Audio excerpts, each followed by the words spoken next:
responses and recovery plans. The Network for Labor Administration published a portfolio of responses from ministries of labor to COVID-19, sharing over 420 measures taken to protect workers, employment, and income. Likewise, the Inter-American Teacher Education Network series, Teaching STEM in Quarantine, provided 117,000 teachers with key tools to continue advancing STEM education during the pandemic. Through its network and platforms, the Inter-American Committee on Ports promoted international and national best practices, guidelines, protocols, and recommendations on COVID-19 safety measures and continuity of logistic operations. Initiatives such as the Education in Times of Change platform allowed us to meet urgent needs by offering timely tools on virtual education and a dedicated space for ministries to share strategies, actions, and solutions. Other programs such as the Row Fund stepped up, providing emergency grants to offset the challenges imposed on our students by the pandemic. SETI's partnerships are adding value to member states in the form of technical assistance, training, and access to tools and services. In partnership with leading private sector institutions, we offered micro, small, and medium enterprises access to online tools and training, increasing their visibility and participation in e-commerce, a key to their survival and growth in the pandemic and post-pandemic era. A new OAS SETI Facebook initiative provided 85,000 MSMEs across the region with capacity building opportunities and WhatsApp business tools to aid response, recovery, and resilience building. The Caribbean Small Business Development Centers program achieved real impact, supporting new businesses, expanding sales, and driving growth. A new network of Caribbean SPDCs will broaden the program's reach. The Inter-American Committee on Tourism, the C2, convened ministerial-level policy dialogue in an urgent response to the impact of the pandemic on the hard-hit tourism and hospitality sectors.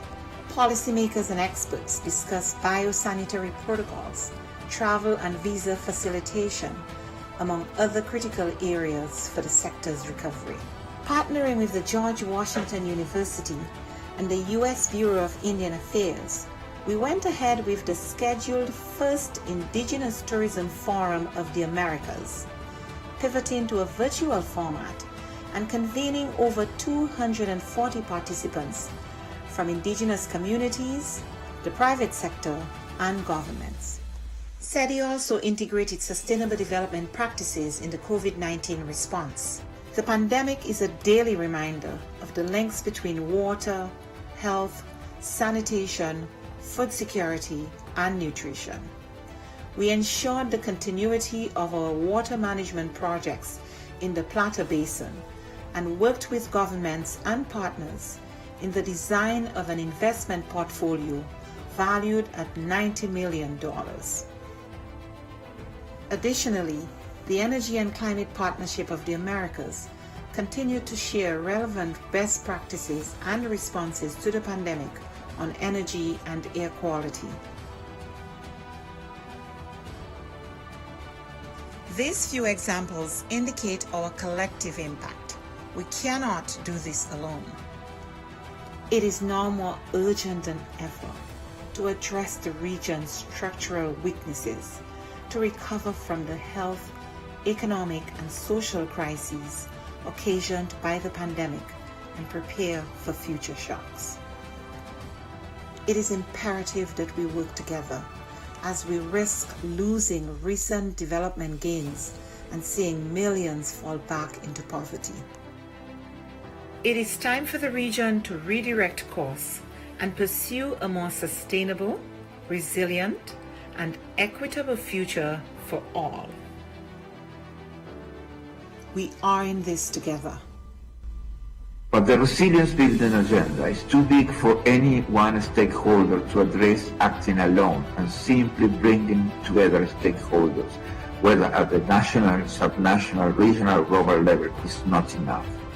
Effective, focused, and sustained coordination among stakeholders is paramount to provide countries with integrated and comprehensive support. The OAS, as a hemispheric forum and honest broker, must continue to facilitate this process while we work with member states towards the attainment of the 2030 Sustainable Development Agenda. Cooperation, collaboration, and partnerships that include all actors strengthen us, enabling us to be more than the sum of our parts. We can and we must work together. The future of our region depends on it.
Me and my kids have been there for over an year right now. And children are friends. It doesn't matter where they come from.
Nosotros estamos en una zona netamente selvática. La línea de adyacencia va desde el norte hasta el sur, va desde Modesto Méndez hasta Aguas Turbias, tanto en el norte como en el sur. Esta línea tiene 215 kilómetros de extensión.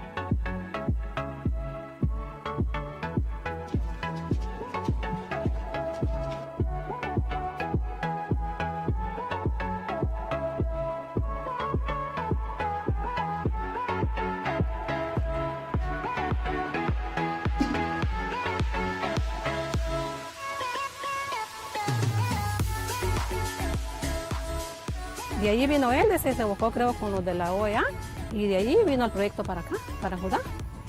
Y fue que lo dieron el terreno y lo dieron todo que era mano de obra y el material para hacer las casas que están ahorita. Y por ese motivo estamos aquí viviendo todavía.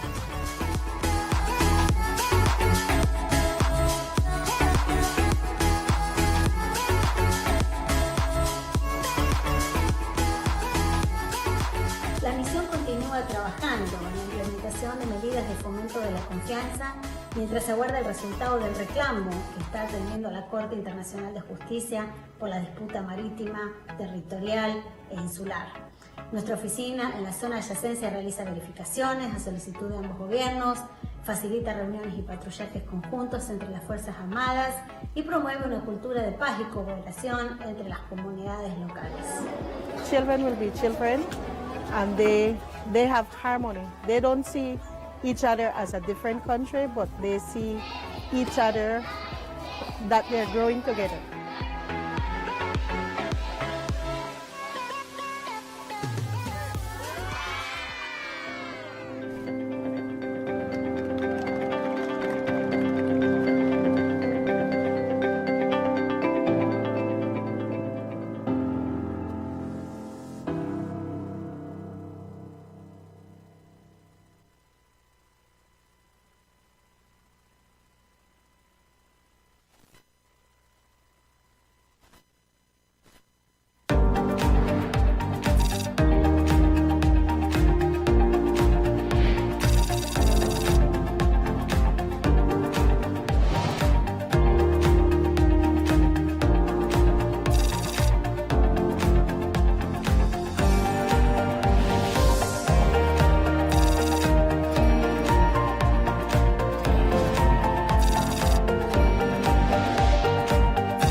Bueno, la CIM tiene una agenda enorme en el tema de democracia y de liderazgos.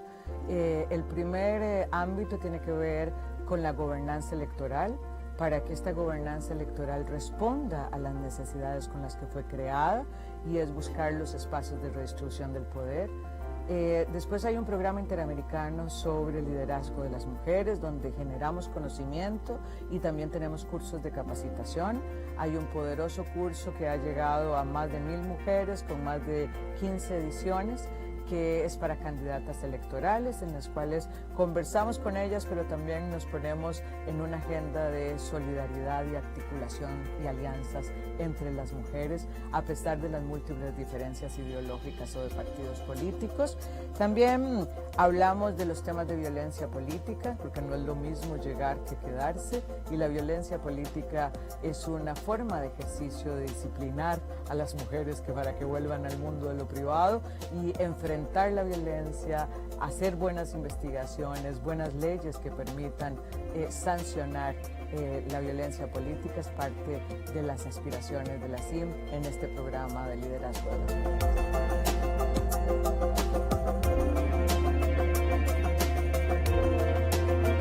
La aspiración histórica de las mujeres es estar en el mundo de lo público, que nuestro trabajo sea remunerado y que tenga un reconocimiento.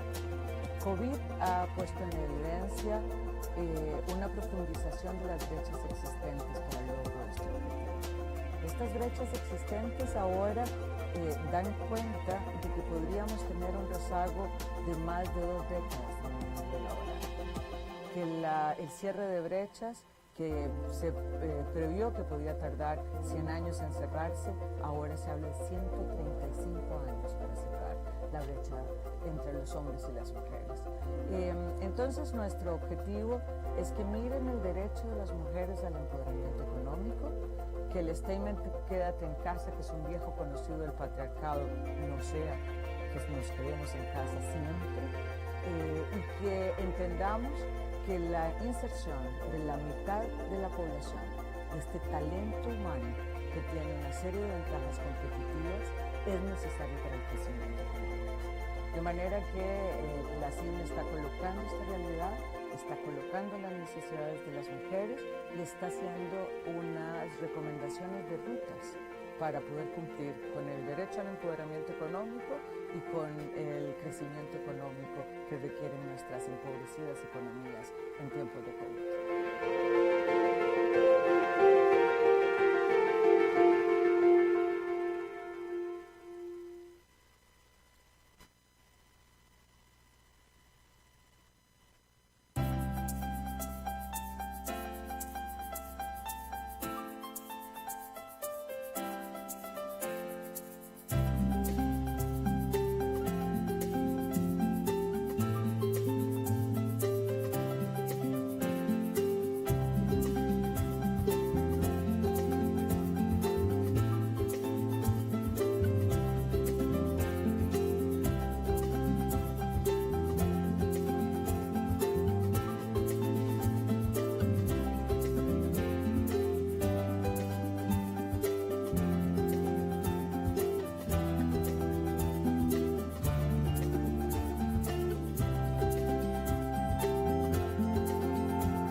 Esta organización es el guardián regional en defensa de la democracia, la libertad y los derechos humanos. Los países se han comprometido con estos valores a través de instrumentos legales como la Carta Democrática Interamericana, la Convención Americana de Derechos Humanos y todas las demás convenciones interamericanas. Nuestro trabajo es mantener los más altos estándares. Debemos ser objetivos, analizar los hechos, denunciar cuando veamos corrupción, inequidad o amenazas a la libertad. En esos casos no podemos ser neutrales.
More than 100 years since the inauguration of this building, the OAS headquarters, our institution still brings together the peoples of the Americas to address our responsibilities as a partnership of nations.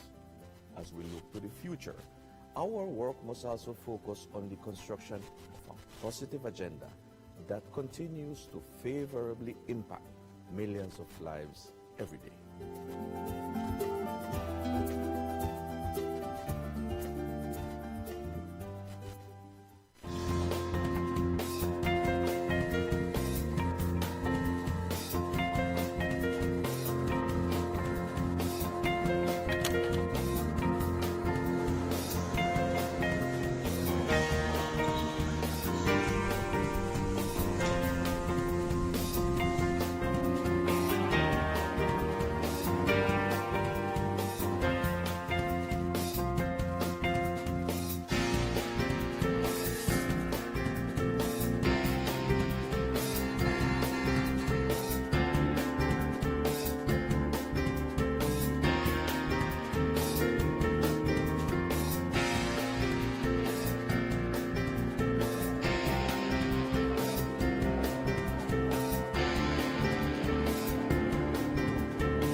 The COVID-19 pandemic brought unprecedented challenges to all member states and the people we serve.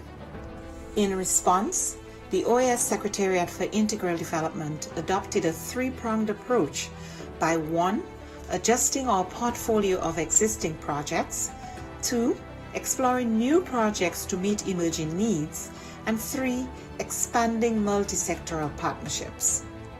The results achieved in 2020 demonstrate the resilience of our member states and the commitment of the OAS SETI to work with member states and partners towards our common goals in the development of our region. Our Network on Competitiveness launched the COVID-19 Ideas Accelerator, sharing 250 tools, health solutions, responses, and recovery plans.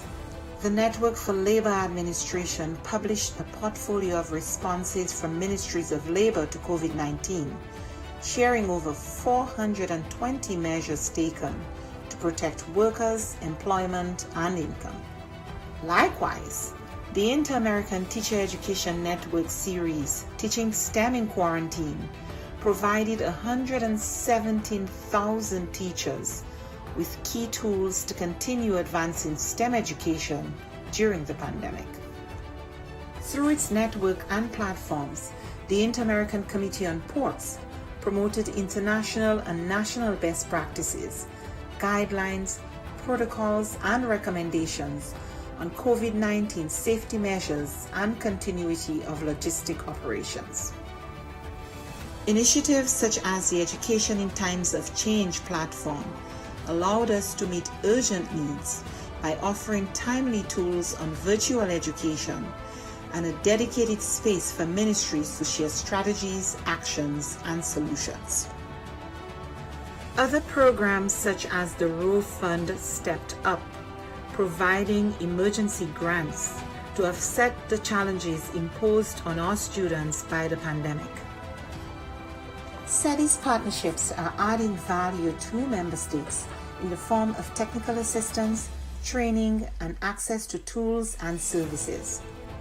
In partnership with leading private sector institutions, we offered micro, small, and medium enterprises access to online tools and training, increasing their visibility and participation in e-commerce, a key to their survival and growth in the pandemic and post-pandemic era. A new OAS SETI Facebook initiative provided 85,000 MSMEs across the region with capacity building opportunities and WhatsApp business tools to aid response, recovery, and resilience building. The Caribbean Small Business Development Center's program achieved real impact, supporting new businesses, expanding sales, and driving growth. A new network of Caribbean SBDCs will broaden the program's reach. The Inter-American Committee on Tourism, the C2, convened ministerial-level policy dialogue in an urgent response to the impact of the pandemic on the hard-hit tourism and hospitality sectors. Policymakers and experts discussed biosanitary protocols, travel and visa facilitation, among other critical areas for the sector's recovery. Partnering with the George Washington University and the U.S. Bureau of Indian Affairs, we went ahead with the scheduled first Indigenous Tourism Forum of the Americas, pivoting to a virtual format and convening over 240 participants from indigenous communities, the private sector, and governments. SETI also integrated sustainable development practices in the COVID-19 response. The pandemic is a daily reminder of the links between water, health, sanitation, food security, and nutrition. We ensured the continuity of our water management projects in the Plata Basin and worked with governments and partners in the design of an investment portfolio valued at $90 million. Additionally, the Energy and Climate Partnership of the Americas continued to share relevant best practices and responses to the pandemic on energy and air quality. These few examples indicate our collective impact. We cannot do this alone. It is now more urgent than ever to address the region's structural weaknesses, to recover from the health, economic, and social crises occasioned by the pandemic and prepare for future shocks. It is imperative that we work together as we risk losing recent development gains and seeing millions fall back into poverty. It is time for the region to redirect course and pursue a more sustainable, resilient, and equitable future for all. We are in this together. But the resilience building agenda is too big for any one stakeholder to address acting alone, and simply bringing together stakeholders, whether at the national, subnational, regional, or global level, is not enough. Effective, focused, and sustained coordination among stakeholders is paramount to provide countries with integrated and comprehensive support. The OAS, as a hemispheric forum and honest broker, must continue to facilitate this process while we work with member states towards the attainment of the 2030 Sustainable Development Agenda.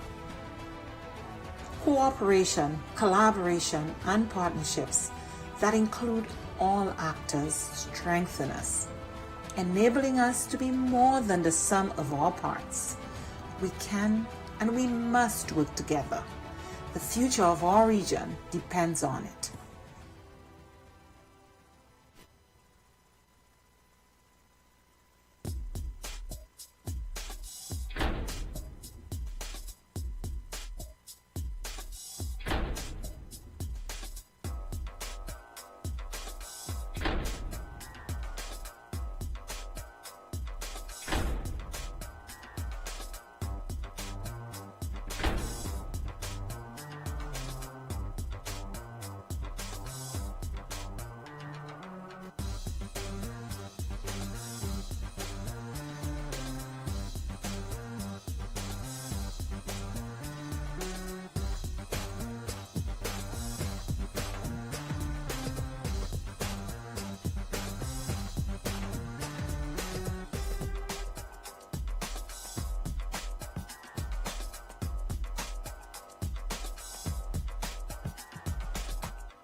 Me and my kids have been there for over an year right now.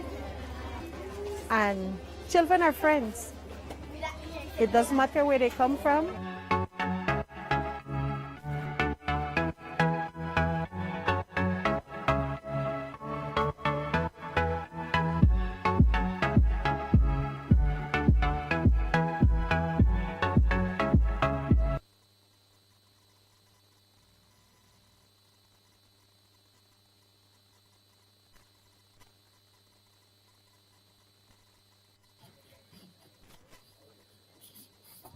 Buenas tardes a todos.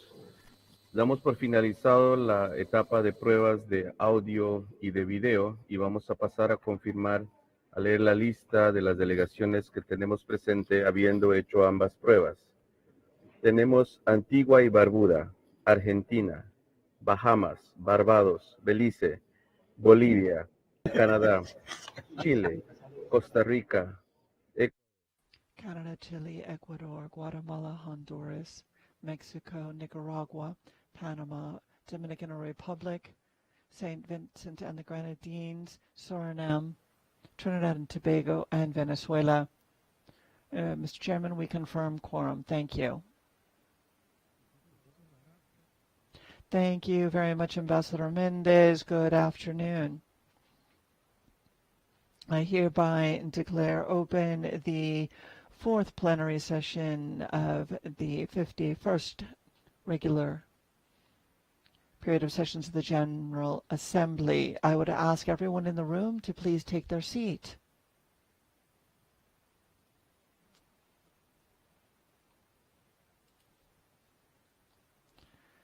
The first topic on the agenda is the question of the Malvinas. As the delegations to the General Assembly are aware, on an annual basis, we comply with the review of this pursuant to AG December 22nd of June 6, 2000, and continue to review it during subsequent sessions until it has been resolved. At this time, I'd like to recognize Santiago Andrés Cafiero, Minister of Foreign Affairs, International Trade and Religion of the Republic of Argentina. Ambassador Cafiero, you have the floor.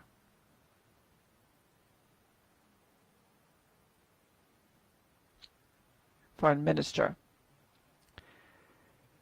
Secretary General, Assistant Secretary General, as the government of each year does, let me introduce myself for the first time to the OAS to reaffirm the rights of Argentina on the Malvinas Islands, the South Georgia and Sandwich Islands, and the surrounding maritime spaces. I reaffirm the will of the people of Argentina to seek the historic solidarity of the Americas, and thank you for the ongoing support throughout the hemisphere for a definitive solution to the controversy associated with the sovereignty between Argentina, the Kingdom of Great Britain, and Northern Ireland through dialogue and the negotiation. Mr. Chairman, for us, this is a core topic. The Republic of Argentina and its constitution establishes in transitory Article Number 1 that the recovery of those territories and the full exercise of sovereignty, respecting the way of life of the inhabitants, in keeping with the principles of international law, stand as a permanent and non-renounceable goal and purpose of the people of Argentina. Therefore, it goes beyond mere administrations and is a question of a national policy. It is a point upon which all political forces in my country agree. A reflection of this is that in August 20th, we passed Law 27,551 in the National Council on the Malvinas Islands, South Georgia and Sandwich Islands, and the surrounding maritime spaces in the context of the Office of the President of Argentina. The passage of time has not weakened our conviction nor our claim that this protracted controversy must be resolved through negotiations between the parties. Mr. Chairman, in 1965, through the adoption of Resolution 2065 of the General Assembly of the United Nations, the question of the Malvinas Islands was described as a unique and special case of decolonization in which there is the recognition of the existence of a sovereignty dispute between Argentina and the United Kingdom that must be resolved through bilateral negotiation, taking into consideration the interests of the inhabitants of the island. However, it was not the UN that was the first forum where this topic was addressed. The region has made a statement much prior to this. We can see that these expressions of support of the Ministry of Foreign Affairs of the Sister Republic of Brazil, the agencies of Brazil, the government of Peru, among other acts of solidarity throughout the Americas, have also been noted as of 1833. It is also important to recognize the history and the work of the commissions in the territory as a result of the Conference of Bogota that met in Havana, Cuba in 1949, and the Inter-American Legal Committee, Juridical Committee. In addition, the member states of the OAS have also set forth historic consensus at the highest levels, that is to say, this General Assembly, to declare that the question of the Malvinas Islands stands as a topic of permanent hemisphere-wide interest, and at its own and collective will has agreed to include it on the agenda on an annual basis until the conflict comes to a definitive solution.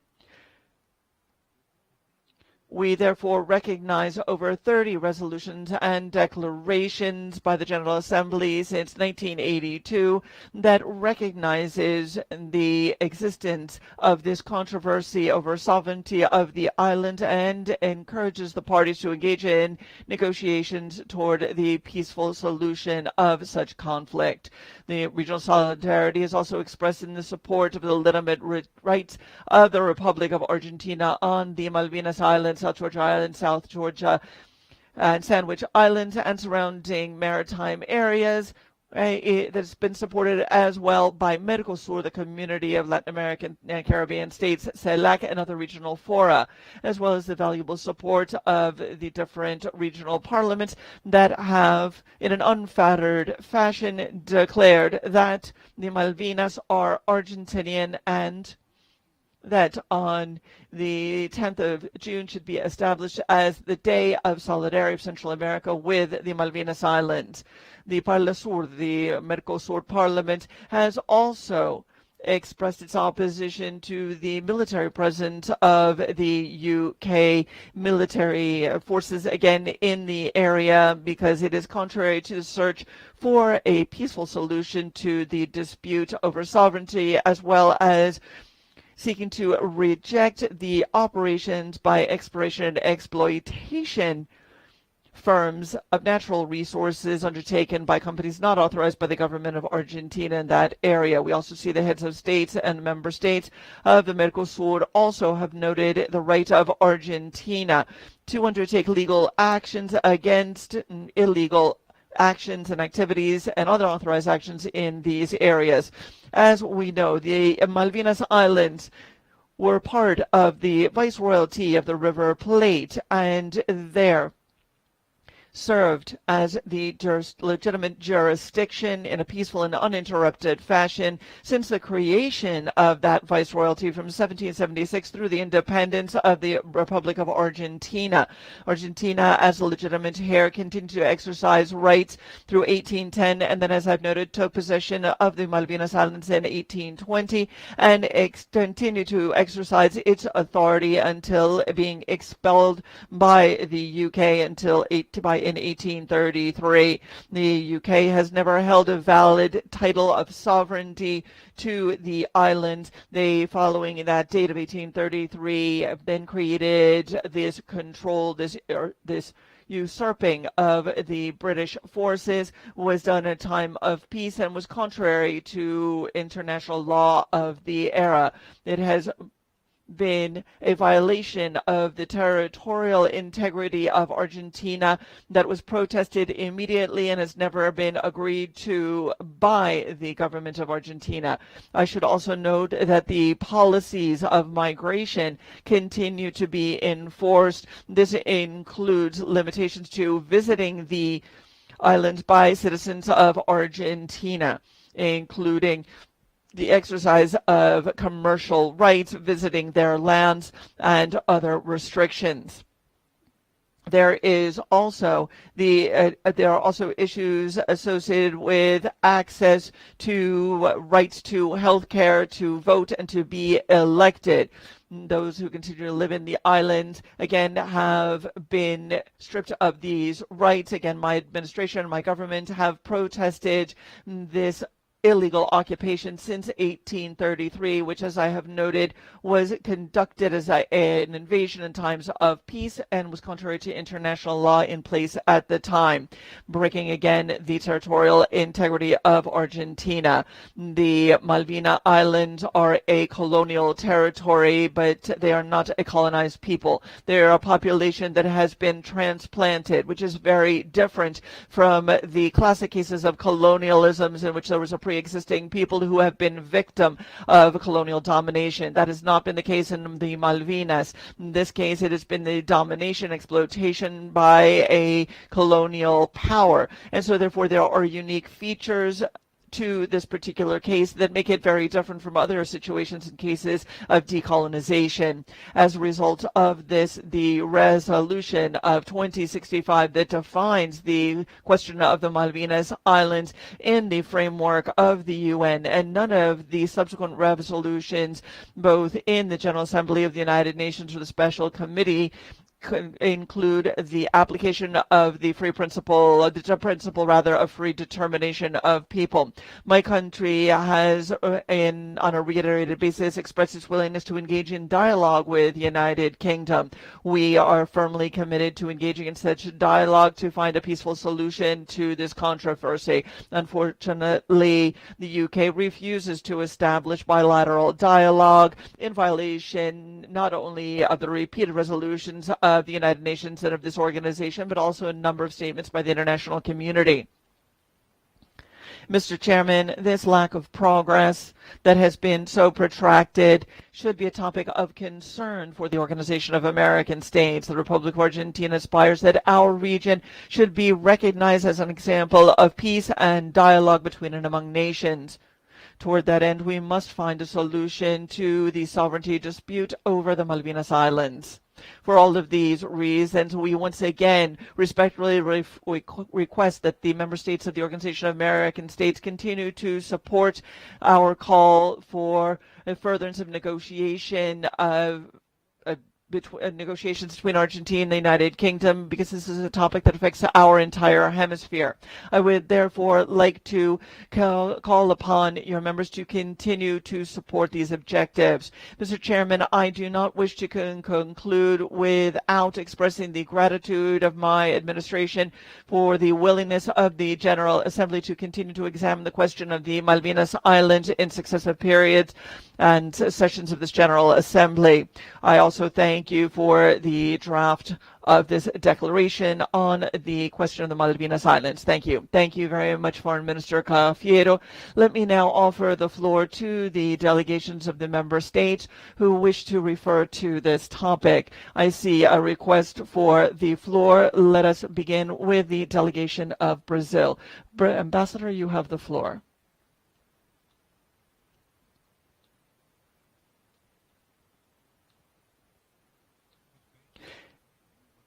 Good afternoon, Chair.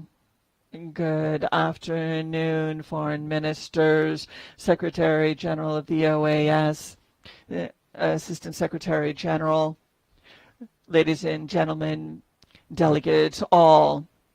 As has been the tradition, the delegation of Brazil brings to the consideration of this plenary session a draft declaration on the question of the Malvinas Islands.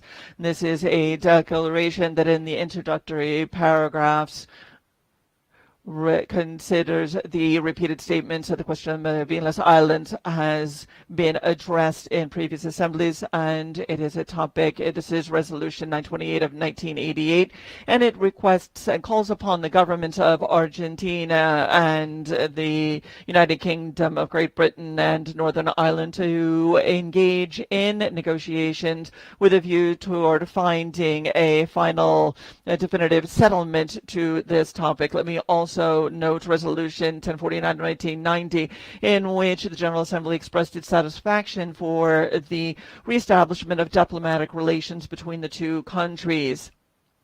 As you know, Brazil continues to firmly support the historic legitimate right of Argentina with regard to the sovereignty dispute with the United Kingdom, with regard to the Malvinas Islands, South Georgia and South Sandwich Islands, and the surrounding maritime space in this forum and others, including the United Nations. In this regard, the government of Brazil unwaveringly supports the claim of Argentina. We have done so in the context of Mercosur and support the position of Argentina. We continue to support that. Today, Brazil would like to call upon the member states here to again reiterate their support to the justified and legitimate claim of Argentina, and also recognize the contribution that the relationships between Argentina and the United Kingdom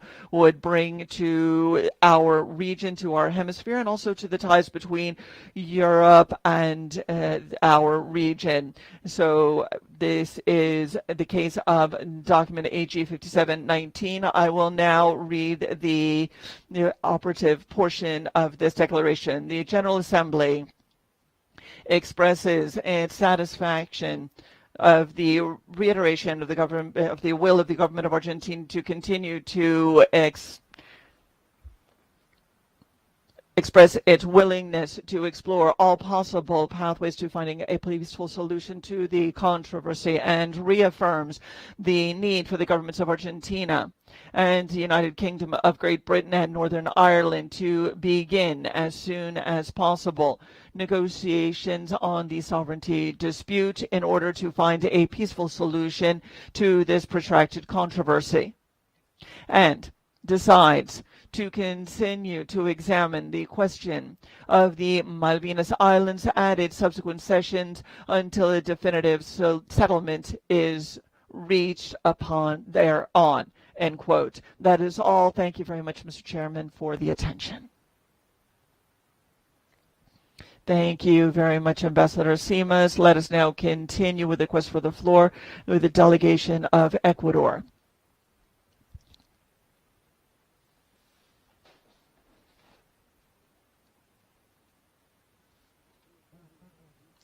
Good afternoon, dear friends, foreign ministers.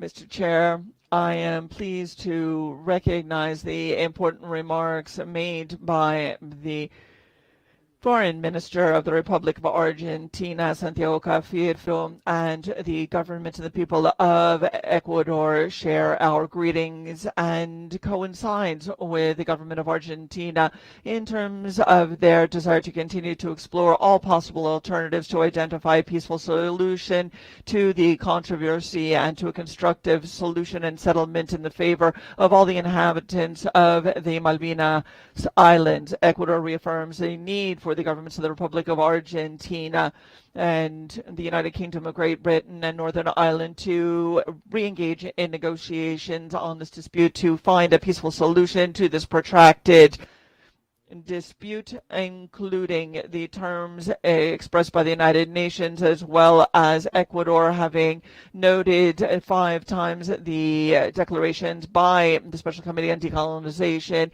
We wish to reaffirm and support this position and encourage the parties to engage in negotiations to reach a definitive settlement. And therefore, the declaration of Ecuador not only fully and wholeheartedly supports the draft declaration presented by the Republic of Argentina, but in addition, we co-sponsor it. This concludes Ecuador's remarks. Thank you, Chair.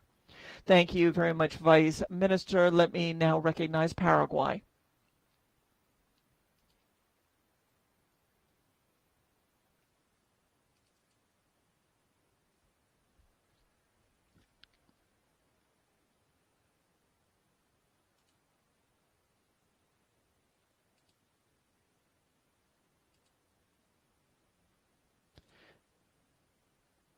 Mr. Martinez, if you could please refresh and request the floor again.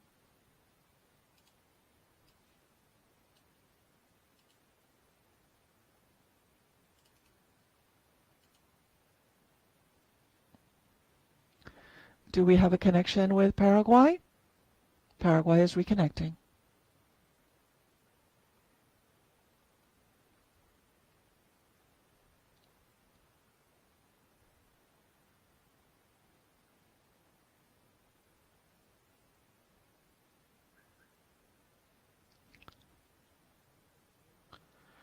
Chair.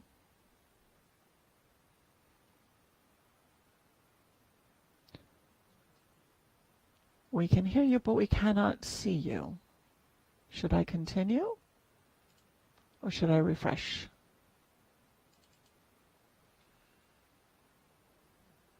Please go ahead. Very well. On this point, my delegation for these purposes in the plenary will read the pertinent paragraphs of the joint communication of the member states of Mercosur and Associated States of December 16, 2020. The President of the Republic of Argentina, Alberto Fernandez, the Federal Republic of Brazil, Jair Bolsonaro, the Republic of Paraguay, and the Oriental Republic of Uruguay and member states, and the representative of the President of the Plurinational State of Bolivia and the senior authorities of Mercosur meeting by video conference in the context of the Presidential Summit of Mercosur on December 16, 2020, have reaffirmed the terms of the declaration of the presidents of the member states of Mercosur, the Republic of Bolivia, the Republic of Chile. In the declaration known as the Declaration on the Malvinas, signed in Potrero de Funes, Republic of Argentina on June 25, 1996, and reiterate the support for the legitimate rights of the Republic of Argentina in this context. Also noting that the adoption of unilateral measures, including the protection of natural renewable resources and non-renewable resources in the area, is not compatible with the agreements of the United Nations, nor the recognition of international law, and therefore supports the claims by Argentina for the immediate ceasing of such activities that are unauthorized by that country. In addition, the gathered presidents call upon the countries in conflict to reach an agreement in keeping with the corresponding declarations of the United Nations, the Organization of American States, Mercosur, and other multilateral and regional fora. Thank you very much, Mr. Chair. Thank you very much, Mr. Martinez. Let me now recognize the Dominican Republic.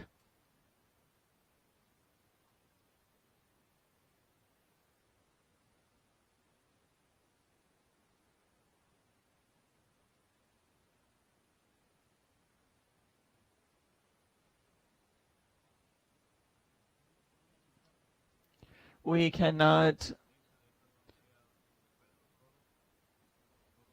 Thank you for the floor, Mr. Chairman. Thank you for your leadership of this General Assembly. We bring greetings to Secretary General Luis Almagro and Assistant Secretary General Nestor Mendez. I am speaking in my position as the pro tempore chair of the Ibero-American Summit of Heads of State and Government, and the communique that I would like to share with you was approved at the 27th summit of this organization, which reads as follows. First, we reaffirm the need for the governments of the Republic of Argentina and of the United Kingdom of Great Britain and Northern Ireland to restore as soon as possible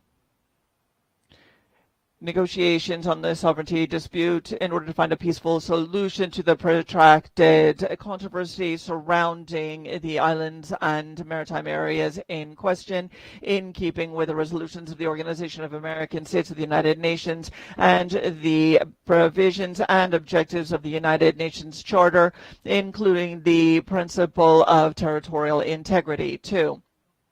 With regard to the unilateral actions of exploration and exploitation of renewable and non-renewable resources that the United Kingdom has been engaging in the area in dispute.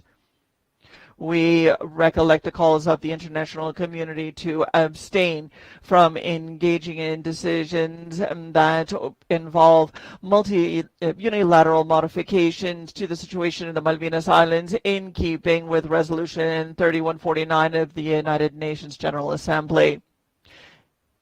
No contribution is made to reaching a definitive settlement of this territorial dispute in so doing. 3, to indicate the presence of military forces in disputed area that violates the aforementioned Resolution 3149. It is also incompatible with a policy of seeking a peaceful solution to the territorial controversy between the governments of the Republic of Argentina and the United Kingdom of Great Britain and Northern Ireland. 4, in this regard, we hereby highlight the successive resolutions of the General Assembly of the United Nations that encourage the Secretary General to engage in good faith efforts to restore the negotiations with a view toward seeking as soon as possible negotiations on this aforementioned dispute. 5, and lastly, to highlight the ongoing constructive attitude and goodwill of the government of Argentina to reach through negotiations a definitive settlement to this unique and special colonial situation as it has been defined by the United Nations. Thank you very much. The interpreters note that they are not privy to the text being read in either language. Thank you very much for your remarks. Let me recognize the delegation of Bolivia. The floor is yours. Muy buenas. President of the General Assembly, Pedro Grolo, Ministers, Representative Secretary General, and Assistant Secretary General. The plurinational state of Bolivia firmly supports the right of the Argentine Republic on sovereign exercise over the Malvinas Islands through international dialogue that will result in a settlement of this dispute. Hopefully, the declaration on the Malvinas Islands question presented here supports this claim that is endorsed by all our people. The request by the Federal Republic of Argentina is a request of all peoples of America. Its priority as a matter of state and its foreign policy is clearly ratified in its very own constitution that talks about the claim on the islands being non-remotable, and that includes all the islands and maritime areas, and this has been ongoing for 188 years.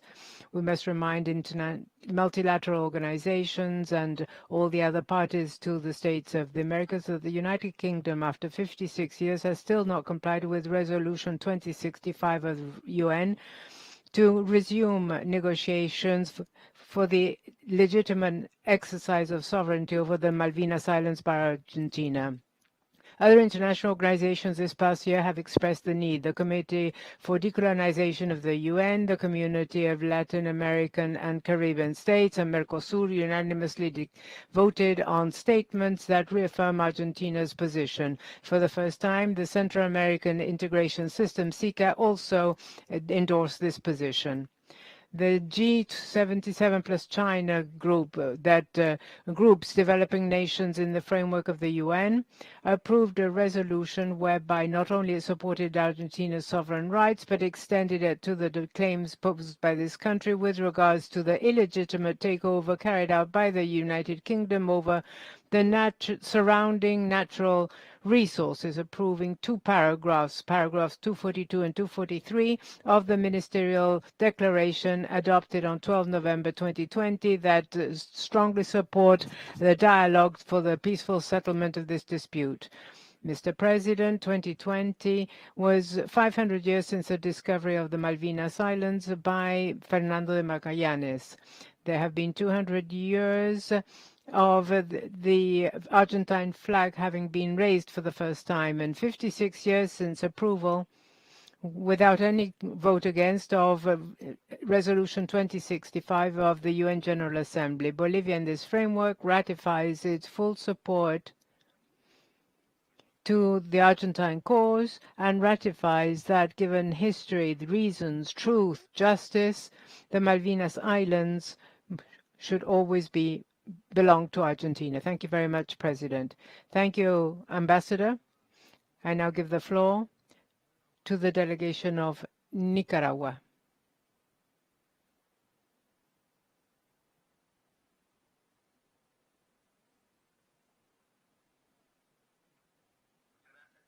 Thank you very much, President. Honorable Foreign Minister Pedro Brolo Vila, Secretary General Luis Leonardo Almagro Lemes, Assistant Secretary General Nestor Mendez.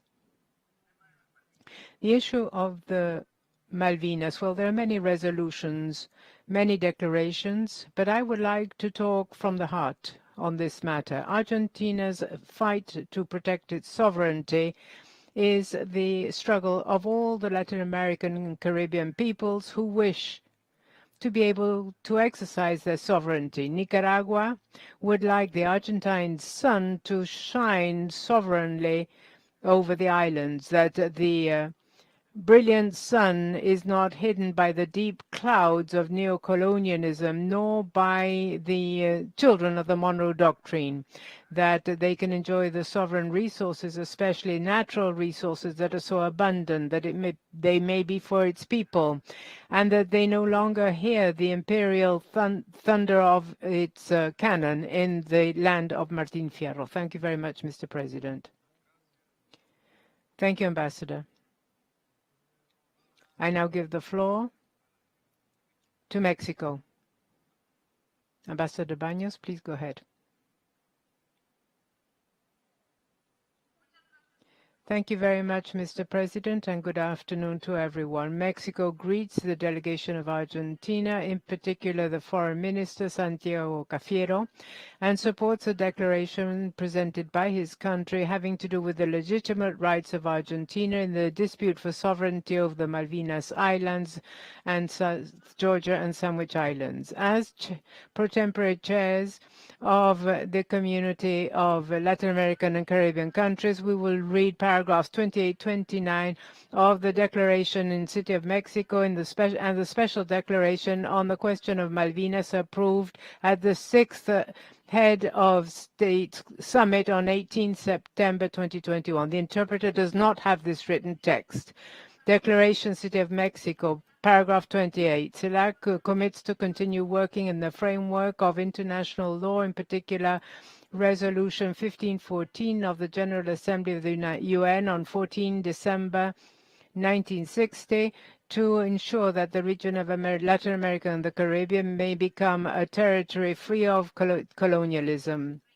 29 reaffirmed the firm support for the legitimate rights of the Argentine Republic in the dispute for sovereignty over Malvinas Islands, southern Georgia and South Sandwich Islands and surrounding maritime areas, and the permanent interest of the countries in the region to renew negotiations between the Argentine Republic and the United Kingdom of Great Britain and Northern Ireland in order to find as soon as possible a definitive and peaceful solution to this controversy as provided in Resolution 31/49 of the UN General Assembly. Special declaration on the question of the Malvinas Islands. The heads of state and government of Latin America and the Caribbean at the 6th meeting of CELAC that took place on 18 September 2021, one, reiterates its firm support to the legitimate rights of the Argentine Republic in the dispute for sovereignty over the Malvinas Islands, South Georgia and South Sandwich, and the surrounding maritime areas for the permanent interest of the countries in the region where the governments of the Argentine Republic and United Kingdom of Great Britain and United Kingdom to renew negotiations in order to find as soon as possible a peaceful and definitive solution to this controversy in accordance with resolutions 2065 of the General Assembly of the UN and other pertinent ones, as well as the Organization of American States, as stated in previous declarations of the Group of Rio and the Summit of Latin America and the Caribbean. In particular, the Summit of UNIT that took place in Mexico on 23 February 2010 that reaffirmed CELAC II. In this context, the heads of state and government of the community of Latin American and Caribbean states entrust the pro tempore presidency to request of the Secretary General of the UN to renew efforts in compliance of the good offices that was entrusted to him by the General Assembly through its resolutions in order to renew negotiations, in order to find as soon as possible a peaceful solution to this dispute and be updated periodically as to any advances achieved in fulfillment of this mission. 3, reiterate the importance of observing what is provided in Resolution 31/49 of the General Assembly of the UN that urges the two parties to abstain from adopting decisions that could unilaterally amend or modify the situation, while the Malvinas Islands, islands of southern Georgia and South Sandwich, and surrounding maritime areas given the process approved by the General Assembly. 4, recognize the constructive attitude and full willingness of the government of Argentina to achieve through negotiations a peaceful and definitive solution to this anachronic colonial situation on American soil that will make it possible to find a solution in this sovereignty dispute. Thank you, Mr. President. Thank you, Ambassador Baños. I now give the floor to Peru.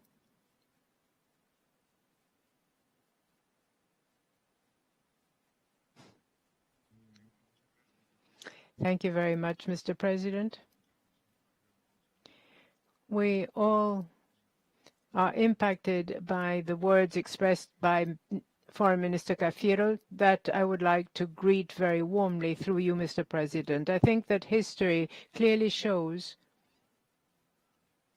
what friendship between Peru and the Republic of Argentina means since the very beginnings of our independence. This is a friendship that has gone through many tests, such as the actions of President Belaunde, a figure so highly respected in Argentina, and the current actions of President Pedro Castillo, who firmly believes in everything that has been said a few moments ago by Foreign Minister Cafiero. And this friendship between our two countries is also fed by the close relationships that is a very historical, long-standing one between these two peoples. Peru obviously supports this resolution. Peru identifies historically in this matter at the UN. But there is one specific fact that we can think about. Many years ago, that we make repetitive declarations such as these, and likewise occurs at the UN. And now we're going to have yet another. A time has maybe come, Mr. President, or at some point we should perhaps reignite our imagination and see what conditions can be created to truly lead towards a renewal of relationships between the Republic of Argentina and the United Kingdom of Great Britain and Northern Ireland. The texts obviously do mean a lot, but we should perhaps better be thinking of translating those words into concrete actions. And that way, as soon as possible, we can bring about this renewal of negotiations between these two countries. In this context, Peru obviously reiterates its support to the legitimate rights and sovereignty of the Argentine Republic in regards to the Malvinas Islands and the islands of South Georgia and South Sandwich and the surrounding maritime areas as well. And for this reason, Mr. President, our country renews its support to this draft resolution that has been brought for consideration to this General Assembly. Thank you very much, Mr. President. Thank you very much, Ambassador. I now give the floor to Guatemala.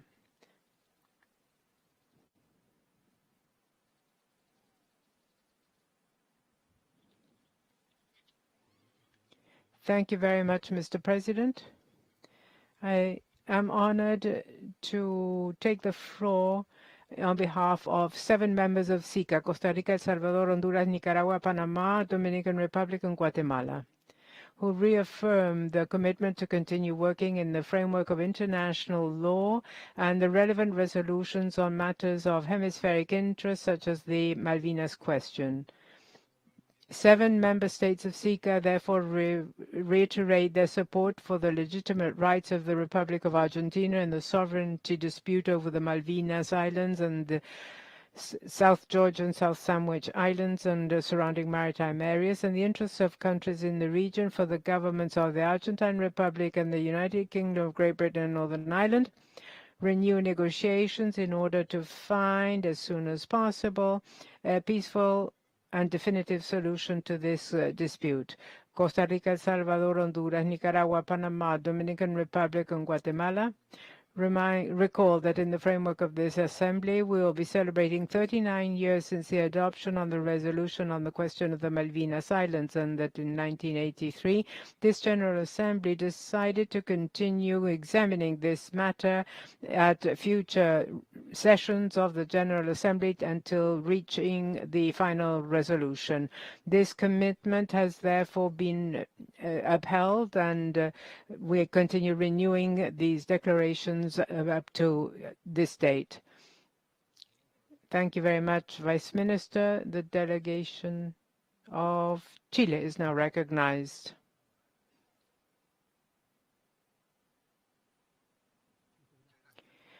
Thank you very much, President. President of the Assembly, Minister Pedro Brulo, foreign ministers, distinguished colleagues, ambassadors, we warmly greet the delegation of Argentina chaired by Foreign Minister Cafiero. Since 1982, the General Assembly of the OAS has referred to the situation of Malvinas at its plenaries based on the resolution of 1988.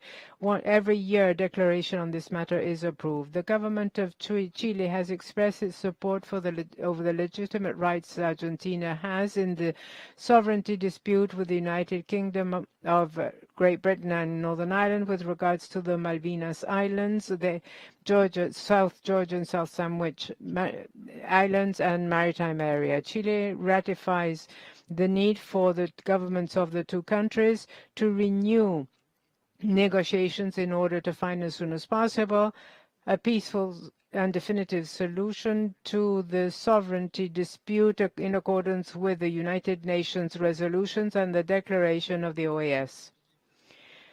The position of this country has been to support the many resolutions and declarations at both regional and multilateral fora.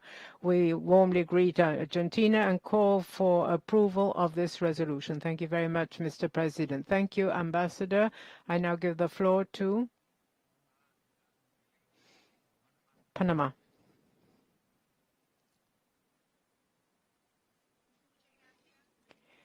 Thank you very much, President. With the authorization of the SICA pro tempore, President, Panama wants to reiterate its support to the legitimate claims by the Argentine Republic concerning its sovereignty over the Malvinas, Georgia, and Sandwich Islands and surrounding maritime area.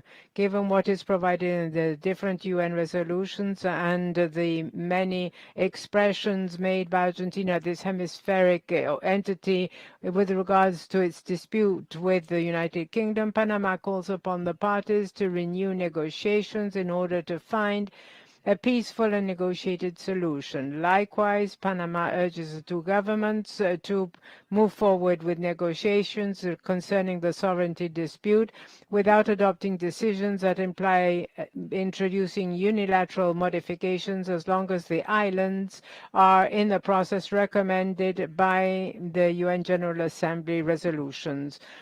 Lastly, Panama hopes that in the near future, the two countries will make strides forwards to reach a mutual and satisfactory understanding. Thank you very much. Thank you, Ambassador. I now give the floor to El Salvador.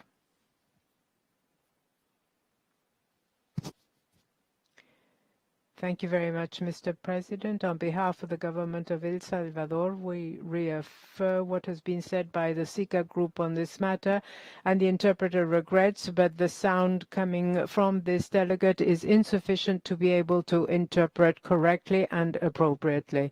We will make our best efforts. Reach a peaceful solution to the dispute in accordance with United Nations and other international fora. Thank you very much, Mr. President. Thank you very much, Ambassador. I have a request for the floor by Foreign Minister Santiago Andrés Cafiero. You are recognized, sir.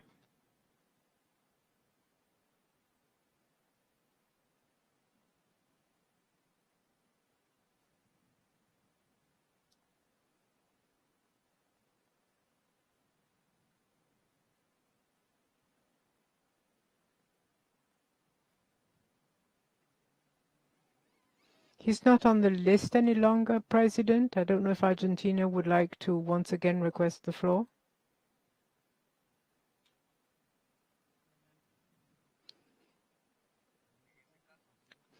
Well, if Argentina again requests the floor, we will grant it. Meanwhile, I give the floor to Secretary General Luis Almagro.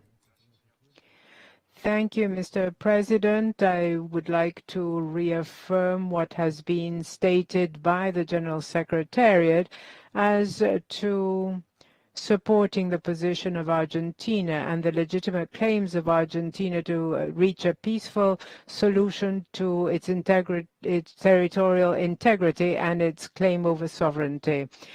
It is necessary to reach a negotiated and peaceful solution, but we must also respect in the multilateral system the resolutions that have been approved in the framework of the UN system and the Inter-American system, as well as declarations approved at the OAS General Assembly.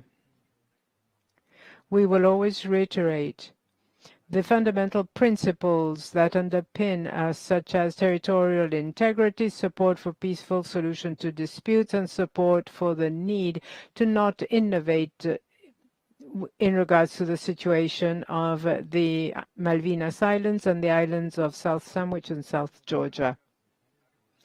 Thank you very much, Secretary General. Minister Cafiero is now connected and is recognized. But first, we will give the floor to Uruguay as they had requested the floor previously.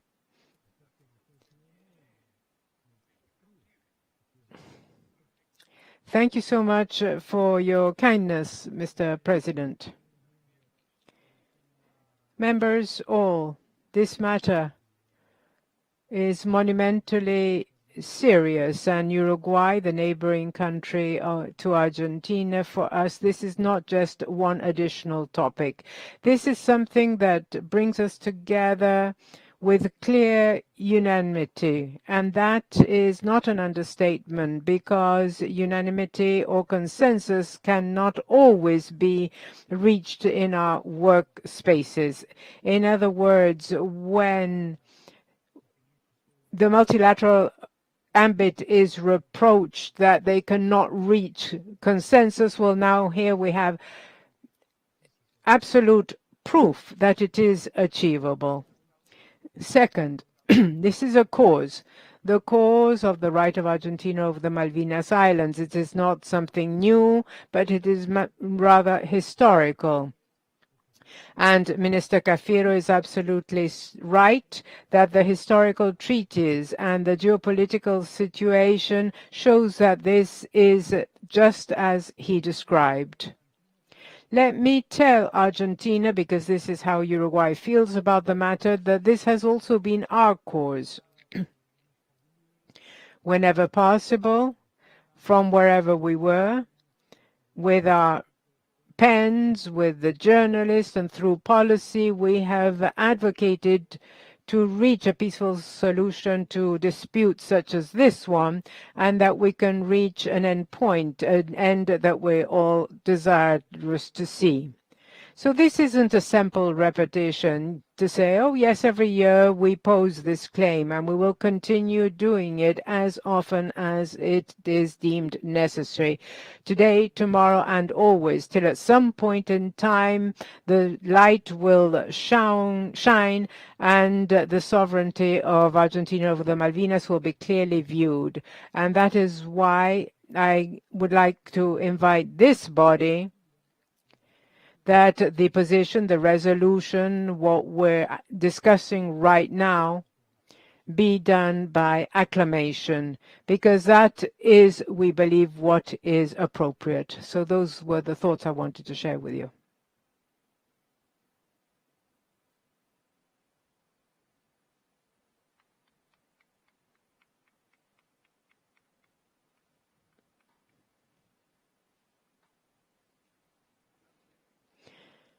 It is my pleasure to inform that the declaration, the question of the Malvinas Islands, has been approved by acclamation. It is so decided. I now offer the floor to Foreign Minister Santiago Andrés Cafiero. Thank you.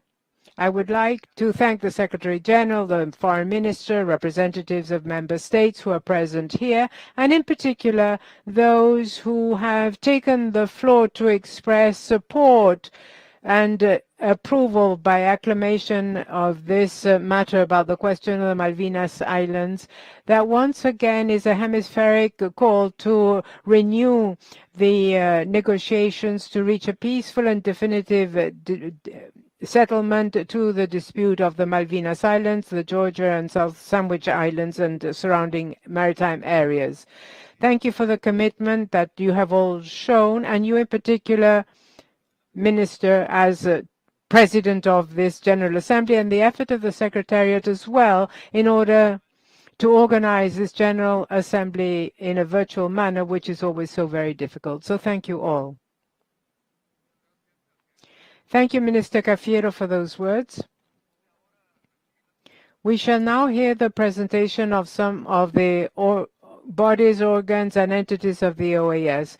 The Chair will offer the floor to the delegations after we have heard all of the presentations.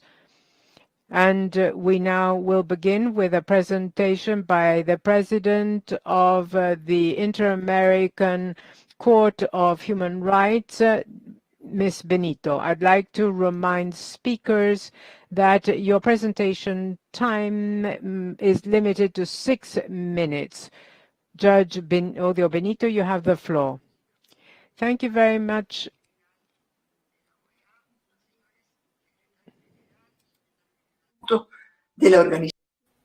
Thank you very much, Secretary General. Thank you to the Assistant Secretary General, to the Chair of the Inter-American Commission, permanent representatives and ministers of foreign affairs, members all.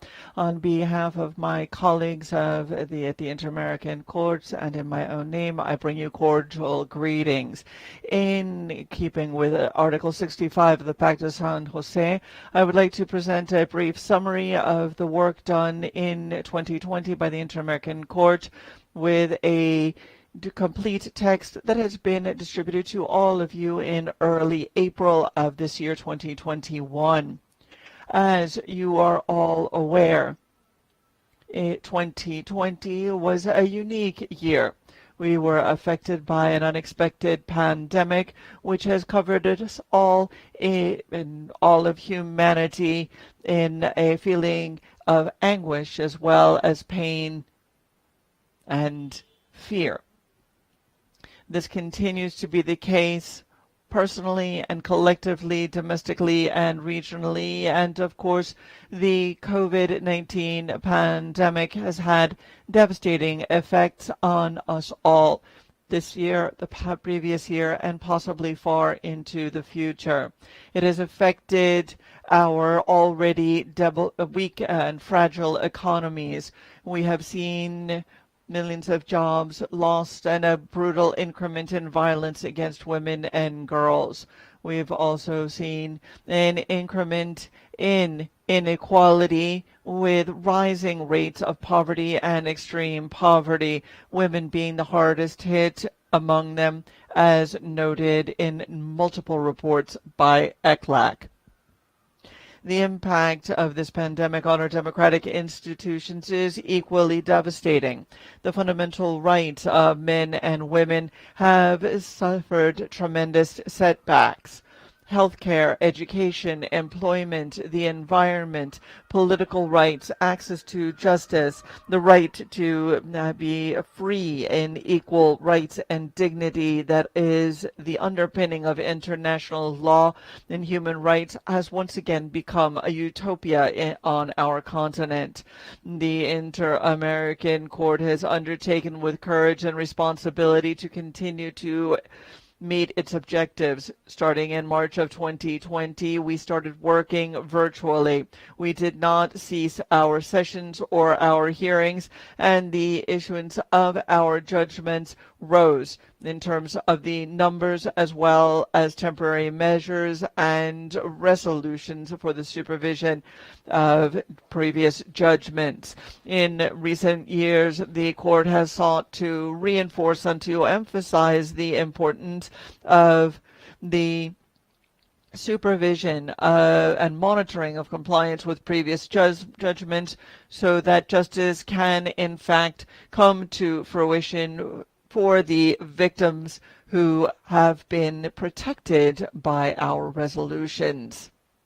With regard to jurisprudence, this set of judgments this year, I should note that the court has continued to make pronouncements on innovative topics as well as important international standards and human rights, both individual, political, as well as social, economic, and cultural.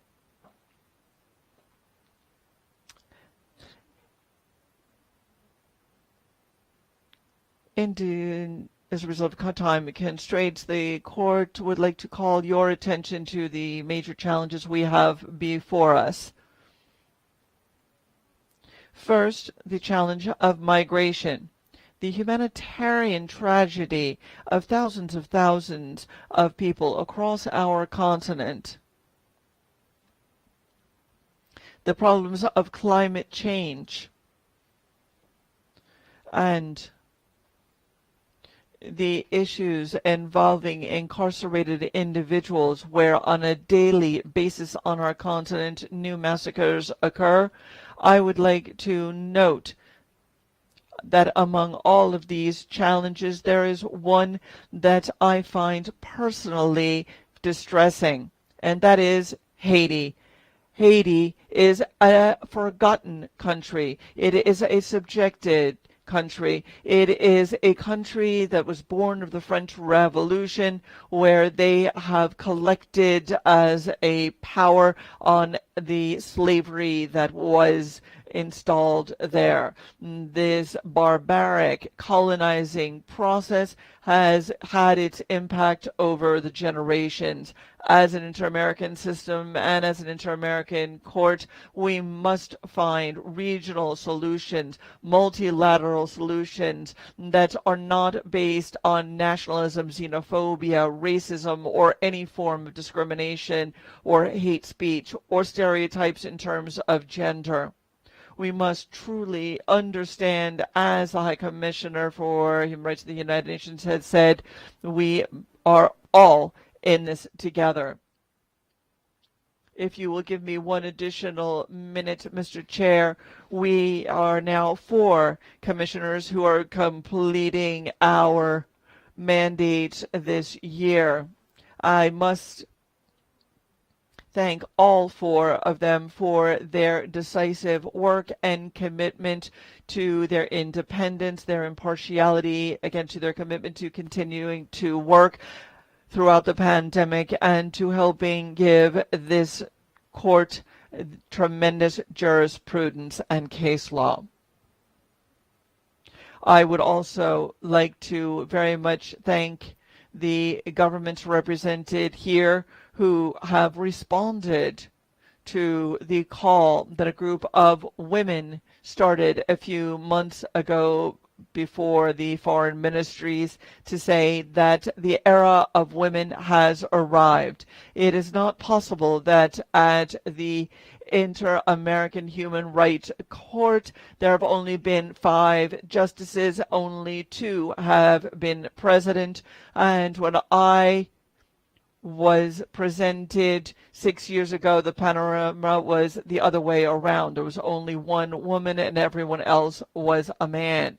That now we have Veronica Gomez of Argentina, Patricia Perez of Chile, and Nancy Hernandez of Costa Rica, who have been appointed as judges of the Inter-American Court. It is a signal, it is a sign, an important one, that gender parity, that aspiration that women should be in the seat where decisions are made is coming to fruition. There is one judge, Rodrigo Betancourt of Brazil, who is a male, and that is the exact opposite of what used to be the case when I first joined 6 years ago.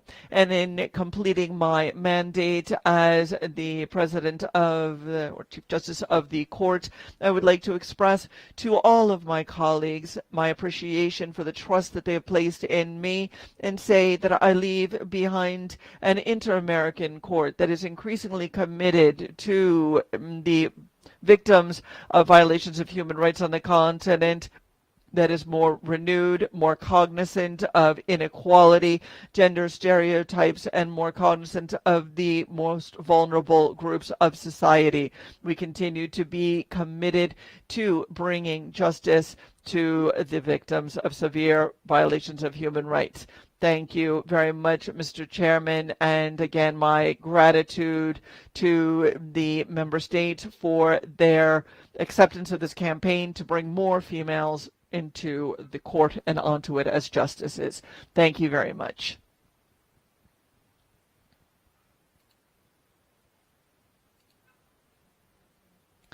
Thank you very much, Judge Odio Bonito, for your presentation. We will now turn to the presentation by the President of the Inter-American Juridical Committee, Dr. Luis Garcia Corrochano. You have the floor. Mr. Pedro Brolo, Minister of this General Assembly, Mr. Mendez, representatives of the member states of the Organization of American States, ladies and gentlemen. Pedro Rolo, chair of this General Assembly. Today I have the honor and the privilege of presenting the results of the work done by the Inter-American Commission on Human Rights, of the Inter-American Juridical Committee, and we have met on 2 occasions, first in Brazil in the month of March 2020, and then subsequently in August. We have been meeting virtually, and all of this can be found on the website of the committee and in the corresponding documents from the Permanent Council.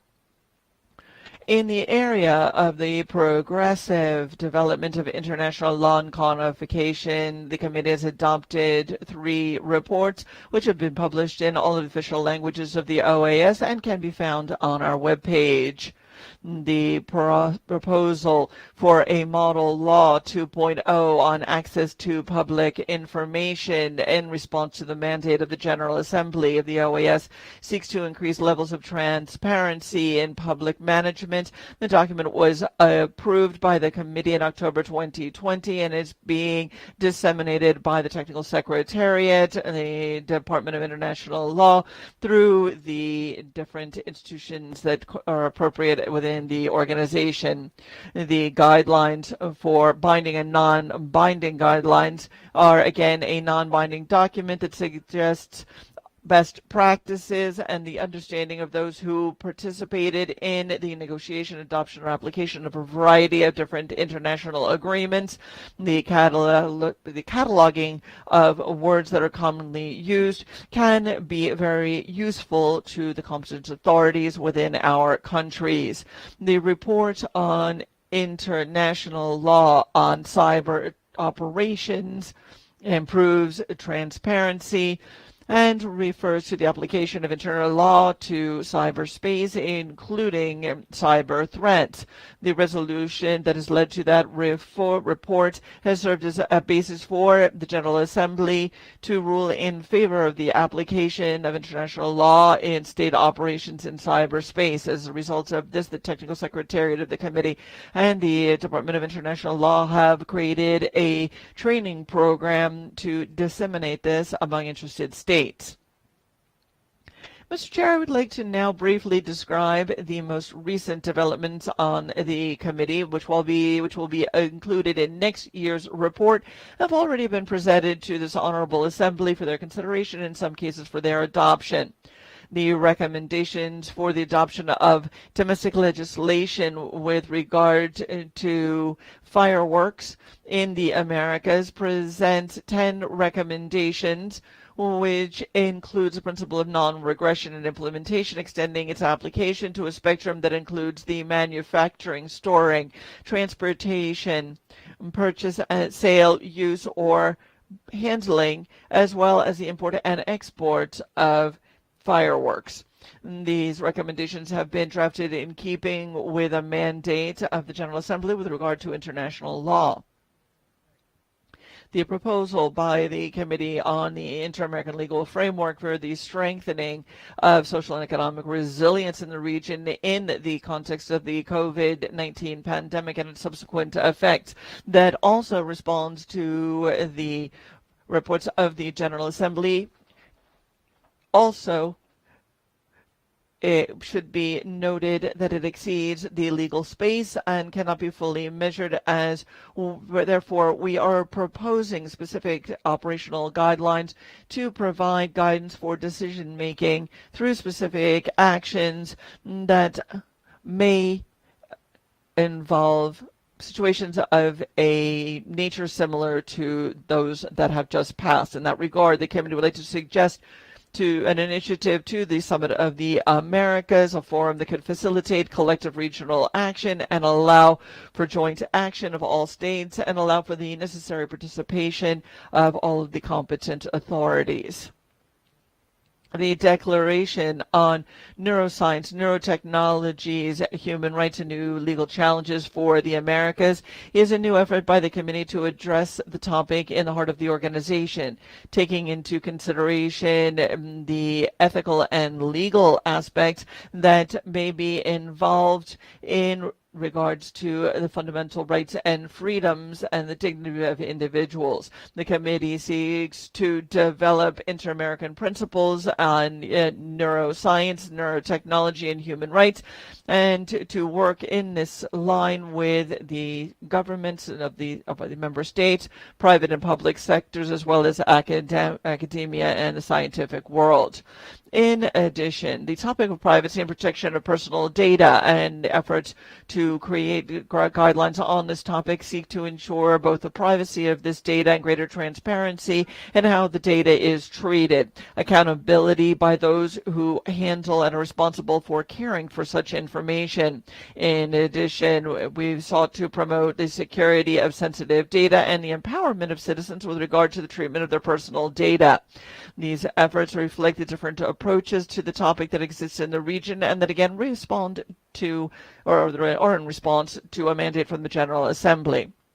In the area of the dissemination of international law, the course in international law, unfortunately, for the second consecutive year, the course in international law was not able to be held as a result of COVID-19 pandemic conditions. However, as an alternative, the committee has held virtual fora that have allowed us to discuss important recent topics such as the Model Law 2.0 on access to public information, the guidelines on binding and non-binding information, state-run cyber operations, common law in the context of the American continent, the guide on international commercial contracts, and updated principles on privacy and protection of personal data. We hope to renew the in-person activity of this course in 2022, following tradition that started in 1974. We also held the 8th joint meeting of legal advisors, the Ministries of Foreign Affairs, the member states. I'd like to thank the United States for hosting and for the success of this event that was held on August 9th of this year virtually and allowed for substantive exchanges on topics as well as procedure. It included the participation of 20 member states: Argentina, Belize, Bolivia, Brazil, Canada, Chile, Colombia, Costa Rica, Ecuador, the United States, Guatemala, Guyana, Mexico, Panama, Paraguay, Peru, the Dominican Republic, St. Lucia, Suriname, and Uruguay. the legal consultant of the Kingdom of Spain and of the International Red Cross participated. The next joint meeting of legal advisors is scheduled for 2023. In the area of other matters, I would like to express the gratitude of the committee for the ongoing support of the state for the work of the Inter-American Juridical Committee and for the favorable budget that has been assigned to us for 2022 that will enable us to continue to fulfill the General Assembly's mandate into the future. We would hope that in the future we would be able to reestablish the position of Secretary of the Committee based in Rio de Janeiro. We take due note of the reform further of the bylaws of the committee, and with regard to gender equality and other initiatives which we endorse wholeheartedly, we would respectfully call upon the member states to take this into consideration in filling any vacancies so that we can ensure that when we resume our activities in 2022, we have a full membership of the organization with a gender parity pursuant to mandate. Thank you very much, Chair. I am open to any questions that you may have and look forward to contributing in conjunction with other members of the committee to international law while thanking the Department of International Law for their services as technical secretariat to this committee. Thank you very much for your attention. Thank you very much, Dr. Garcia Corrochano, for your remarks. Let me remind you all that we have a very busy agenda and that there are only 6 minutes allotted to these remarks. Let me now turn to Antonio Urrejola Noguera, Chair of the Inter-American Commission on Human Rights. Madam Chair, the floor is yours. Good afternoon, Chair of the General Assembly. Good afternoon, Secretary General, Assistant Secretary General, the heads of delegations, and the President, of course, of the Inter-American Court. I am pleased to join you as the Chair of the Inter-American Commission on Human Rights to present our annual report for 2020. We have with us our Board of Directors, the Executive Secretary, our Rapporteur, our Special Rapporteurs, and the technical team. I would like to first thank the personnel from the Technical Secretariat for the dedicated work and the quality of their work in these very challenging times, as well as let me thank them for the work that they have done over the last 4 years. Let me recognize particularly Commissioner Joel Hernandez, who as the chair led the work during the difficult and challenging period of 2020. Of course, the pandemic has highlighted and brought to the forefront all of the inequalities and vulnerabilities involved and all of the violations of human rights of people across the globe. The challenges have been tremendous in maintaining a human rights system that is strong, independent, autonomous, particularly in situations of crisis that are multidimensional in nature, such as the COVID-19 pandemic and crisis. Across the pandemic, it is important that multilateralism has been an underpinning of our system of human rights, and it has been hard won for many of the victims of human rights violations. In 2020, the primary instrument of accountability and review of the committee has reflected the activities undertaken by the Commission. Among those, I would like to highlight the approval of the resolutions on the impact of the pandemic on human rights in the Americas, that on human rights in areas affected by COVID-19, and those that have to do with the vaccine against COVID-19 and the obligation of the Inter-American system in this regard. I'd also like to highlight the publication of press communiques on the impact of the pandemic and the periodic dialogues with states and civil society on the activities in this regard. It has been unprecedented. In 2020, the Commission has made significant progress in complying with the goals and objectives defined in its strategic plan. This includes primarily progress in the delay in the processing and publication of reports on the admissibility and substance of human rights at the international level. The report has been approved by the member states and again contains topics associated with COVID-19 and seeks to protect further the human rights of a broad array of individuals. It also seeks to address the multidimensional aspects associated with the dimension of human rights, including measures taken by member states to impede the propagation of the virus and the priority actions, including the strengthening of human rights institutions, participation, democracy, judicial independence, access to justice, citizen security, and the prevention of violence against vulnerable populations and gender equality. The second has to do with the adoption of measures to protect particularly vulnerable peoples. And the third, the actions with regard to ensure memory, truth, and justice in the context of freedom of expression and the protection of social, cultural, environmental, and economic rights. The Commission also highlights the visit to the border between Colombia and Venezuela and other invitations in places that have proven to be hotspots during last year. This is a particular concern. We also note the invitation to visit Chile with regard to the issues that took place there. We also note the problems of ongoing discrimination, violence against women, LGBTQ, Afro-descendant, indigenous peoples, girls, boys, adolescents, the elderly, and particularly the impact and effect of human rights violations on defenders of human rights, as well as journalists, social leaders, the increase of repression against social uprisings, particularly the disproportionate use of force against such groups and social protest. This chapter B this year also includes special chapters on Nicaragua, Cuba, and Venezuela that also require special attention in keeping with Article 59.6 of the General Assembly's Accords of 2017. We also have doubled the financial resources available to the institutions, and we appreciate the ongoing support of the member states in this regard.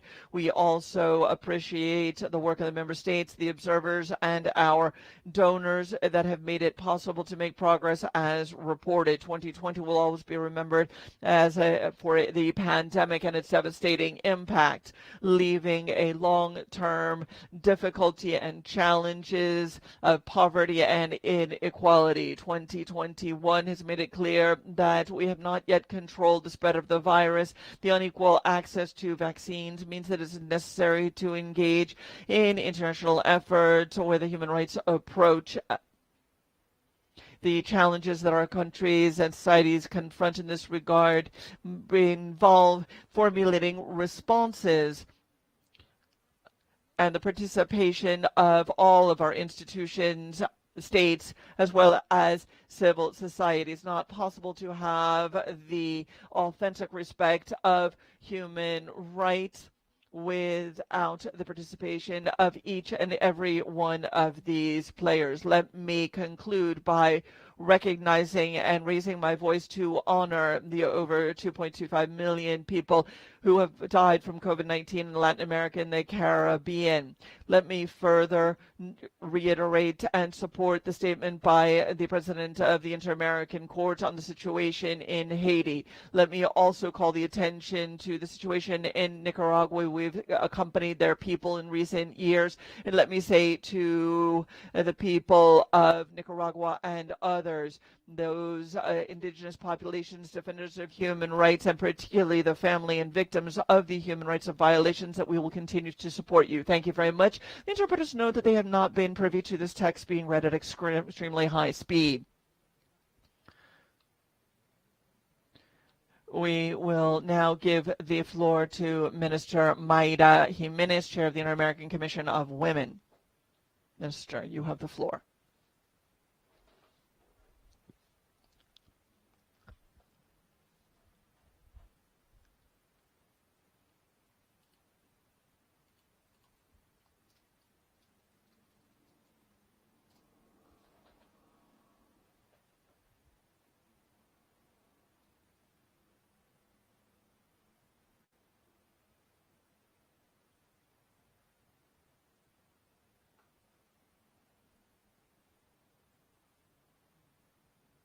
Minister, you are muted. The interpreters note with regret that sound at origin is wanting. We will do our best. Ladies and gentlemen, it is a pleasure to address you as the chair of the Inter-American Commission of Women to continue to emphasize how important gender equality is in securing the 4 core pillars of the organization: democracy, human rights, development, and security. In political terms, today, there are tremendous opportunities available to our region because we have managed to maintain governance, respond effectively to economic crisis, and to sustain our democratic equilibrium in the midst of the most adverse possible situation as a result of the COVID-19 pandemic. At the same time, we have also opened up new opportunities to reaffirm our commitment to equality and to find new paths forward. As you are all aware, the pandemic has brought to the forefront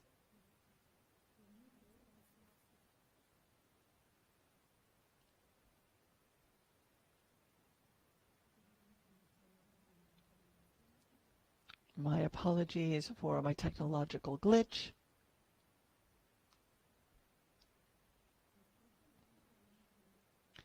Are you able to still hear me?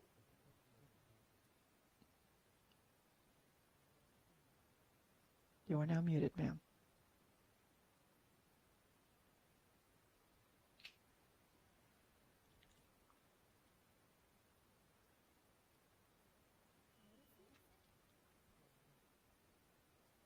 We can hear you. As I was saying, the pandemic has made more visible and has also expanded inequalities that were present even prior to this. It has also called attention to the backsliding with regard to the rights of women. Therefore, we have called and renewed the urgency of the calls for the participation of women in all decision-making posts, as well as the need for economic recovery policies to respond effectively to the gender gap, given that the economic sectors where most women work have been the hardest hit by the pandemic. This includes the service sector, trade, informal labor, domestic work, and the small and mid-sized companies. Therefore, the urgent redefinition of home-based and care-based policies to ensure for social protections are of the utmost importance. We can see how during the pandemic there has been a sharp surge in the responsibilities of women in terms of their caregiving obligations. We also know that the mandate to stay at home has meant something very different for women than men in the context of violence, and specifically domestic violence against women. Mr. Chair, Mr. Secretary General, we are pleased to note that despite the existing challenges, the Inter-American Commission of Women has sought to continue to highlight the greater impact of the pandemic on women from a perspective of interdisciplinary aspects, as well as the question of human rights, creating tools and recommendations of concrete nature, and therefore seek to attain SDG number 5, that is gender equality and empowering all girls and women. In this regard, the annual report of the same presented to this multilateral decision-making institution reflects substantive work to identify and make visible the persistent gender gaps and encourage the development of standards to strengthen the regional legal framework in the area of the economic rights of women, as well as to exchange and to disseminate good practices in the creation and implementation of comprehensive caregiving systems and the encouragement of social co-responsibility within the family on behalf of the state and the market to encourage and foster the participation of women in public spaces and promoting legislation and exchange of good practices in the area of parity and leadership. This has been done through, for example, a course for female candidates for office that has been held in several countries, including providing new tools and training for women in terms of feminine and feminist democratic leadership in the handling of crises and conflicts, as well as promoting legislative progress in the area of political violence against women, as well as the draft law, model law prepared by the same with regard to the leadership of women and the fight against corruption as has been adopted in the most recent Summit of the Americas. Fostering also the approaches of gender policies and equality at the regional level, providing follow-on to the recommendations that have been instituted through the Belén do Pará Convention on the Prevention of Violence, particularly in the areas of education and communication, to eliminate stereotypical behavior and ensure that cultural, social practices are not based on the principle of subordination of women. At the same time, SIM has also sought to forge new alliances with the feminist movement in conjunction with other international organizations and with new donors to be able to strengthen their work in coordination and support for the member states of the OAS. Periodo de planificación estratégica de la SIN, la cual se llevará. This vision will guide the activities of SIM that will be considered at the meeting that will be taking place in the first semester of next year. The commitment of member states of the OAS with SIM is fundamental, and for this reason we respectfully ask your support so that SIM may continue with its ambitious and robust project.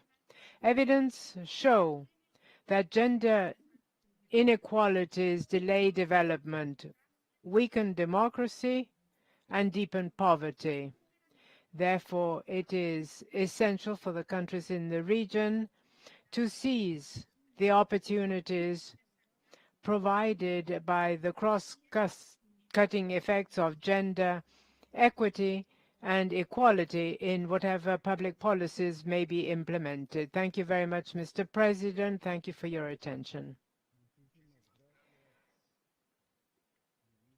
We thank you, Minister Jimenez, for that presentation. And I'm now pleased to offer the floor to those delegations that would like to refer to the presentations we just heard. I believe Mexico had requested the floor. I don't know if they are still on the list of requests. Mexico, you have the floor.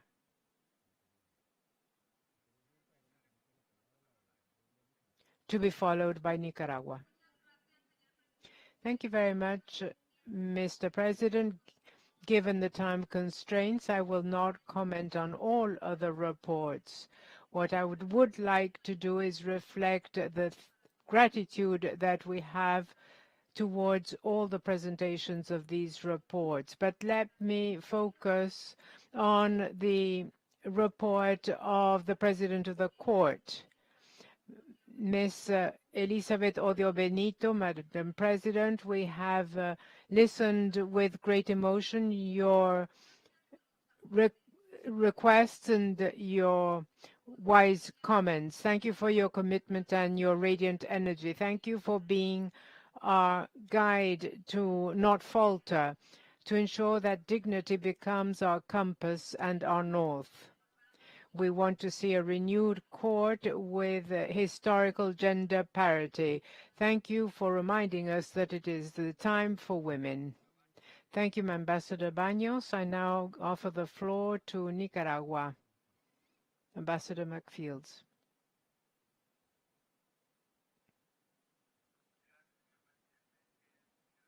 Thank you very much, Mr. President. We will also keep our comments brief to use our time effectively. Just talking about a renewed America, we think that it's important that the IHCR's work be renewed and take strides. We hope that the reports will become increasingly robust, and we hope that the activities will also be stronger. Unfortunately, concerning my country, information is published based on false information, based on journalist reports or tweets. We would like more comprehensive work to be carried out, listening to both sides with greater dialogue, and to build a solid way of work so as to look at all the different points of view and all the hues of human rights. In Nicaragua, 1.5 million of children receive free food at school. That is also a human right, and in Nicaragua it is guaranteed for free.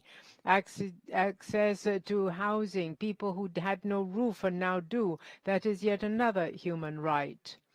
The renewal and construction and reparation of over 1,000 health centers and hospitals. They might be more modest, but they are scattered throughout the country. And here again, these are human rights that are promoted and guaranteed, and they deserve high commitment. We will be presenting our footnotes for the Inter-American Human Rights Commission as well as the Inter-American Court. Thank you very much, Ambassador. We have a request for the floor by Costa Rica.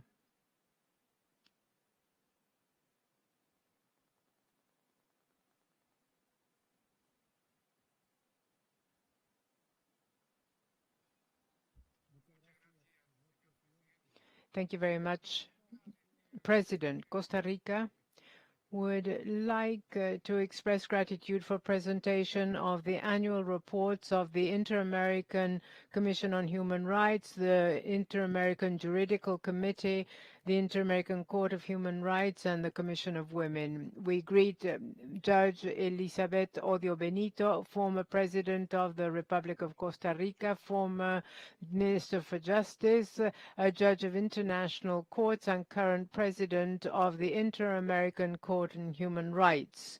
Only woman on its current bench. Costa Rica has expressed the need to guarantee parity in the makeup of OAS organs, in the activities and sessions in general, and in particular in those organs that protect human rights. The bylaws and statutes provide that those holding high positions must comply with a requirement of independence, impartiality, and known competence in human rights. But they leave out the matter of gender. Let us not forget that we are talking about bodies for justice.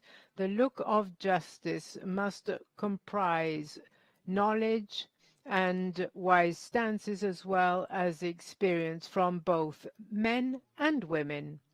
Today, it is not acceptable in any other format. Since the creation of the Inter-American Court in 1979, out of the 39 judges that have made up its bench, only 5 were women. The President of the Republic of Costa Rica, Mr. Quesada, adopted the words of Judge Benito as far as having parity on the bench.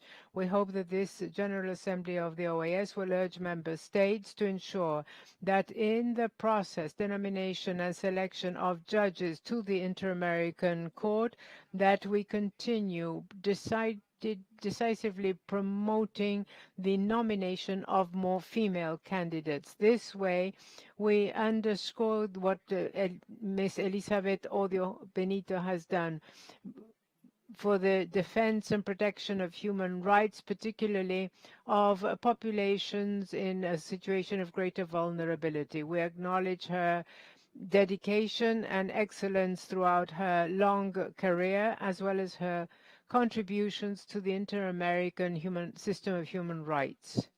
Let me seize this opportunity also to thank very sincerely the support of all member states to the election of Magistrate Nancy Hernandez as judge to the Inter-American Court on Human Rights. This General Assembly today must celebrate the election of 3 female judges. Today we have started on the path to overcome a historic debt towards gender parity. Costa Rica also recognizes the report from the president of the IACHR. Important guidelines have been set forth in a situation of an unprecedented crisis. We recognize the immediacy with which the response was provided to the crisis, the work in COVID-19 to which the Commission was receptive, monitoring the actions of states and resolutions on human rights and pandemic. Costa Rica took these into consideration when establishing decrees with measures in order to ensure that the situation was addressed with a human rights perspective. The standards are also taken into account by our Parliament, ensuring the rule of law despite the pandemic. We also recognize the resolution on people with COVID-19, guiding states towards a broader view as to those who may be or are not infected, as well as their caregivers, on a basis of non-discrimination, indivisibility of rights, and a bioethical approach. We want the IACHR to play its role of being uncomfortable for states, because it has to ensure the right of all peoples in the hemisphere and the commitments assumed by governments vis-à-vis our populations. So it is not in the interest of states, and even less the inhabitants of the hemisphere, to have a complacent commission. Its work with states to identify good practices, as well as to set clear standards in accordance to international law, are essential right now. We are grateful for the recent implementation of CIMORE and encourage the Commission to continue working focuses on the crisis and on the systematic violations of human rights in the hemisphere. Mr. President, Costa Rica has with the Commission a proactive, transparent, and respectful relationship. We recognize its autonomy and independence. We want to maintain appropriate financing that is necessary for its efficient and independent functioning. We will continue showing efforts in this sense and urge other member states to support what we agreed. Costa Rica also thanks the chair of the SIM for presentation of the annual report. Despite the years fighting for recognition of women's human rights, the advances in gender equality have remained stagnant throughout the world, and the degree of women's participation in work and politics has not increased significantly, as we see with these impediments to access to health and education, situations that have worsened given the current crisis. The work of this body have to be strengthened to recognize the differences between men and women in all fields. We need to have mandates for cross-cutting impact within the OAS as well as in the states. We encourage SIM to continue working and this organization to strengthen the SIM. We're grateful for all the reports, and Costa Rica reiterates its commitment towards the work and strengthening of the inter-American system. Thank you very much, Mr. President. Thank you, Minister Solano, for your words. Let me inquire, are there any additional delegations? The Secretary General has asked for the floor and is recognized. Thank you, Mr. President. And I think it is in absolute fairness that we have to pay tribute to two extraordinary women who have conducted remarkable work when it comes to human rights, Elizabeth Odio and Ms. Urujuela. It has been my honor to work side by side with them to follow their tasks, their activities. I've been honored to have been guided by their example, their capacity and their determination in protecting and defending human rights in the hemisphere, and with full justice, this desire to work for a continent, for a hemisphere that are free of human rights violations, committed to the fullest respect and enforcement of the conventions and agreements throughout the hemisphere. We must absolutely pay them tribute. Their work is exceptional. We will not have them with us at the next regular session of the General Assembly, but they will always be a benchmark for us because of the work that they have been able to perform. Thank you very much, Secretary General Luis Almagro, for those words.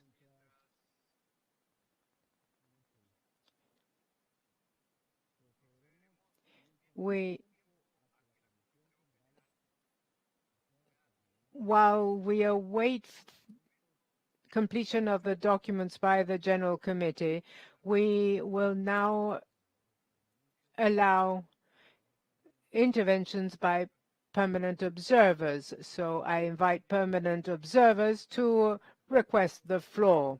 We do have one request at this point from the United Kingdom. Ambassador Wendy Morton, you have the floor.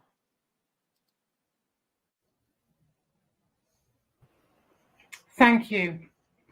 Mr. President, Secretary General, Ministers, delegates, friends and colleagues, it is an honour to represent the United Kingdom here as a permanent observer state.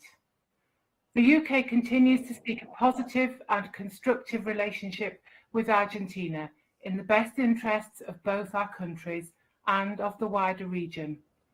Since the OAS General Assembly last year, we have jointly extended our period as co-chairs of the Equal Rights Commission, and last month the International Committee of the Red Cross completed the second stage of our joint humanitarian project plan, identifying the remains of a further 4 Argentine soldiers who died during the 1982 conflict. Critically, over the past year, we have worked closely with Argentina and with countries all around the Americas and Caribbean on 2 of the most pressing global challenges, climate change and COVID-19.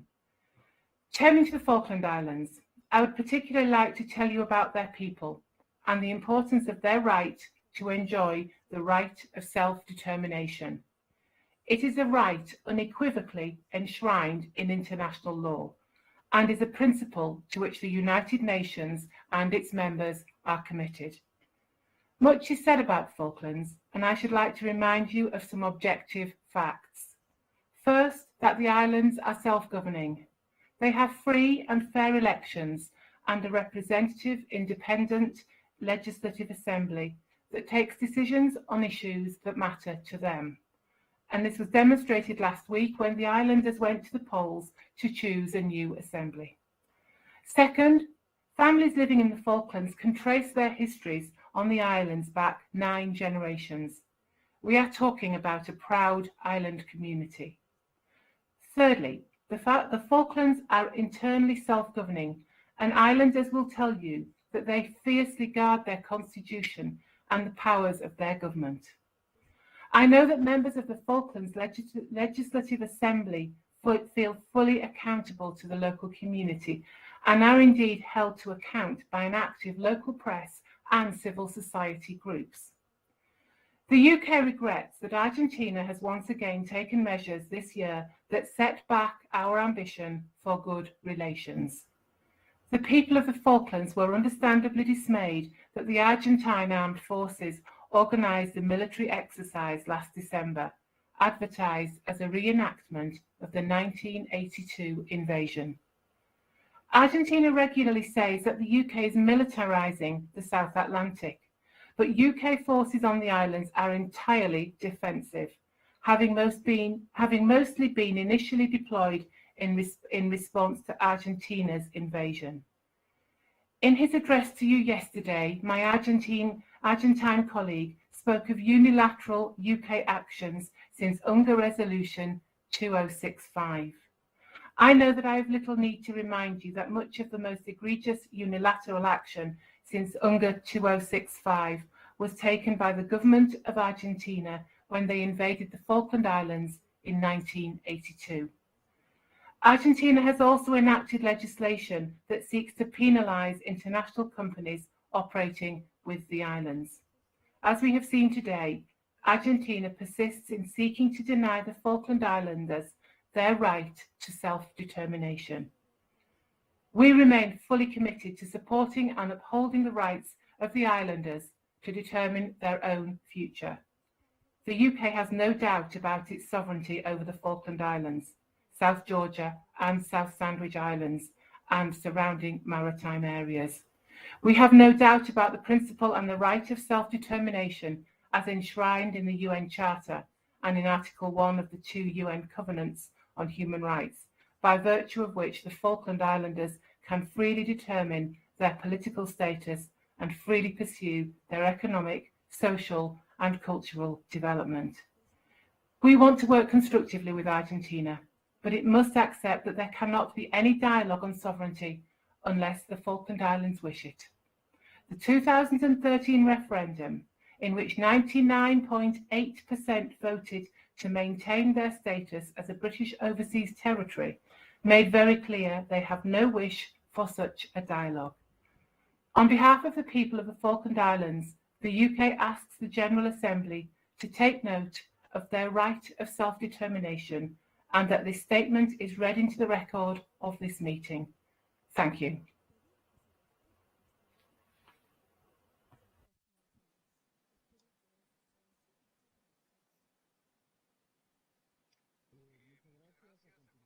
Thank you very much.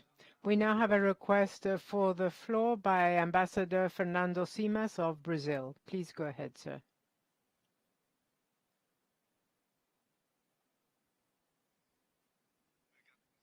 Thank you, President. Let me be brief because I don't want to take time away from the end of the General Assembly.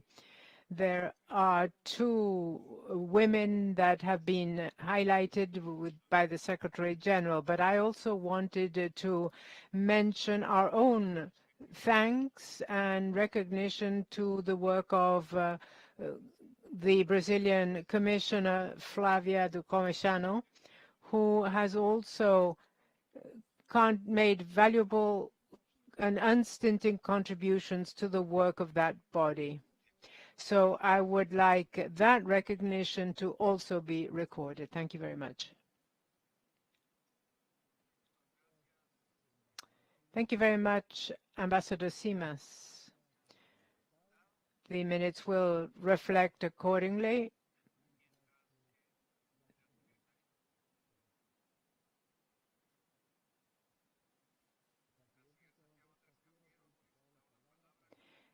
Foreign Minister Cafiero of Argentina has requested the floor and is recognized. Thank you. And let me first say that I'm Pablo Testamanti, Vice Minister of Foreign Affairs for Argentina, and I've asked for the floor virtually from Buenos Aires.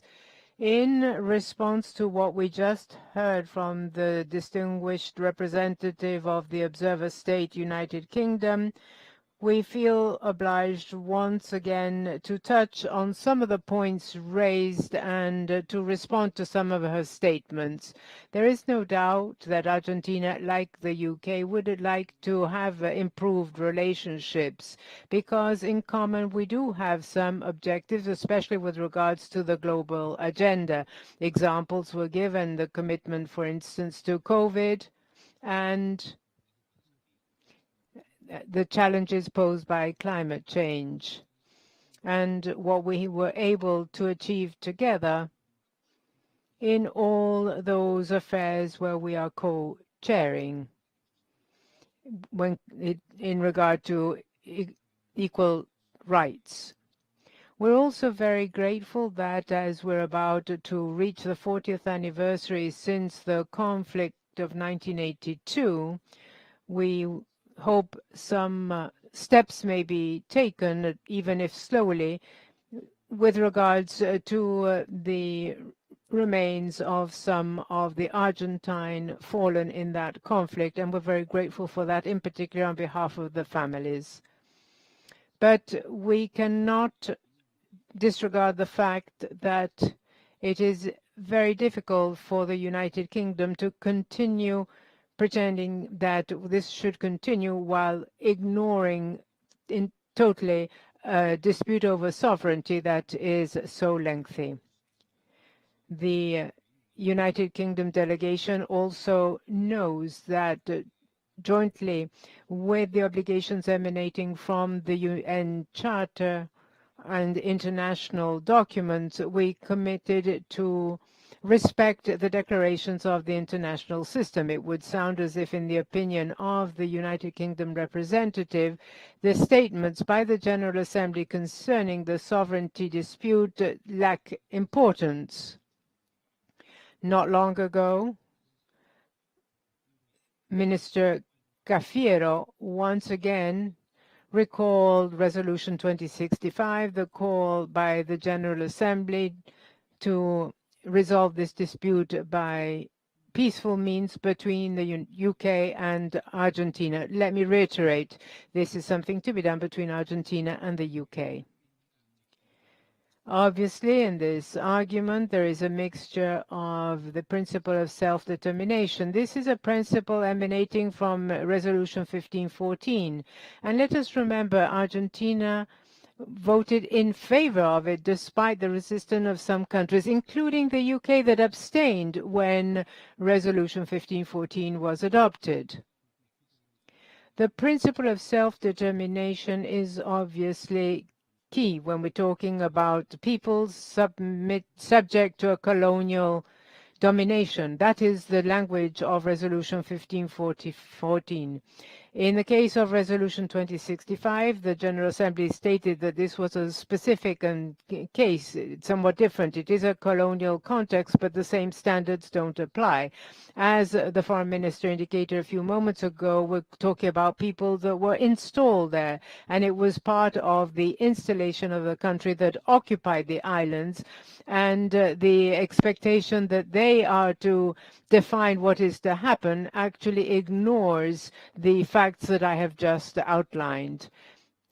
In addition, I would imagine that the delegate of the UK recalls that specifically this topic of self-determination was a reform to one of the resolutions of the GA, but it was rejected by the General Assembly.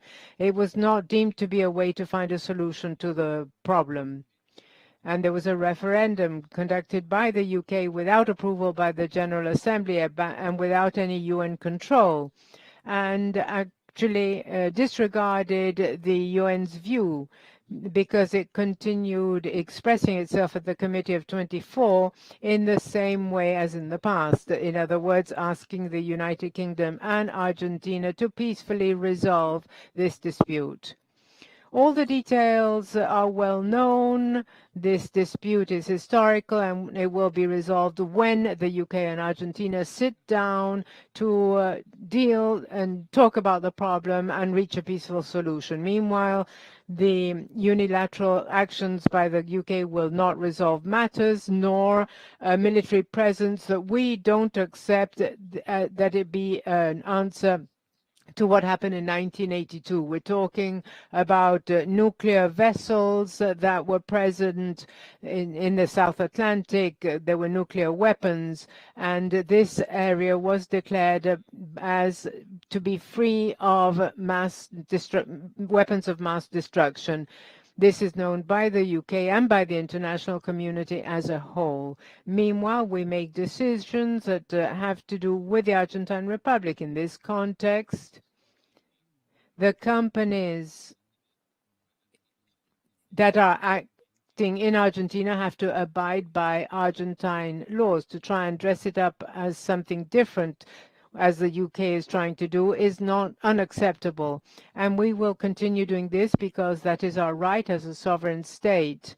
And the measures that we adopt in whatever actions we take in the Argentine territory obviously include also the Malvinas Islands, the South Georgia and South Sandwich, and the surrounding maritime area. Thank you very much. Thank you, Vice Minister. We will now have a 20-minute break so that the Secretariat can finalize documentation for the next issue on our agenda. So we shall reconvene shortly.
This is a quick sound check from the English booth. Quick sound check. Sound check from the English booth. 1, 2, 3. 1, 2, 3. Sound check from the English booth. Sound check. Can you hear the English? Sound check, sound check.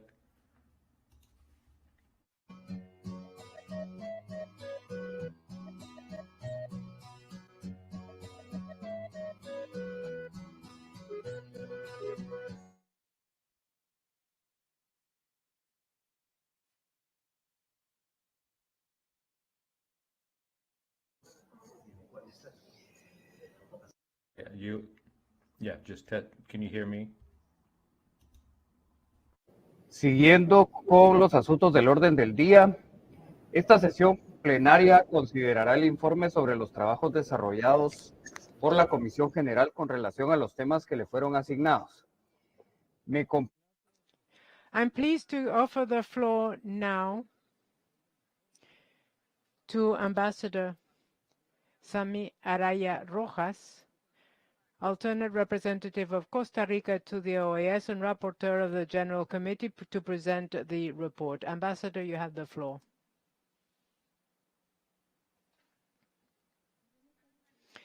Good afternoon, President. Good afternoon to all the heads of delegation and delegates present at this General Assembly. I provided the report of the General Committee under the leadership of the Chairman, Ambassador Fiallo, and the Vice Chair, Maria del Carmen Roque Bordo. The General Committee agreed on 2 draft declarations and 3 draft resolutions, which were presented recommending their approval by the plenary, as listed below. Draft statement, the situation in Haiti, presented on Thursday, November 11th, to the plenary with the delegation of Haiti, introduced on the agenda at the request of the delegation of Costa Rica. It was considered at the 3rd virtual meeting of the General Committee.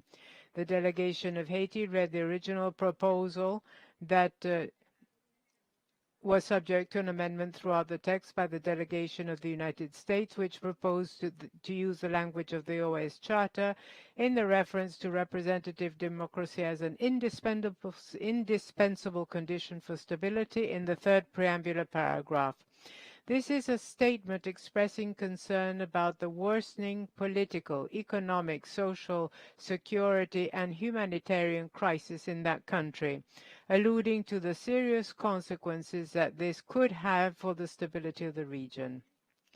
The government commits to ensure the well-being of the Haitian people and urges the OAS to resolve the humanitarian crisis. Several delegations expressed support for Haiti's declaration and joined as co-sponsors. Argentina, Mexico, Venezuela, Ecuador, Guatemala, Chile, Dominican Republic, Costa Rica, Colombia, Brazil, and Canada. The draft declaration was approved on its first reading at the 3rd virtual working session of the General Committee for consideration by the plenary. The draft declaration renewed commitment to post-COVID-19 sustainable development in the Americas, presented to the plenary of the General Assembly on Thursday, November 11th by the delegation of Trinidad and Tobago, with the co-sponsorship of the delegations of the Bahamas, Belize, Grenada, Panama, St. Kitts and Nevis, St. Lucia, St. Vincent, and the Grenadines. It was considered at the 2nd and 3rd virtual working sessions of the General Committee. The delegation of Brazil requested to be one of the co-sponsors. The original text received comments from the delegations of Canada, Costa Rica, Brazil, and United States and Canada.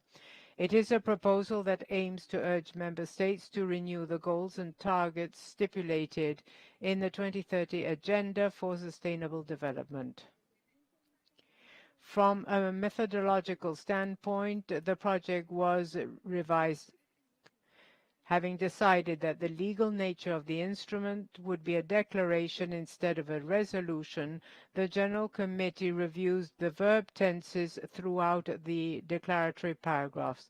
The proposal encourages the adoption of a comprehensive and multidisciplinary approach involving both states and the organization, in addition to declaring the commitment of states to continue promoting national and regional measures to counteract the effects of climate change. Special attention was given to protection of women's human rights, and it refers to strengthening the role of the OAS to improve national capacities. The delegation of Colombia expressed its interest to insert a footnote in regards to preambular paragraph 2. The draft declaration was agreed at the third virtual working session of the General Committee for consideration by the plenary. Draft resolutions agreed. The draft resolution, Promotion and Protection of Human Rights, had sections and paragraphs ad referendum, in consultation and pending. Therefore, an analysis was made in parts, allowing agreement to be reached in regards to sections 3, 12, and 11. In the case of section 3, entitled Rights of Children and Adolescents, the debate on the approach to the adoption of subsequent measures involving a possible inter-American instrument was resolved by means of a proposal from the delegation of Ecuador requesting, and we have lost the sound right now, requesting a regional diagnosis with a view to the adoption of subsequent measures. In section 11, entitled Protection of Those Seeking Recognition of Refugee Status in the Americas, the proposal of the delegation of Haiti on treatment with dignity was included with some modifications to the text. Finally, section 12, entitled Strengthening the Inter-American Commission of Women, SIM, for the promotion of gender equality and women's rights, the delegation of Trinidad and Tobago withdrew its ad referendum and informed that it would submit a footnote on the matter. The delegation of St. Lucia stated its intention to include a footnote throughout the text of the draft resolution. The draft resolution was agreed at the second virtual working session of the General Committee for consideration by the plenary. The draft resolution, Evolution of the COVID-19 pandemic and its impact on the hemisphere, originally presented to the plenary of the General Assembly on Thursday, November 11, jointly by the delegations of Peru, Chile, and Costa Rica, with the co-sponsorship of the delegations of Argentina, Bolivia, Canada, Colombia, Ecuador, the United States, Panama, and Uruguay. It was considered at the first, second, and third virtual working sessions of the General Committee. The delegations of Mexico and Honduras requested to be considered as co-sponsors.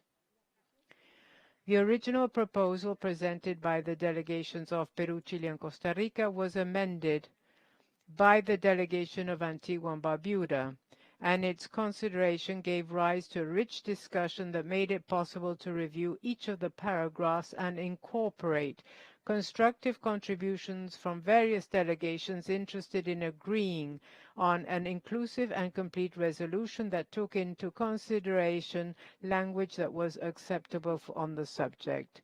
Among the elements agreed upon, we can highlight in the preambular part a recognition of the need to create production plants in developing countries that can produce high-quality, effective, and affordable vaccines. Regarding the exchange of relevant scientific and technical knowledge, it was proposed that this should be on the basis of mutually agreed conditions. The importance of financing and technical assistance for all member states was reaffirmed while maintaining the reference to the most vulnerable nations. Consequently, in the substantive part, it was agreed to call on international financial institutions to grant favorable conditions to small states because of their vulnerability in order to mitigate the economic losses caused by the COVID-19 pandemic.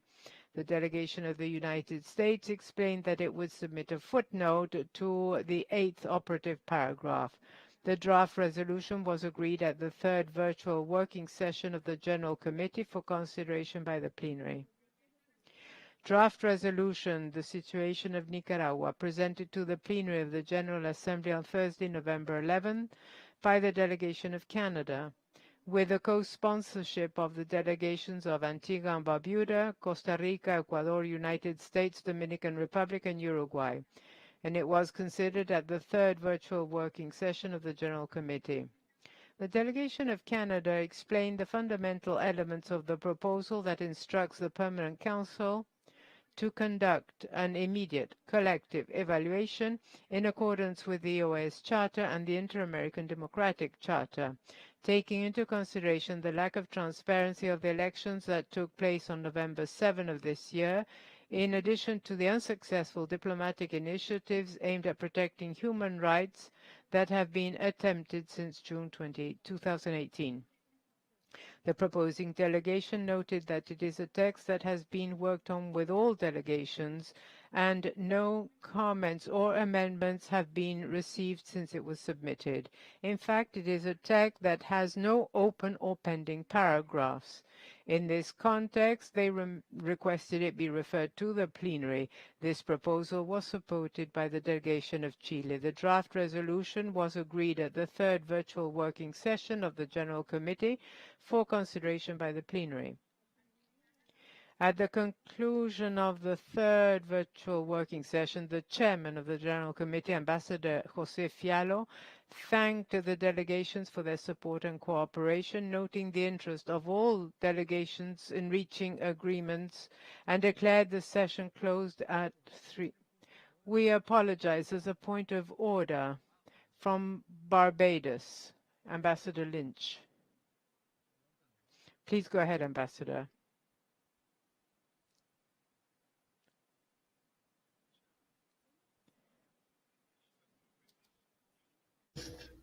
On the resolution on Nicaragua, the situation in Nicaragua, had not had the opportunity fully because of the clash of sessions between the plenary and the General Committee. Issues of operative 5 within that resolution. The delegation of Barbados is not satisfied with the language that was used. We wanted a replacement for the language in operative 5 to delete the word appropriate to be completed no later than November the 30th, and to take action, and to replace it as follows: that the sentence would then read to be completed no later than November the 30th, and to take action in line with approved resolutions and mandates adopted since 2018. That has been the proposal of Barbados. It was not accommodated within the General Committee, and we would like to put that to this plenary, sir. Thank you very much. Muchas gracias. Thank you very much, Ambassador. We will take due note and will address it when we take up the consideration of that resolution. This is just a presentation of the report. So let us continue with presentation of the report. Thank you very much, Mr. President. At the conclusion of the third virtual working session, the chairman of General Committee, Ambassador Fiallo, thanked the delegations for their support and cooperation, noting the interest of all to reach agreements, and declared the session ended at 3:15 p.m. on Friday, November 12. Your Excellencies, Ministers of Foreign Affairs and heads of delegation, I take this opportunity to recognize the work and efforts made by the delegations that participated in the General Committee, seeking agreements for consideration by ministers and heads of delegation at the 51st regular session of the General Assembly that highlights a balance between national interest and those of the states as a whole. I would also like to express on behalf of all the delegations our recognition and gratitude to the chairman for conducting the negotiations on the projects assigned to the General Committee. Finally, I would like to express our gratitude to the members of the staff and of the General Secretariat of the OAS for the support offered in the development of our work, which demonstrates their commitment. With gratitude for the trust placed in the General Committee, I present respectfully this report as rapporteur for consideration of the ministers and heads of delegates of the regular session of the General Assembly. Thank you very much. Thank you very much, Ambassador, for this report.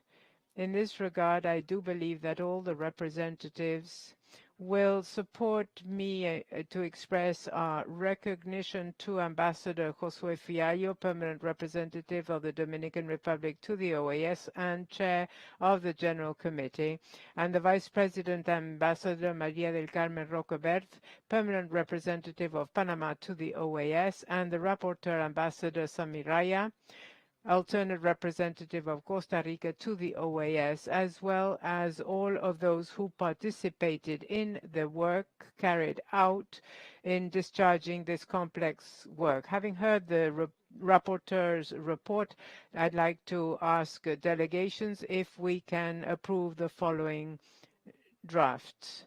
Draft declaration, renewed commitment for the sustainable development post COVID-19 in the Americas, document AGCG doc .2/21.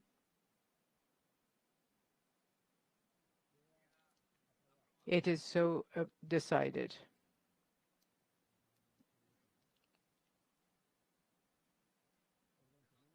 I'm sorry, but we do have a request for the floor from Ambassador Luz Helena Baños.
Ambassador Baños, do you wish to take the floor? If not, we can move on.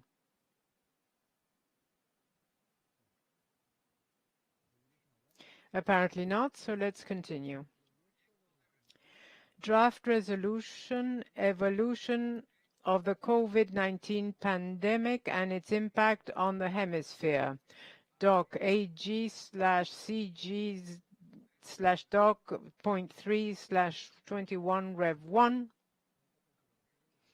And I put it to the consideration of member states. It is adopted. Draft resolution, promotion and protection of human rights, document AG/CG/doc.4/21. I submit this document to consideration by member states. Adopted. Draft resolution, promotion and protection of human rights, document AG/CG doc.4/21 is presented for consideration by member states. Is it the one I just read a moment ago? Yes, it was just adopted. Draft statement, the situation in Haiti, document AG/CG/doc.5/21. Presented for consideration by member states. Adopted.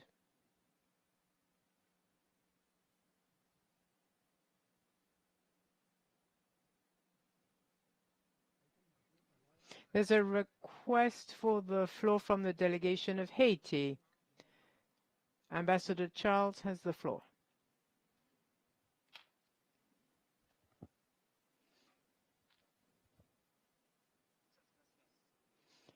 Thank you very much, Mr. President. Mr. President, my delegation thanks member states for endorsing this statement on the situation in Haiti. With the dialogue today, we can further consolidate the relationships between countries in our region. This is also an opportunity to reinforce links with neighboring countries that are observers at our organization. The Republic of Haiti reiterates its interest to a firm cooperation with its partners.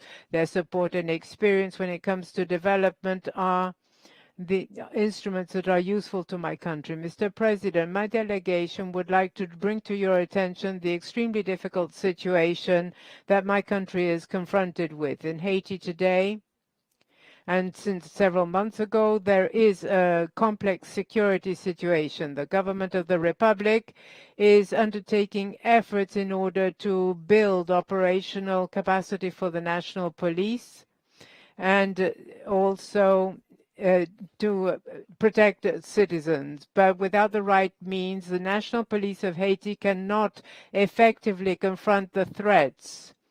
It cannot be present on all fronts at the same time. This declaration has shown that the situation in Haiti deserves attention because the accent was placed on the following: multilateral cooperation in Haiti to help it resolve security problems, judicial reform in the investigation on the assassination of President Moise, and support for the organization of general elections.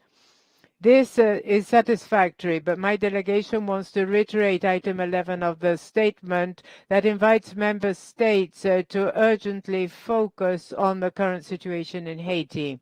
Mr. President, in conclusion, my delegation reaffirms the commitment of the Republic of Haiti towards democracy and the building of democratic notions. Thank you very much.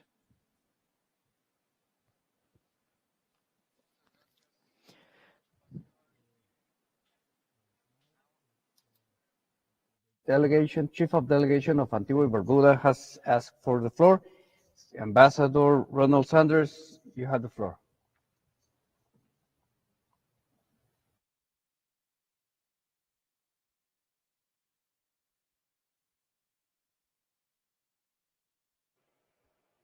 Ambassador Sanders, could you please request the floor again?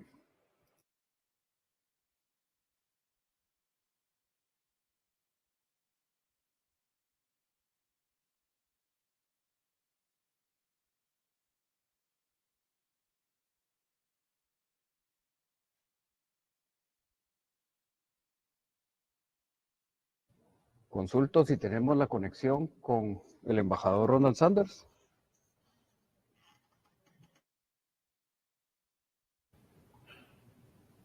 ¿Sigue conectado el embajador, Fernando, o ya no? No lo veo en la sala. Creo que está reiniciando su browser. It would seem that the ambassador is refreshing his browser as he is not currently connected.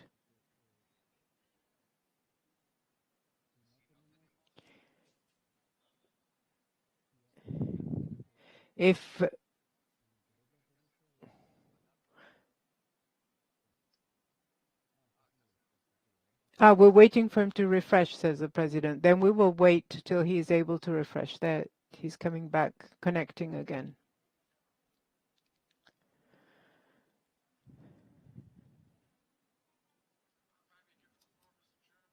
Knocked off, but I wasn't sure what was happening.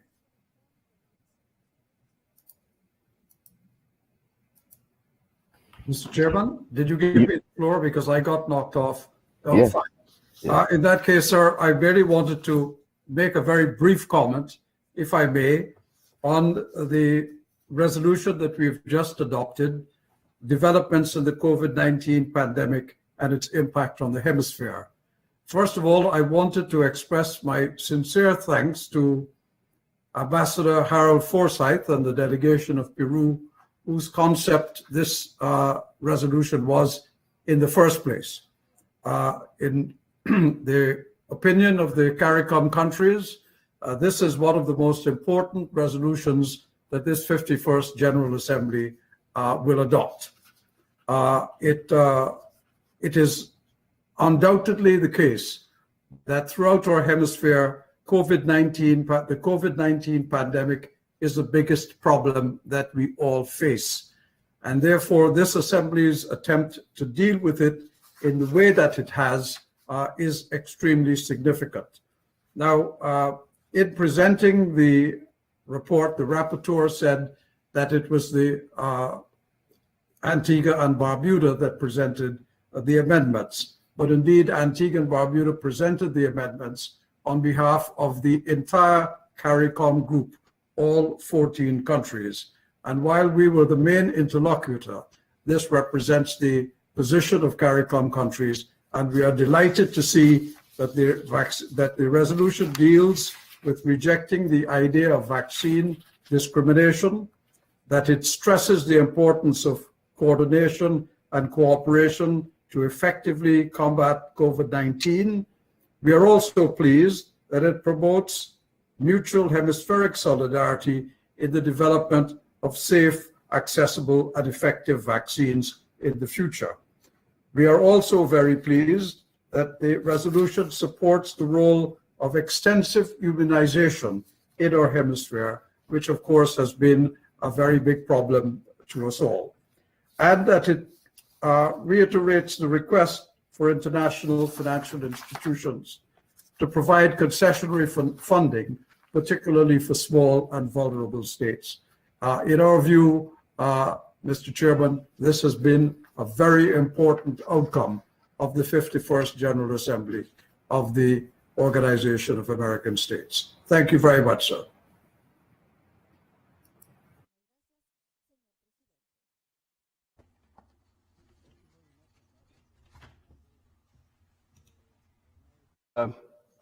It's the opportunity to Canada, Ambassador Adset.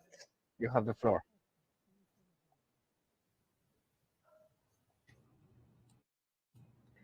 Thank you very much, Mr. Chair. Let me just adjust the camera a little tiny bit here. First, merci. Je voudrais juste ajouter quelques mots sur la résolution sur Haïti. Thank you. Just wanted to add a few words on the Declaration of Haiti and the documents that we have gotten here as well.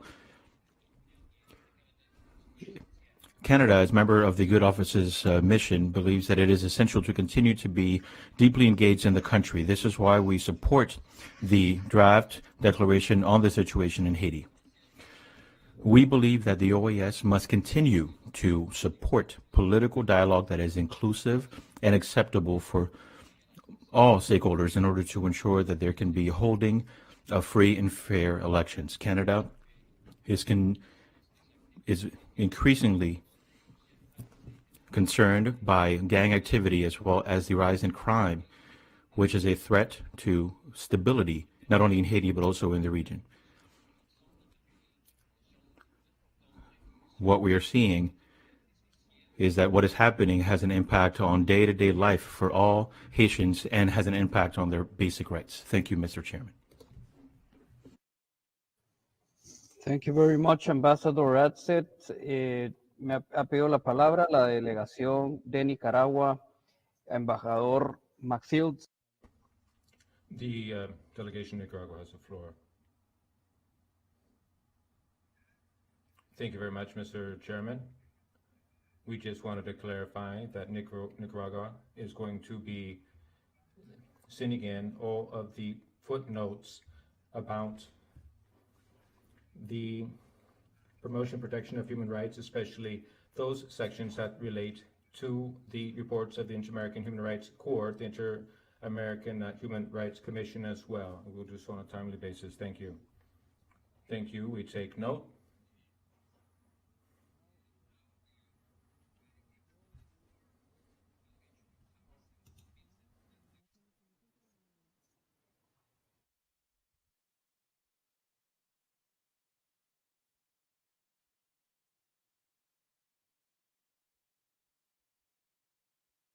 Thank you, Chair. Chair, the delegation of St. Vincent and the Grenadines supports the draft declaration on the situation in Haiti and underscores that it must be understood that the role of the Organization of American States is to facilitate dialogue and provide assistance only as requested by the Haitian authorities and people in accordance with international law. Only Haitians can provide solutions and determine their own destiny. St. Vincent and the Grenadines does not, cannot, and will not support any interventionist actions in the internal affairs of Haiti. We request that this footnote be appended to the draft declaration. Thank you, Chair. Thank you, Mr. President. Thank you very much, Ambassador. Ofrezco la palabra al embajador Forsyth de For the floor to Ambassador Forsyth of Peru. Thank you very much, Mr. Chairman. On behalf of the government of Peru, I would like to thank all of the delegates, and especially those that were so kind as to co-sponsor with us this draft on COVID, and those member states that, again, co-sponsored it. So I would like to offer a very special thanks to Ambassador Sanders of Antigua and Barbuda and the member countries of CARICOM, who from the outset offered innovative ideas to this draft, and that gave rise to a very rich and worthwhile discussion yesterday that resulted in this document, which is a very worthwhile and interesting watershed for this organization on a topic that has such an important effect on the community of the Americas. And when we had the honor of presiding over the Permanent Council, there was an event on COVID, and that set the course for where we stand today. In the Permanent Council, we generated that resolution, and now we're doing it at the level of the General Assembly. Now, what we are most concerned about at the time, and I think this is a feeling that is shared by all, and that is the need for us to coordinate our response to this scourge, a scourge that does not respect borders, norms, ideologies, and that has a huge capacity to very efficiently cause untold harm. So I would like through you to put on the record our thanks to the Pan American Health Organization, to the General Director, Dr. Etienne, and her whole team who worked so well on preparing this resolution. Thank you very much.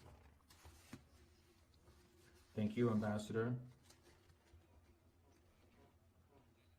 I give the floor to Ambassador Abdallah of Uruguay.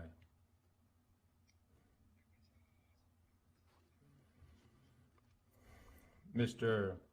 Chairman, just a few moments. I know we're all quite tired. I would like to thank Ambassador Forsyth. From the very beginning, he was working on this topic, and he was a constant force behind our response to COVID. Now, in Uruguay, the path we've gone down and where we are now is one of raising the importance of awareness for there to be multilateral cooperation, and the fact that we are all together now, basically having made a decision which we now understand that cooperation is absolutely necessary. That makes me very happy. We're very happy to see that science is gaining ground, and vaccines were churned out at a breakneck speed. and we have within our reach the end of this pandemic. But I do think that we have to continue putting our best foot forward so that we can consolidate a mechanism of cooperation and of assistance that's ever more effective. Uruguay stands by in that effort, committed to that effort, and everyone that has a hand in this needs to do their part. Thank you.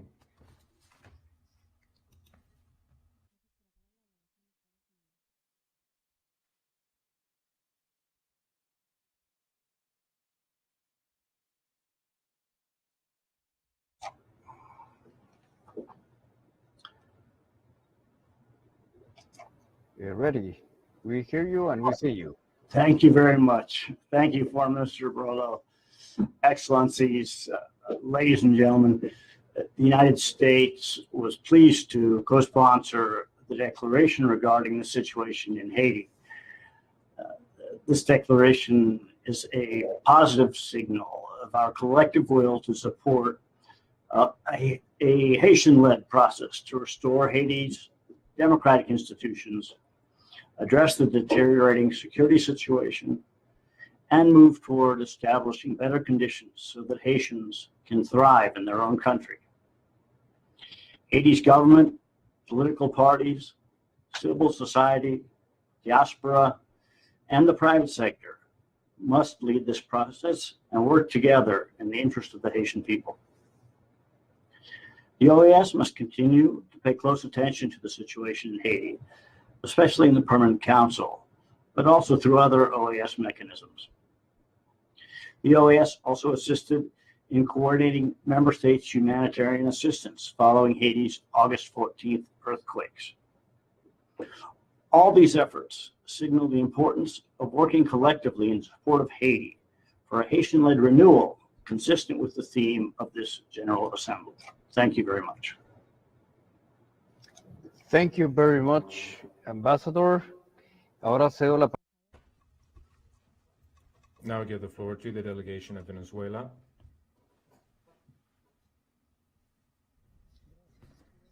Thank you, Mr. Chairman. I would just like to join in thanks for Ambassador Forsyth and the delegation of Peru for the huge effort they put forward to draft this resolution on the pandemic of COVID-19, and point out to the Secretariat that the mission of Venezuela did co-sponsor this, and I don't think we were on the list of the co-sponsors of this resolution. Thank you very much, Ambassador.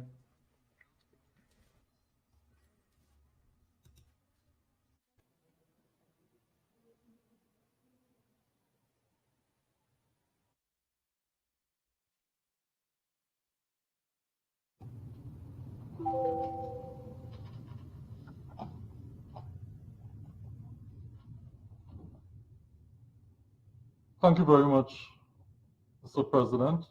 Mr. President, I take the floor just briefly this evening, but because as we have rallied around the declaration renewing our commitment to sustainable development in the Americas, it's fitting that we acknowledge now and recognize the very collaborative, inclusive approach that we adopted in advancing to adoption today, this declaration. Weeks ago at our Permanent Council, when member states recognized that the opportunity presented ourselves within the theme of this General Assembly to renew our commitment to sustainable development, we all came together.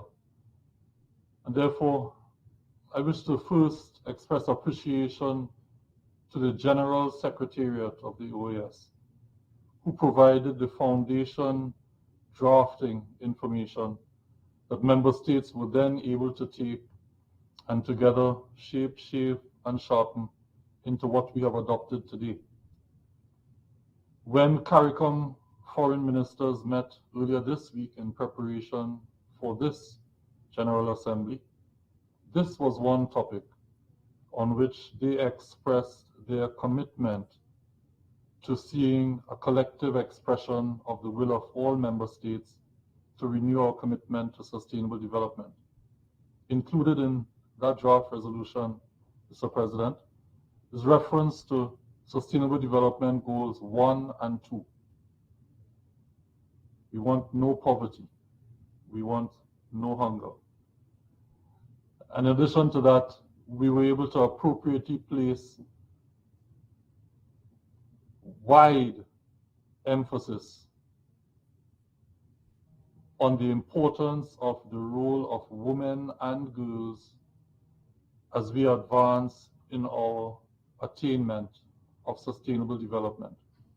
This delegation was pleased to serve really as the coordinator of all member states who came together, all of us together, collectively, to express our will in this declaration. This is the year, the decade of action for the Sustainable Development Goals, and it is certainly a most important outcome of this General Assembly that we have today expressed our renewed commitment to seeing sustainable development achieved in our hemisphere. I wish to thank all the delegations that contributed, and again to the General Secretariat, all as one team, to express to our citizens in this hemisphere that we are committed to their best interests and we will leave no one behind. I thank you very much, Mr. President. Thank you very much, Ambassador. There's a request for the floor from the Ambassador of Guatemala. You have the floor, sir.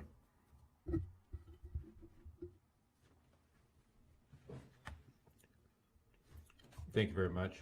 I wanted to start by thanking the General Committee for all of the work that they did over the last 2 days. I would ask the Secretariat to please put Guatemala down as a co-sponsor on the resolution on a renewed effort for sustainable development. Thank you, Vice Minister.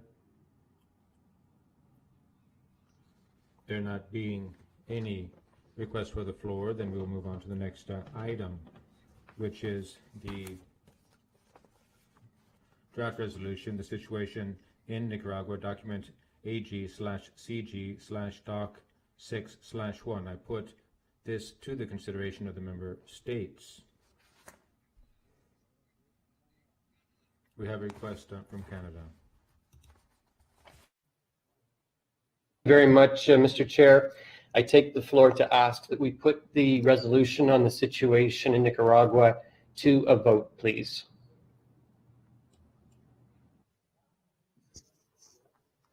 Okay.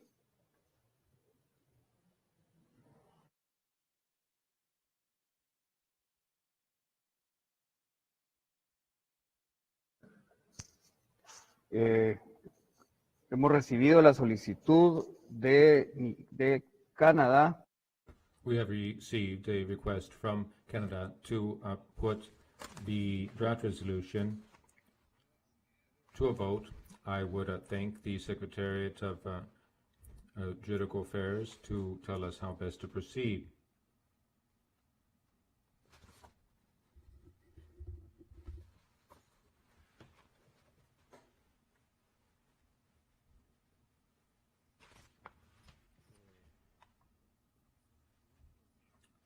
Mr. Chairman,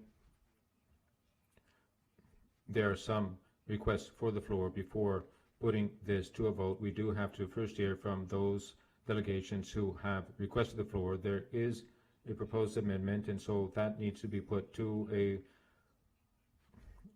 discussion before putting this to a vote. Article 69 refers to there being a discussion before submitting a draft resolution to a vote. We have heard that there was a proposed amendment offered. Thank you very much. Then the delegation of Nicaragua has the floor.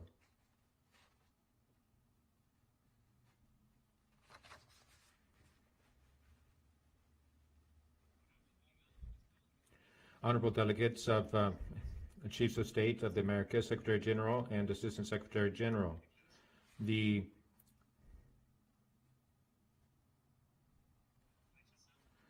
we categorically reject this draft resolution, which is being imposed on Nicaragua in this 51st General Assembly.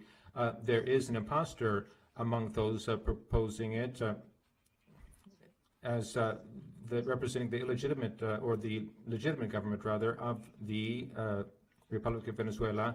One of the most beautiful things that have been carried out in the last years was concluded. That called for much work, preparation, organization, resources from different organizations, and also the will and resolve of the people who have said to the four winds they want to live in peace, harmony, and research unity as an essential premise for life itself. Our electoral process, our election, which we just concluded, in which we saw the democratic and civic spirit of the whole people in our country, and this has been said in a number of sessions of the Permanent Council of the OAS, the Nicaraguan society has gone down a path without return toward democracy, taking active role, which represents that colossal effort.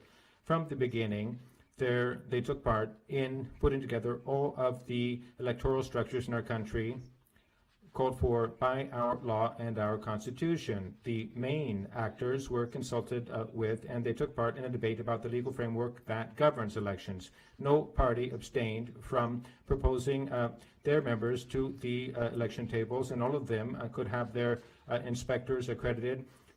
In the reception desk for the votes, they were present before, during, and after, and they also were present in the transfer of the votes. There was no act of physical aggression or any constraint or limitation placed on any delegate of a political party, and no candidate that was registered by a party was had their campaign affected or limited.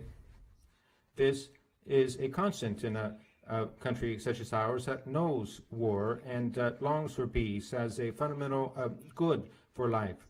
More than 65% of the citizenry took part in the national elections through an organized civil structure that that was put together by the Supreme Electoral Body in order to ensure that Nicaraguans, men and women, could vote in peace with transparency and tranquility. No one can deny that. Nobody can deny that unless they want to promote or commit unworthy acts of aggression against our country. Recently, we clearly showed those plans that were afoot against our country, and we energetically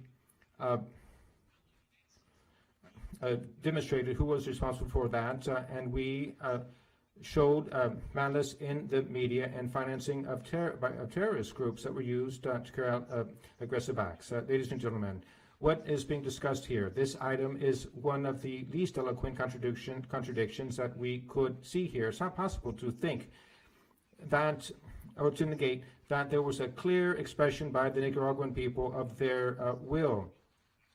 Those Nicaraguans that voted and were followed through by the media, through all of the streets, into 3,000 different voting sites, and this unquestionable truth was certified by the political parties. We all expected to see the elections carried out in peace, and that's what happened, in total and the utmost peace. And so each one of you can ask yourselves what Nicaraguans feel, those who ratified the president, the commander Daniel Ortega, and the vice president Rosario Murillo. We are happy, pleased, and eager to continue working even harder for Nicaragua. But you can also observe the 600,000 compatriots who opted for other political alternatives, whose results were respected. They join us as well to work for Nicaragua. It's not just civic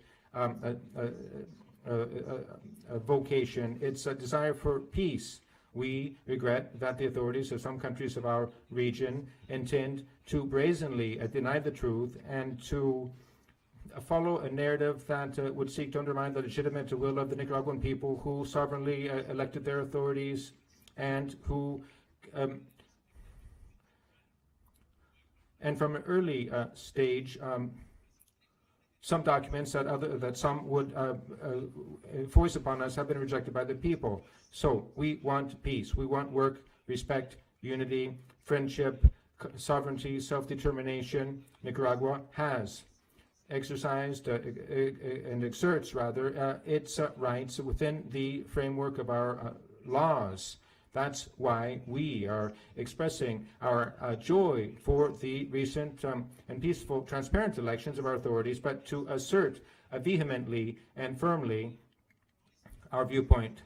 The OAS is not our electoral body. It does not have the authority to organize our election process, the voting stations. It is not an arbiter. It is not an auditor of the electoral process of the elections. Each people establishes its own electoral authorities through its laws, and when someone would want to do otherwise, the result is painful. On other occasions, we have emphatically expressed our criterion on the so-called recommendations issued by the OAS on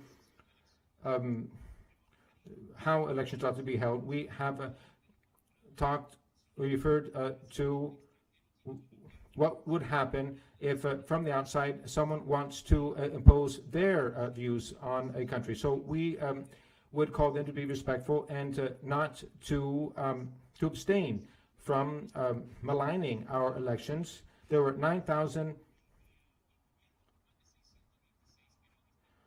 There were more than 600 independent journalists.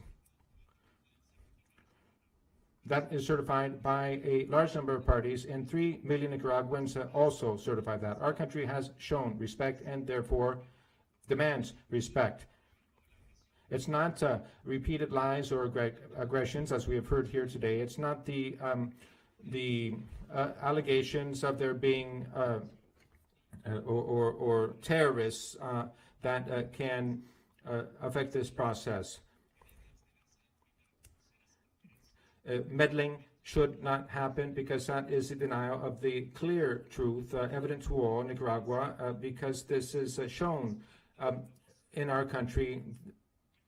Our voice and our demands, our people are preparing the actions and to carry out very ambitious plans and struggles for the future with faith in God Almighty, and we have with clarity about our objectives to fight against poverty, to promote a fair participation, and to expand economic growth to the benefit of those in the rural environments. Priorities will be given to Afro-descendants, indigenous, and women, professionals and rural workers, broad swaths of society with citizen security, living in peace, democracy, and development.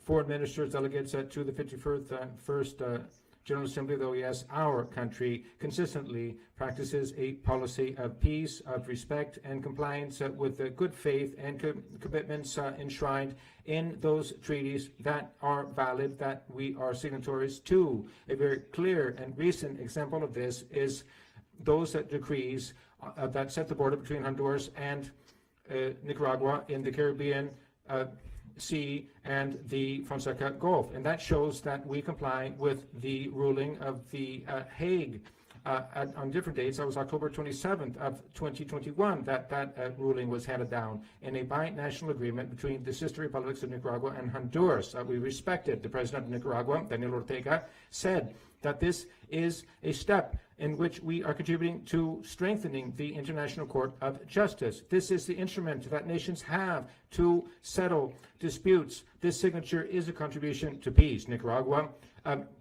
complies with its commitments, and we demand the same for us, that the principles of respect for states' national sovereignty be respected, non-meddling in internal affairs, and the self-determination of peoples. At this occasion of the 51st General Assembly of the OAS, we demand respect for our rights to live in peace, and that the daily work of Nicaraguans is our beacon, is our spearhead to keep moving forward. That there not be further undermining of the credibility of this organization. Let's not forget what the purpose of this body is, created supposedly to defend and promote the sovereignty of the peoples of the Americas. Nicaragua has a right to live in peace, and our Nicaragua, the land of Andres Castro, Dario Sandino. Thank you very much, Mr. Chairman. Thank you. Now,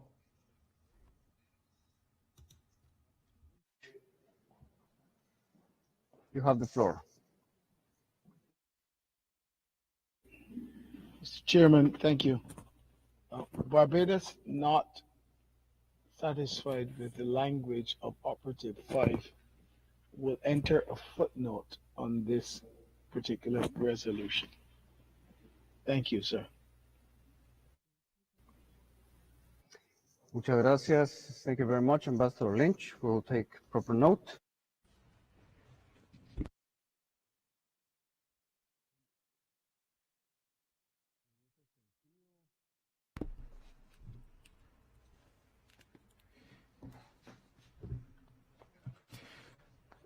Nicaragua has requested the floor. You are recognized.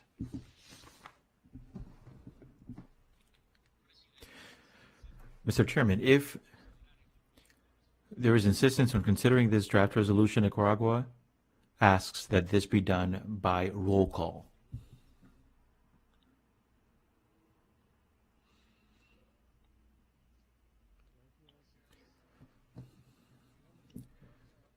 Thank you. In light of what was just requested by the delegation of Nicaragua, I would like to ask the Secretary of Legal Affairs for the opinion.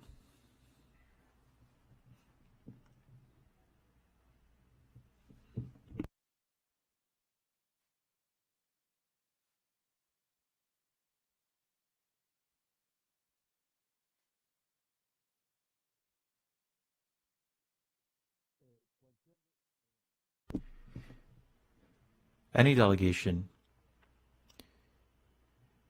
is able to ask for a roll call vote. Therefore, we can and should abide by what was requested by the delegation of Nicaragua.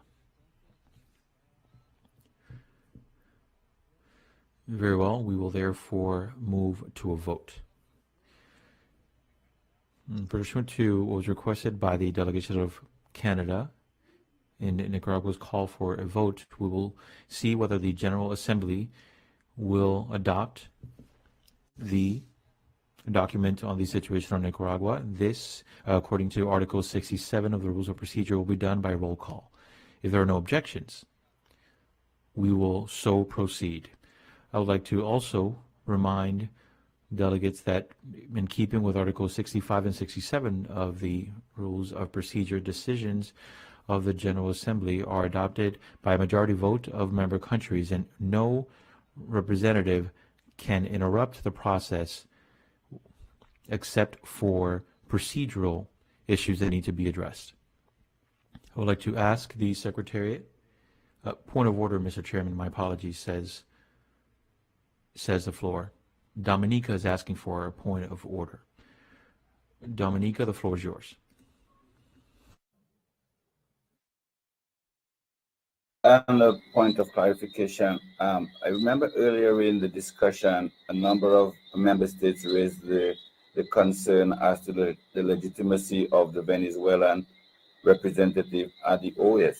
Given the fact that this is co-sponsored by Venezuela, just as a point of clarification, is Venezuela going to be allowed to participate in this vote? Because a number of member states did raise concern as to the legitimacy and the presence of the representative of Venezuela, who is not a member of the OAS. Thank you. Thank you very much. Solicitamos a la Secretaría de Asuntos Jurídicos. We'd like to ask the Secretariat on Legal Affairs to please answer the question.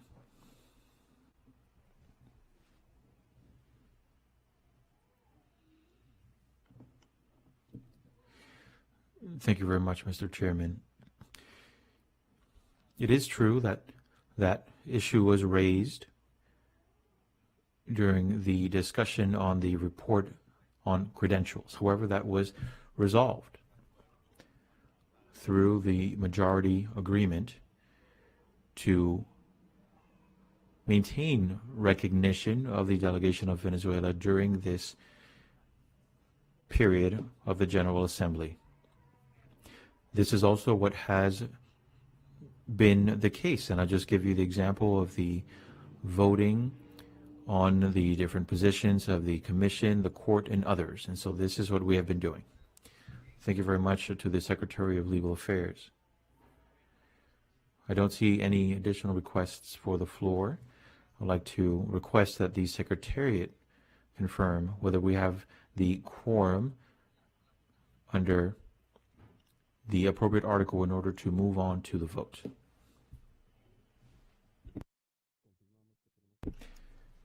Yes, Mr. Chairman, we can confirm there is a quorum. Seeing as the Secretariat has just confirmed we have a quorum, we will now move to the vote.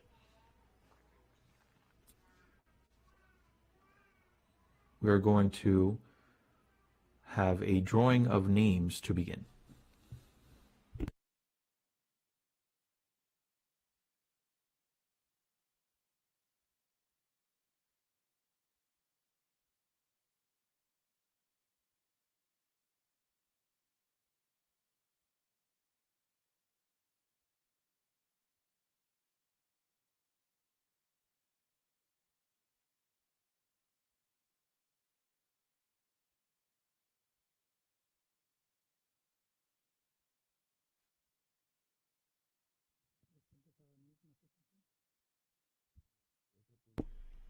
We couldn't hear that, Mr. President.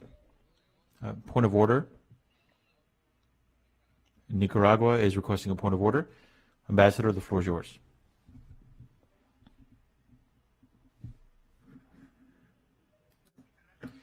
Thank you, Mr. Chairman. Just wanted to confirm here. The states sponsoring this resolution, therefore, explicitly or implicitly recognize the delegation being represented by Mr. Tare. Just wanted to get confirmation from the legal secretary. Thank you. I offer the floor to the Secretary of Legal Affairs.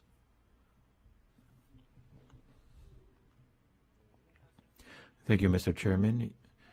As I was just explaining a moment ago, the recognition of the credentials of the delegation of Venezuela was conducted at the beginning of the session, which goes for the entire session, and that includes the voting that was already conducted, as well as other voting that may be held until the end of this session. Thank you, Secretary. My microphone was off, says the chair, but we are going to begin. Well, there's another point of order here. Nicaragua.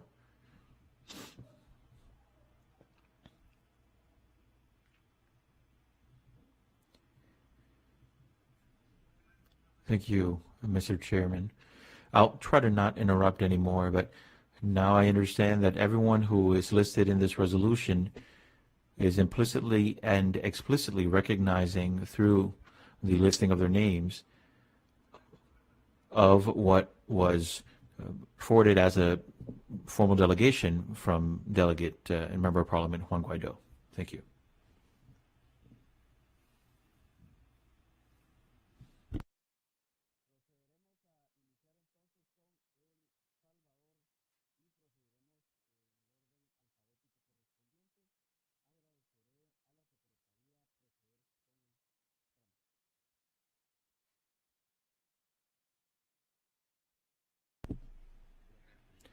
We'll start with El Salvador. Secretariat, please help us with the process.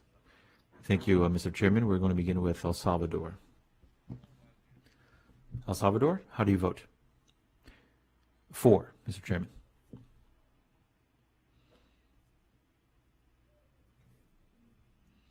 Thank you, El Salvador. The United States, how do you vote?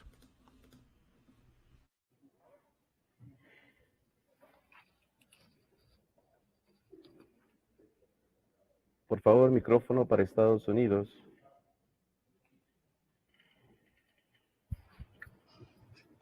Thank you, Mr. Chair. The United States votes in favor of the resolution. Thank you, sir. The delegation of Grenada, how do you vote?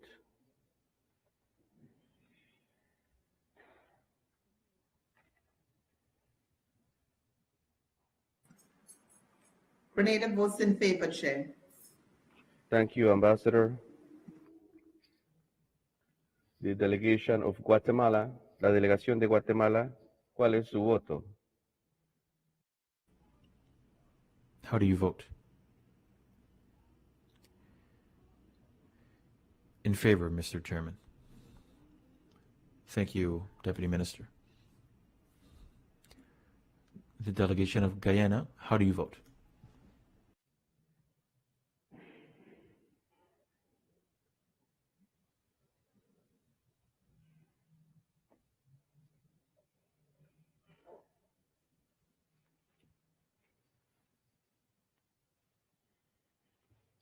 No need to put it on. Mr. Chairman, Guyana votes in favor, in support. Thank you, Ambassador. The delegation of Haiti, how do you vote?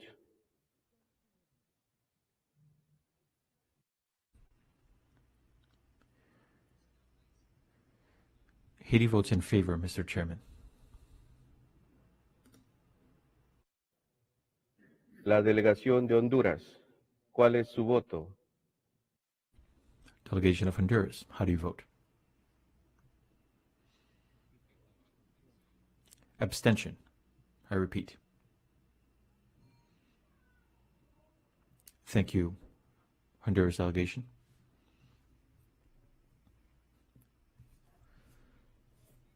Delegation of Jamaica, how do you vote?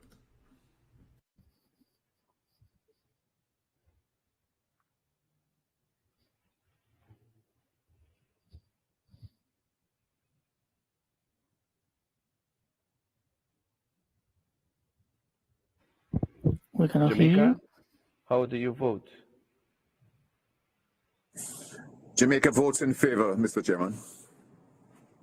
Thank you very much, Minister. La delegación de México, ¿cuál es su voto? Delegation of Mexico, how do you vote?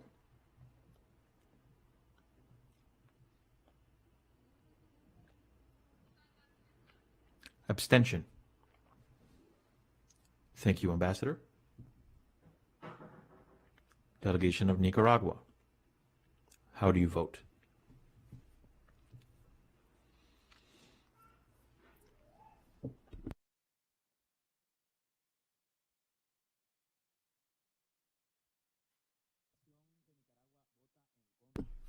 Nicaragua votes against.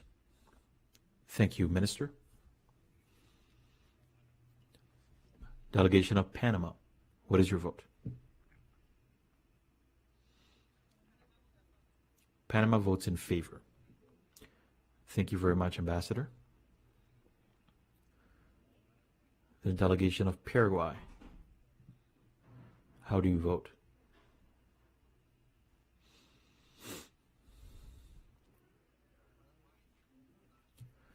Paraguay votes in favor. I thank the delegation of Paraguay, the delegation of Peru. How do you vote?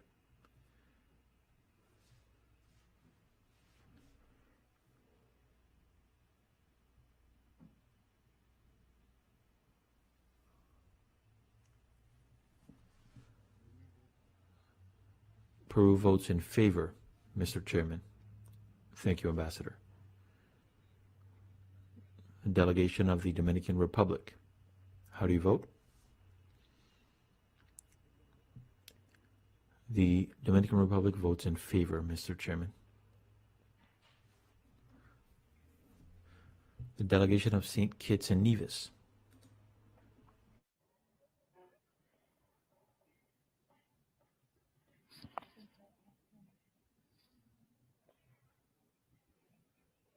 Fernando, por favor, me confirma si tenemos conectado a St. Kitts and Nevis.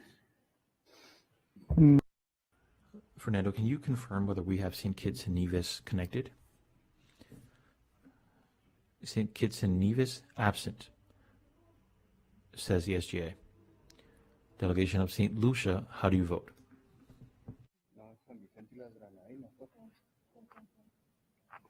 Perdón. San Vicente y las St. Vincent and the Grenadines, how do you vote? Apologies, St. Vincent and the Grenadines, how do you vote?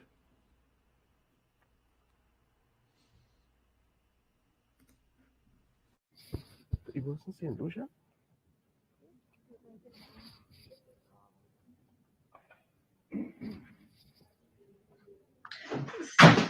Sorry, St. Vincent and the Grenadines abstains.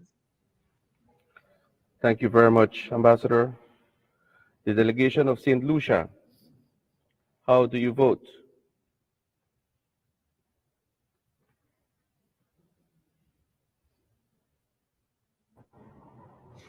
Chair St. Lucia abstains. Thank you very much, Ambassador. The delegation of Suriname, how do you vote?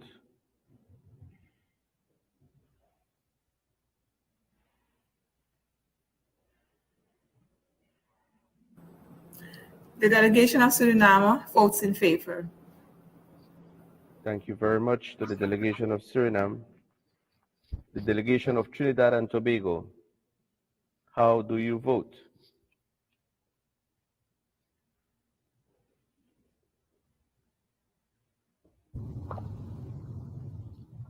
Trinidad and Tobago votes in favor. Thank you, Ambassador. La delegación de Uruguay, ¿cuál es su voto? The delegation of Uruguay, what is your vote?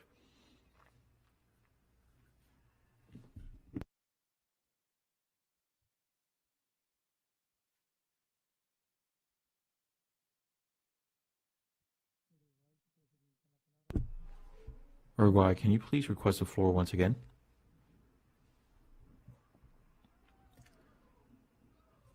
I was saying affirmative, Mr. Chairman. The delegation of Venezuela, what is your vote?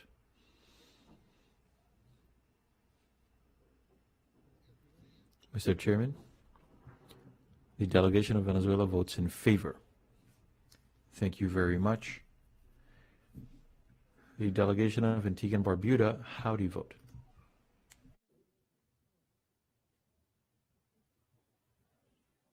The delegation of Antigua and Barbuda votes in favor, Mr. Chairman.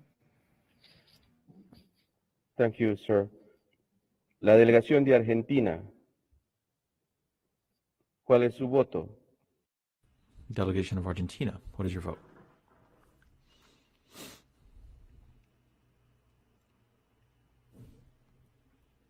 Thank you.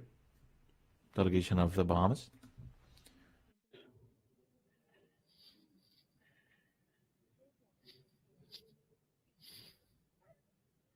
In favor.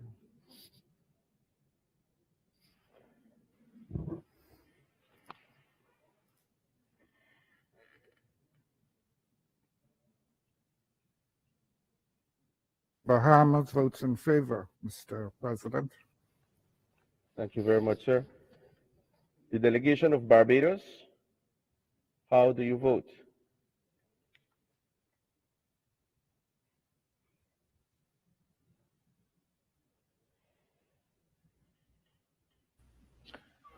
Mr. Chairman, the delegation of Barbados votes in favor. Thank you, Ambassador. The delegation of Belize, how do you vote?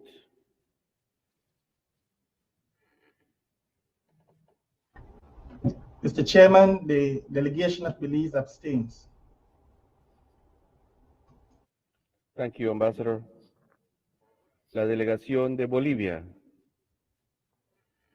¿cuál es su voto? The delegation of Bolivia, what is your vote?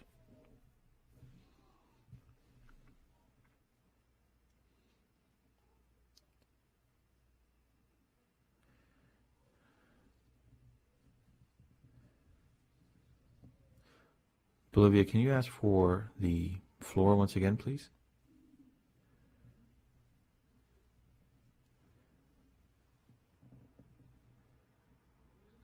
Thank you very much, Mr. Chairman. Bolivia abstains. Thank you, Ambassador. The delegation of Brazil, what is your vote?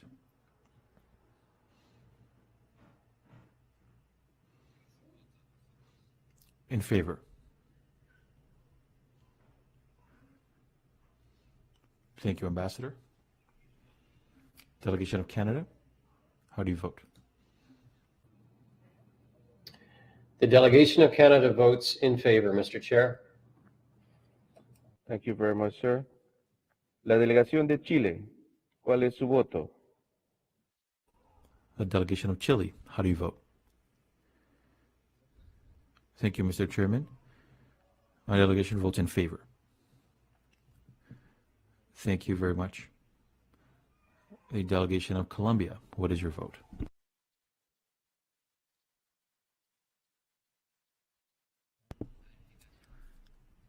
The Delegation of Colombia votes in favor. Thank you, Ambassador. The Delegation of Costa Rica, what is your vote?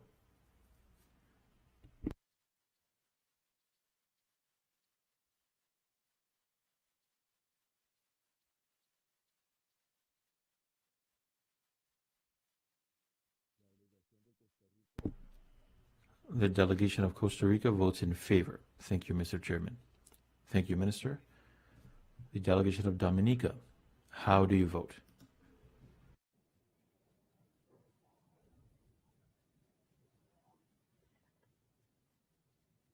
Dominica abstains, Mr. Chair.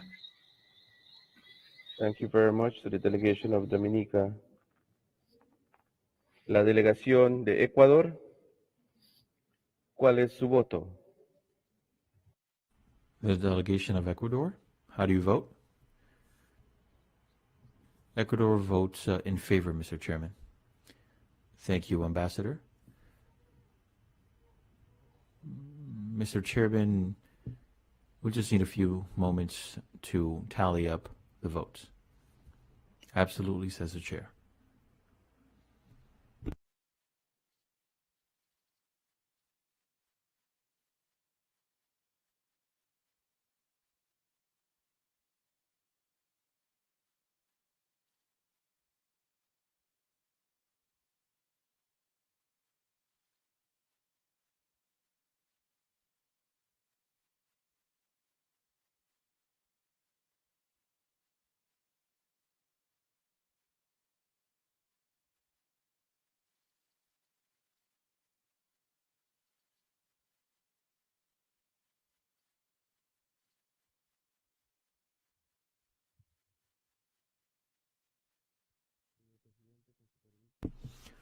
Mr. Chairman, if I may.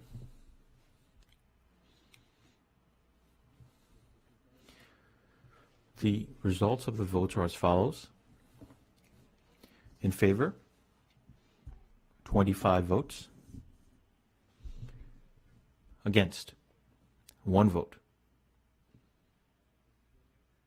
Abstains, 7. And we had 1 delegation absent. Thank you, Mr. Chairman. Thank you very much, Ambassador. We have 25 votes in favor, 1 against, 7 abstentions, and 1 absence. With that, this draft resolution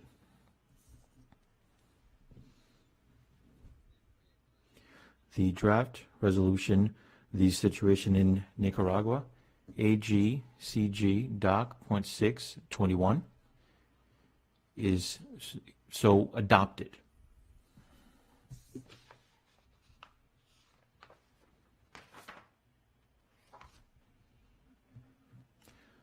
We will now offer the floor to the delegation of Antigua and Barbuda. You have the floor, Ambassador.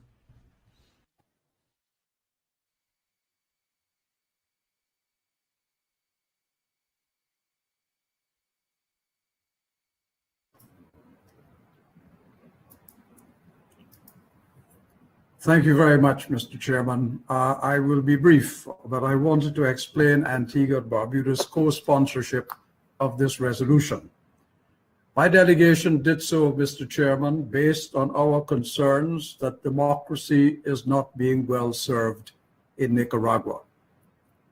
My delegation subscribes to the view that respect for democracy and upholding democratic principles, including free, fair, and transparent elections and freedom of speech are fundamental to economic and social progress.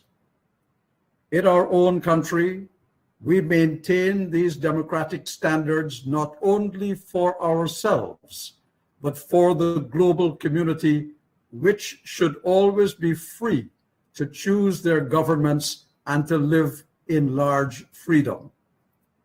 The preamble of the OAS Charter, to which all our member states subscribe, is clear in its preambular paragraphs. It states that we are, quote, convinced that representative democracy is an indispensable condition for the stability, peace, and development of the region, unquote. And Article 3 of the Inter-American Democratic Charter obliges all our governments to adhere to the principle that, quote, essential elements of representative democracy include, inter alia, respect for human rights and fundamental freedoms, access to and exercise of power in accordance with the rule of law, the holding of periodic free and fair elections, universal suffrage, the pluralistic system of political parties and organizations, and the separation of powers and the independence of the branches of government. In the majority of the 14 CARICOM countries, we jealously safeguard these principles. We change or keep political parties as governments by the will of the people, manifested at the ballot box after the fiercest peaceful competition of ideas and between persons. In the last 3 years, 13 of our 14 CARICOM countries have had free and fair elections. 6 governments were changed and 7 were re-elected in a peaceful process. The political parties that came to office and that now form the government in 6 of our countries, including Belize, St. Lucia, St. Kitts Nevis, and Barbados, would not have been able to do so if the elections process was corrupted and rigged. They came to office because those processes were not corrupted and not rigged. Only in Guyana last year was there an attempt to frustrate the will of the majority of the electorate by the party in power at the time. But that attempt was foiled by the watchful gaze of the members of the Caribbean Community CARICOM, who would not tolerate it, and by the stand of the Electoral Observation Mission of this organization and the actions of the Secretary General. Mr. Chairman, the respect for democracy, including human rights, civil rights, and political rights, to which 13 of our CARICOM states adhere, must be safeguarded everywhere to give free expression to the will of the peoples of the Americas. Mr. Chairman, every delegation represented at this assembly is aware of the efforts made by member states of this organization collectively and member states individually to encourage the Nicaraguan government to adhere to the principles of the charters to which we are all committed. We deeply regret that these approaches, made in good faith, were either ignored or rejected. This General Assembly is aware of the reports of the United Nations Commissioner for Human Rights and the Inter-American Commission on Human Rights, both of which report systematic incarceration, harassment, and intimidation of presidential pre-candidates, opposition leaders, students and rural leaders, journalists, human rights defenders, and business representatives in the period leading up to the November 7th elections.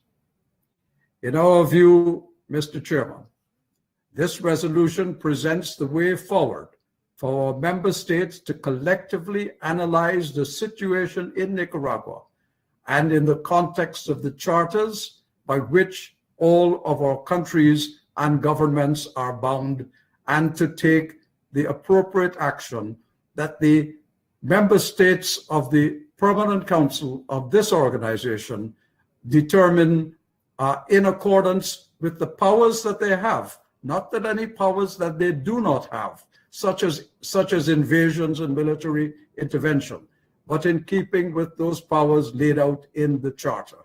Thank you very much, Mr. Chairman. Thank you very much, Ambassador. Cedo la palabra a la delegación de Argentina. I give the floor to Argentina. Thank you, Mr. Chairman.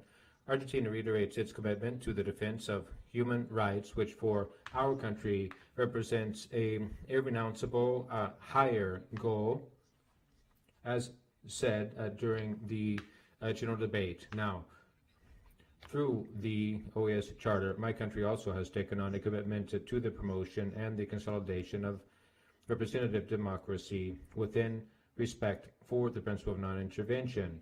Argentina firmly believes that the best way to overcome our differences has been, will always be, dialogue, never sanctions or blockades, which have only led to negative results in our country. The OAS should not step back from the foundational principles that govern its capacity to resume a path toward a discussion among equals, without doubt, will help us arrive at consensus, implementation, and success of its actions. That's why we're concerned that this draft resolution was condemned in advance, and we request that it be looked at by the Permanent Council without there having been an in-depth debate.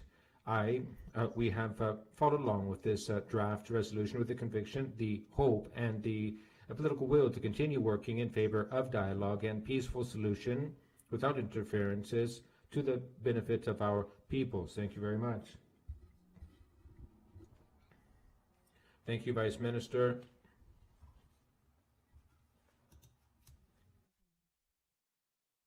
Merci beaucoup, Monsieur le Président. Je parlerai en français puis après en anglais. Le Canada. Thank you, Mr. Chairman. I'll speak in French and then in English. Excuse me for a second. Canada would like to stand with the delegations who supported this resolution on democracy in Nicaragua. Elections from November 7th in Nicaragua were not free, were not equitable, were not transparent, and do not reflect the will of the people. We are pleased to see that a number of countries in the region have spoken out against these events. We support the people of Nicaragua and its aspirations for a fair and more democratic future. That includes fundamental respect for human rights and the freedom of the press and the ability to make its own democratic choices. As the Foreign Minister of Canada stated in a recent declaration, the Ortega regime has deprived citizens in Nicaragua of the right to vote and the right to truly free and equitable and fair elections by manipulating the electoral process in order to cling to power, by also arbitrarily detaining political opponents, and by also forcing civilians into exile. The election was many years in the making. It only confirms that the Ortega regime has turned its back on the democratic values that underpin the OAS.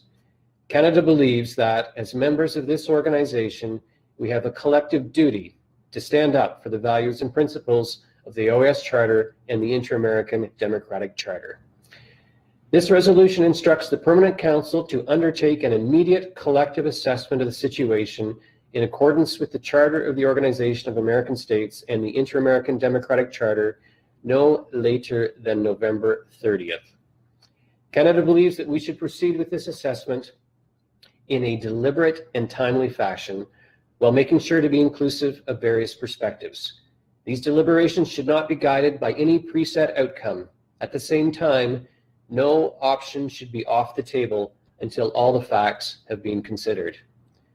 Allow me to conclude my remarks, Mr. Chair, by again calling upon the Ortega regime to immediately release all political prisoners, to put an end to arrests and harassment of independent media and members of civil society, and to fully restore the democratic rights and fundamental freedoms of all Nicaraguans. Thank you, Mr. Chair. Thank you very much, Ambassador. Le doy la palabra a la delegación de México. I give the floor to the delegation of Mexico.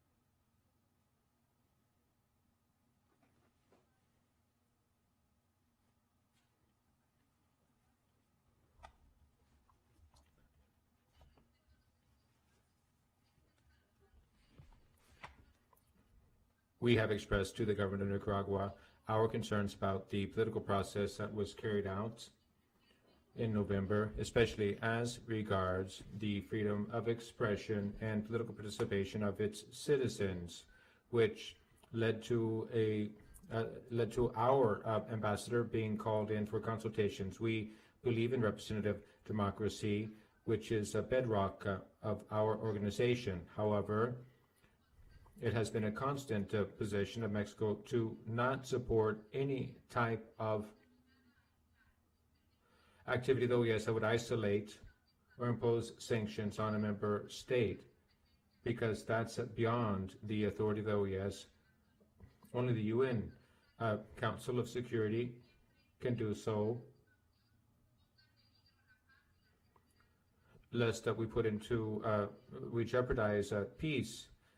The OAS has implicit or residual powers, that is, they are not expressly provided for. Experience has shown that policies of isolation are not effective before seeking out a dialogue or peaceful solutions. It's best to promote dialogue, the spirit of the democratic charter of the OAS, to seek out solutions with all of the involved parties at the table. Above all, Mexico is governed by the principles of its foreign policy in Article 89 of our Constitution. Diplomacy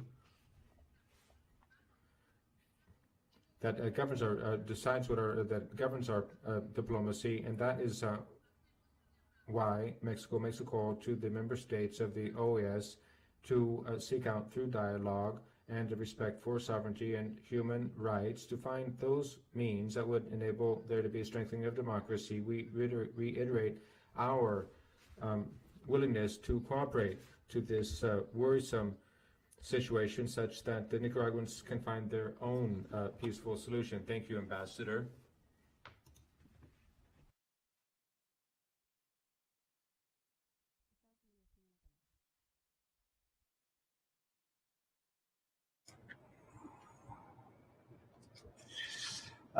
Thank you, Foreign Minister Brolo, Secretary General Almagro, Excellencies, diplomatic colleagues, ladies and gentlemen. The United States is heartened that so many OAS member states joined today's resolution, a resolution that demands the release of political prisoners, makes clear that the so-called elections of November 7th lack any semblance of democratic legitimacy, and instructs the Permanent Council not only to assess the situation in Nicaragua, but to take further action as appropriate.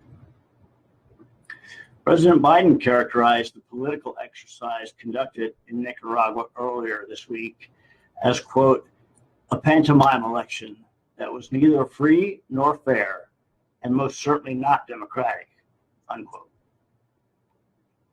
The arbitrary imprisonment of nearly 40 opposition figures since May, including 7 potential presidential candidates, and the blocking of political parties from participation, rigged the outcome of these so-called elections well before Election Day. No one can dispute that fact. It is shameful that this has happened in our hemisphere, because Nicaragua's actions are contrary to the Inter-American Democratic Charter. OAS member states must keep the pressure on that country to change course and uphold the promise of democracy for its people. We owe the people of Nicaragua our voices and our support during these difficult times. Daniel Ortega and Rosario Murillo's actions run contrary to everything this organization stands for: democracy, human rights, security, and development. They have demonstrated that they do not respect either the OAS Charter or the Inter-American Democratic Charter, and their actions must have consequences. The would-be dynasty presided over by President Ortega and Vice President Murillo has shuttered independent media, locked up journalists and business leaders, and frightened civil society organizations into closing their doors. Hugely unpopular and lacking any semblance of a democratic mandate, the Ortega-Murillo family rule Nicaragua as autocrats, no different than the Somoza family that Ortega and the Sandinistas fought to bring down 4 decades ago. The United States stands in support of the inalienable right to democratic self-determination of the Nicaraguan people and those of any other country in the hemisphere where popular sovereignty is compromised by the erosion of democratic norms, stifling of civil society, or violations of fundamental rights. Chair, the Inter-American Democratic Charter obliges the hemisphere to stand up for the democratic rights of the Nicaraguan people, and we must uphold these obligations. We call on the Ortega-Murillo regime to take immediate steps to restore democracy in Nicaragua and to immediately and unconditionally release those unjustly imprisoned for speaking out against human rights abuses and demanding the right to vote in free and fair elections. Until this happens, the United States will use all of the diplomatic and economic tools at our disposal to support the people of Nicaragua and hold accountable the Ortega-Murillo government. The Nicaraguan people deserve nothing less. As OAS member states and citizens of the Americas, we have an opportunity and an obligation to find a path forward under the Inter-American Democratic Charter. We know there are no easy answers. We must resolve to make hard choices and uphold the obligations OAS member states signed on to 20 years ago. The United States remains steadfast in its support for the principles of the Charter and the aspirations of all the people of the Americas who are demanding democracy in their countries, whether they live in Nicaragua, in Venezuela, in Cuba, or any other country where human rights and the rule of law are threatened by authoritarian leaders. Thank you, Chair. Thank you very much, Ambassador. I give the floor to the delegation of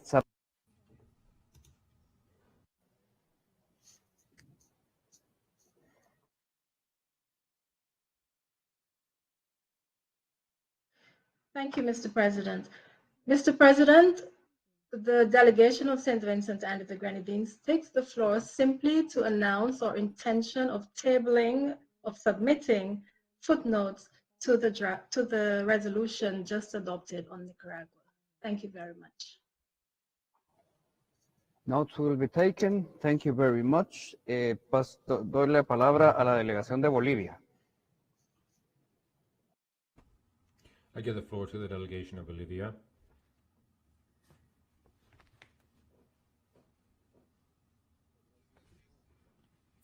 Thank you very much, Mr.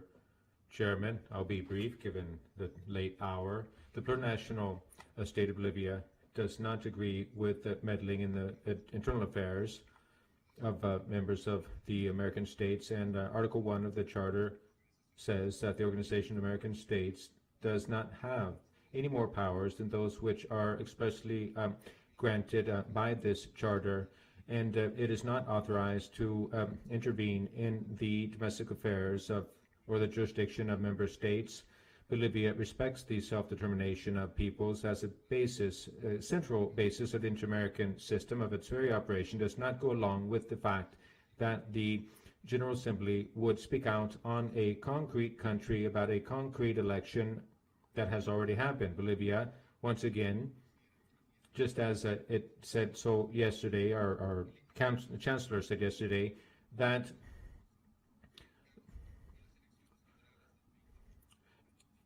in the 2019 October 19th elections, in which the constitutional order was abruptly interrupted in our country.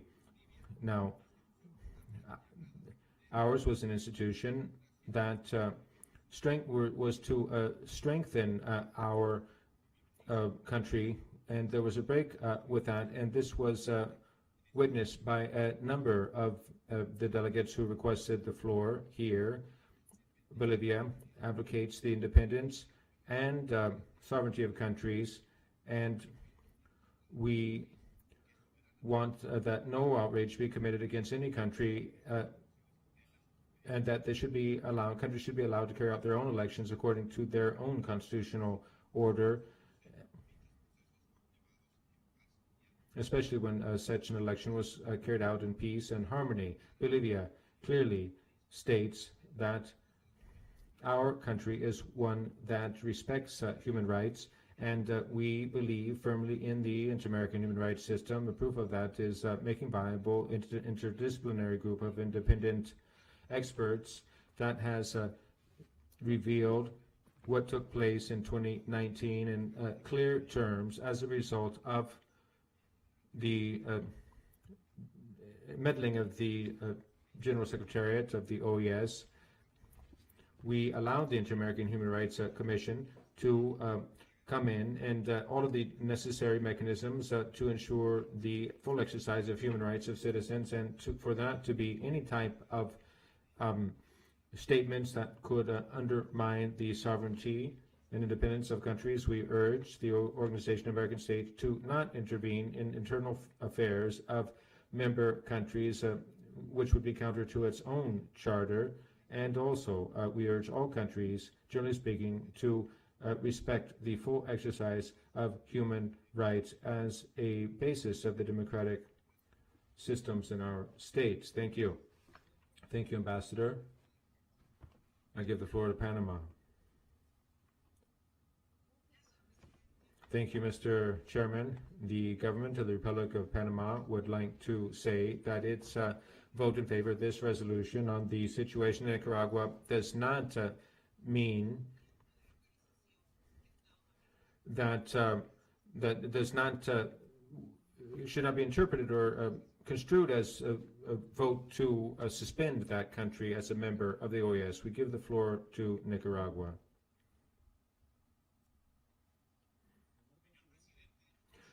Mr. President and delegates, we have borne witness of another attack against the free, dignified, and sovereign people of Nicaragua. This goes down in history as one of the worst acts of aggression against democracy, the principles of international law, the Charter of the United Nations, and the Charter of this organization, and its desire to teach a lesson to Nicaragua on how to carry out its own affairs and build a participatory election.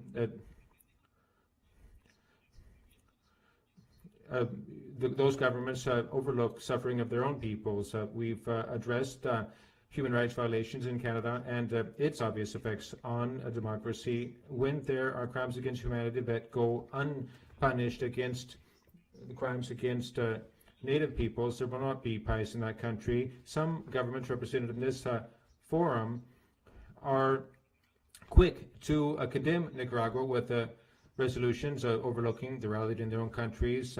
For example, who would say that there's true democracy in Colombia when thousands of social indigenous leaders have been persecuted and murdered, all of whom could have been mayors or governors or presidents or representatives in the lower house? What about drug trafficking and organized crime in that country, or the fact that Colombian mercenaries are recruited to carry out acts of unforgivable acts of terrorism?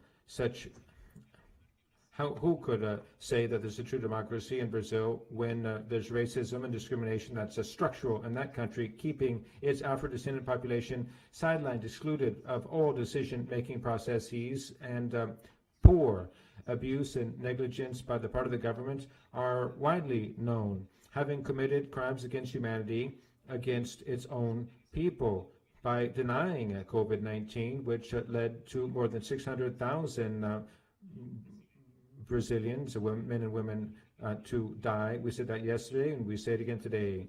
Corruption undermines the public administration and democracy. It also pollutes and contaminates the judiciary and its independence. The Cochinilla case shows that corruption has taken root in the government of Costa Rica. And Panama Papers also show that some high-level office holders in Chile, Uruguay, Ecuador, and Panama have also turned to illicit economic and financial practices. Mr. Chairman, given that Guatemala is the host of this 51st General Assembly, we expected your government to be respectful toward us. However, and unfortunately, that has not been the case. We recommend to the delegation of Guatemala, for out of consideration for its own people and the people of Nicaragua, to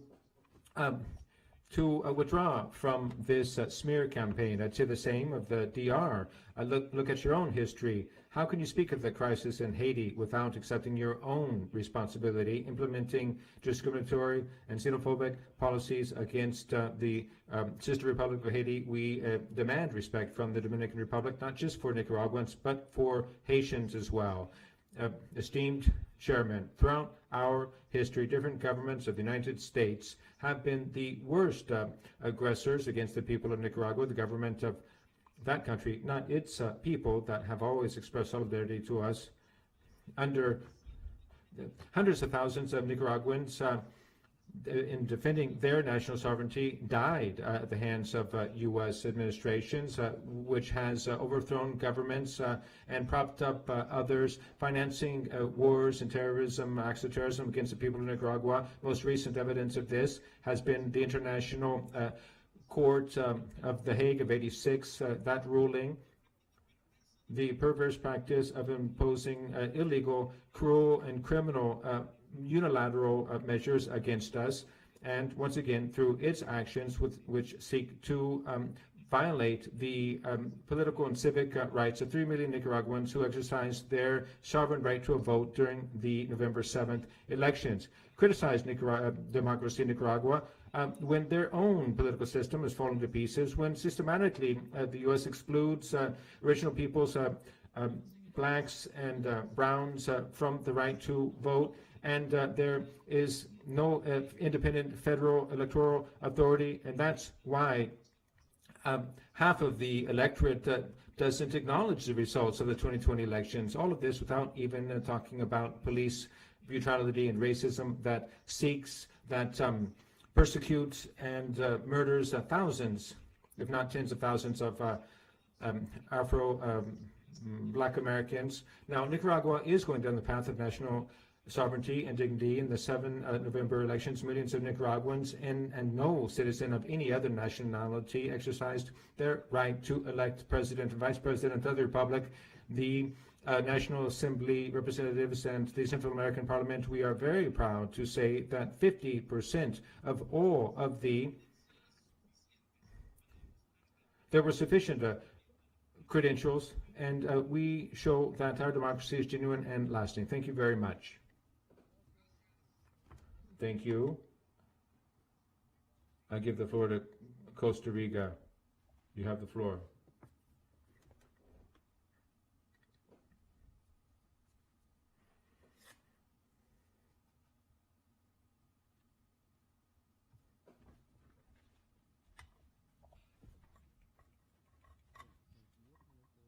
We can't really hear you, sir.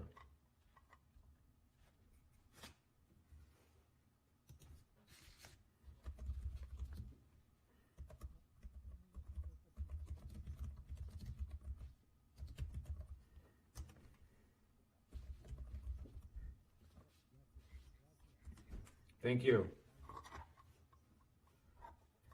And here we are at this late hour with technical problems. Thank you, Mr. Chairman. Costa Rica,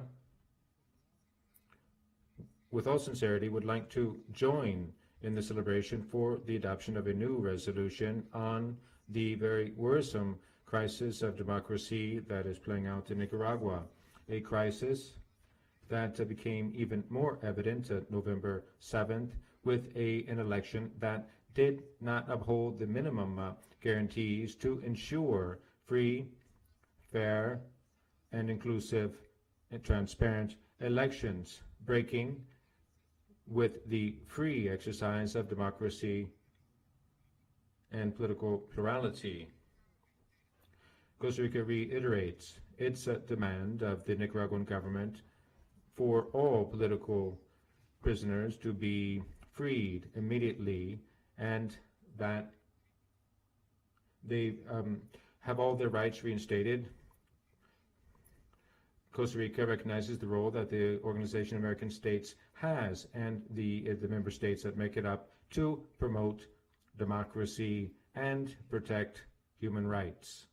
That's why we reiterate that this is the proper forum for us to seek out a consensus and to find common solutions to the threats that emerge in countries with weakened democratic systems. We will continue from this venue making use of all the diplomatic tools that the inter-American system has to ensure that Nicaragua reestablishes its democracy to the benefit of the people of Nicaragua. Thank you very much. Thank you, Foreign Minister Solano. I give the floor to the delegation of Brazil.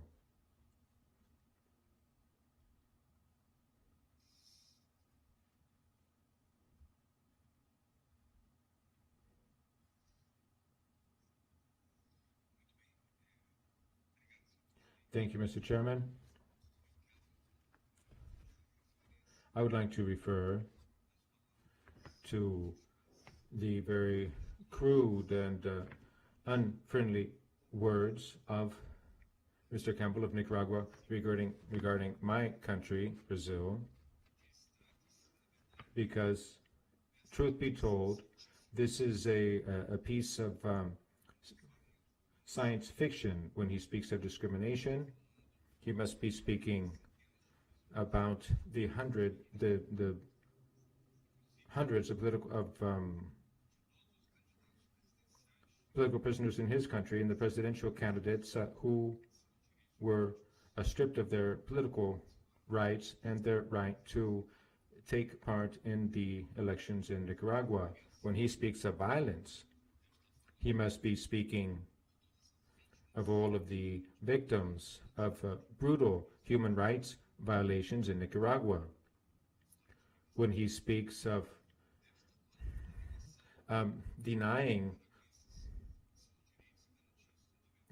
he must be referring to the fact that Nicaraguans are having their political fundamental rights denied. Brazil appeals to Nicaragua to adhere to that which is included in today's resolution, that it refrain from empty speeches. Thank you, Mr. President, Mr. Chairman.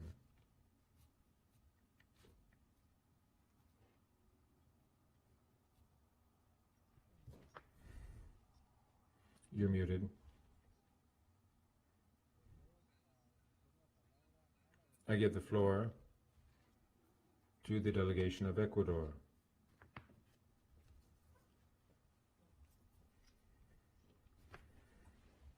Thank you very much.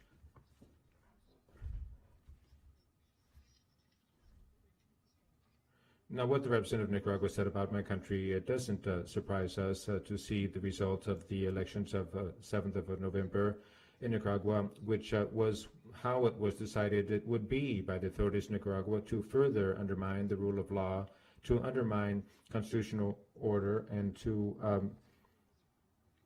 undermine its institutions, to deny political rights, fundamental rights of Nicaraguans.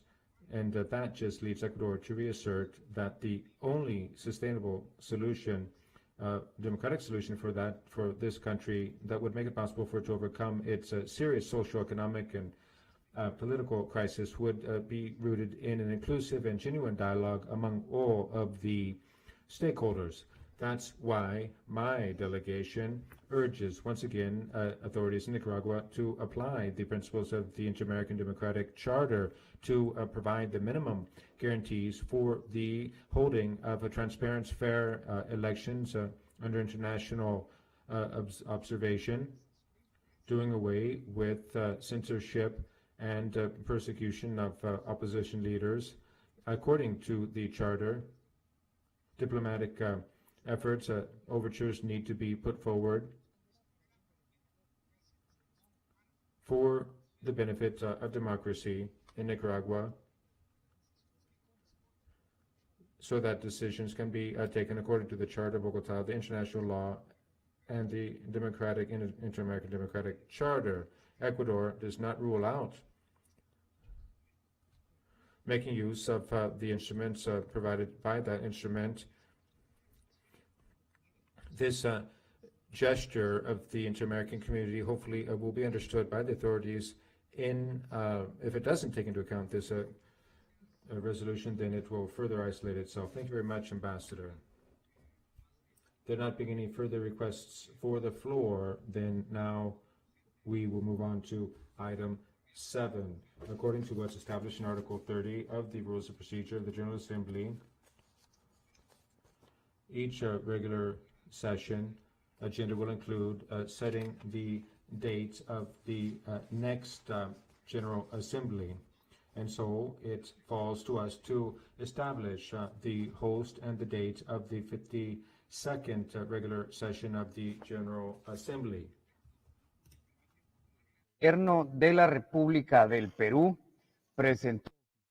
On this, I am pleased to inform that the government of the Republic of Peru officially offered to be the host of the 52nd regular session of the General Assembly in 2022. My understanding is that the Chief of Delegation of Peru would like to speak on this offer. If that is the case, it is my pleasure to offer him the floor now.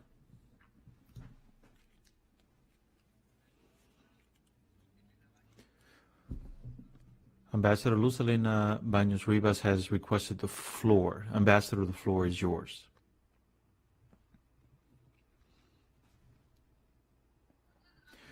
Thank you very much, Mr. Chairman. My delegation is honored to support this offer by Peru to be the host of the 52nd regular session of the General Assembly of the OAS, which is to be held in 2022, as it was announced by the foreign minister of our sister nation, Oscar Optima. We certainly hope that the next General Assembly can take place in person as a symbol of the resilience and the efforts of all of our governments given the COVID-19 pandemic. Peru is going to be a great host for the holding of a successful General Assembly, which is why I would like for this proposal to be approved by acclamation. Thank you very much, Mr. Chairman.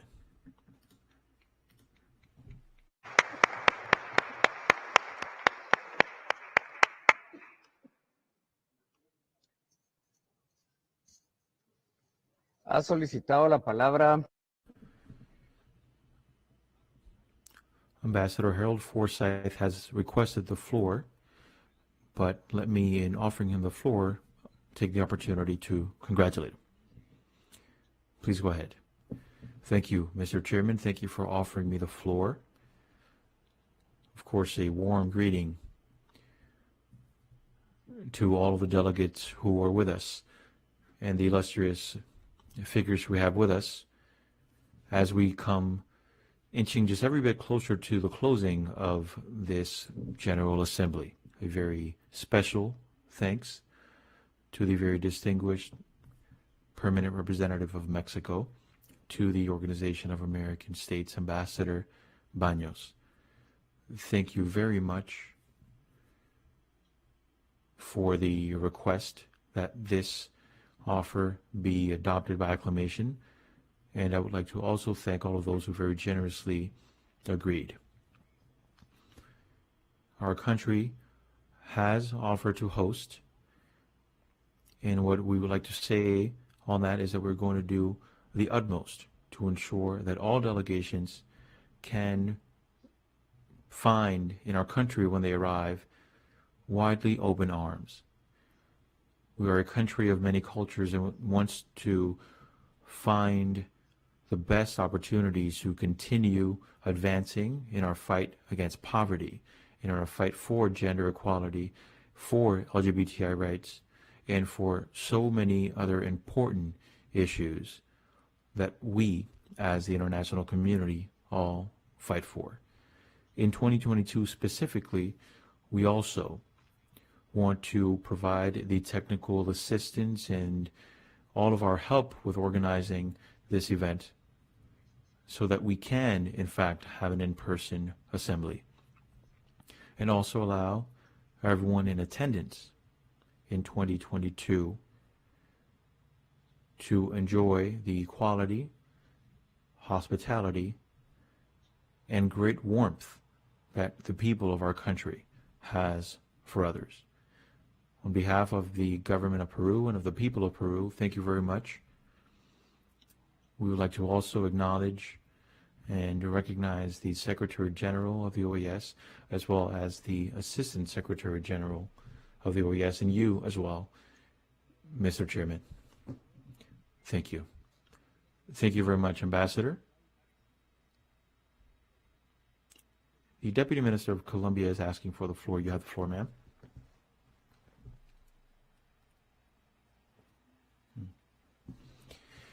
Thank you very much, Mr. Chairman. On behalf of the government of Colombia, I would like to express my gratitude to you, Mr. Chairman, and to the Office of the Secretary General for the successful way in which you have put together and helped us conduct this General Assembly. We know that working virtually is always a challenge, but this assembly has risen to the task.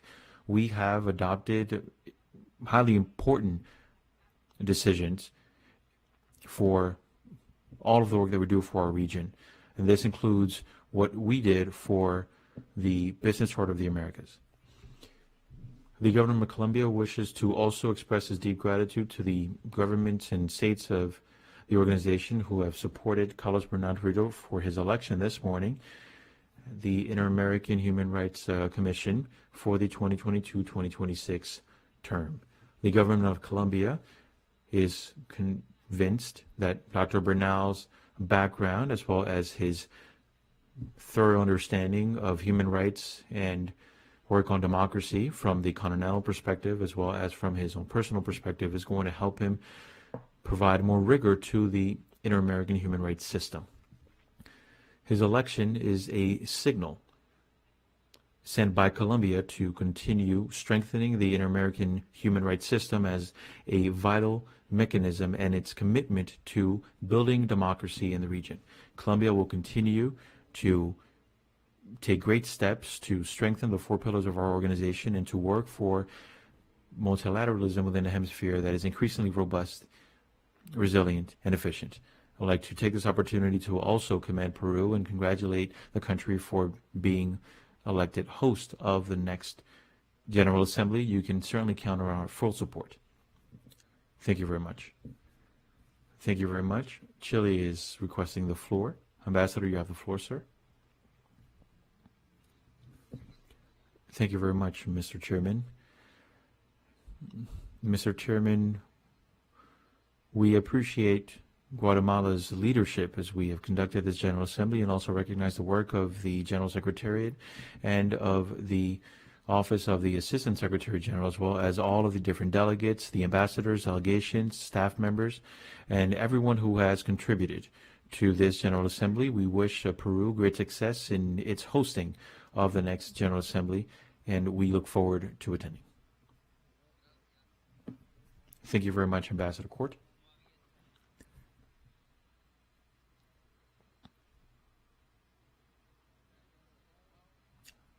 The delegation of Barbados has asked for the floor. Ambassador, you have the floor, sir.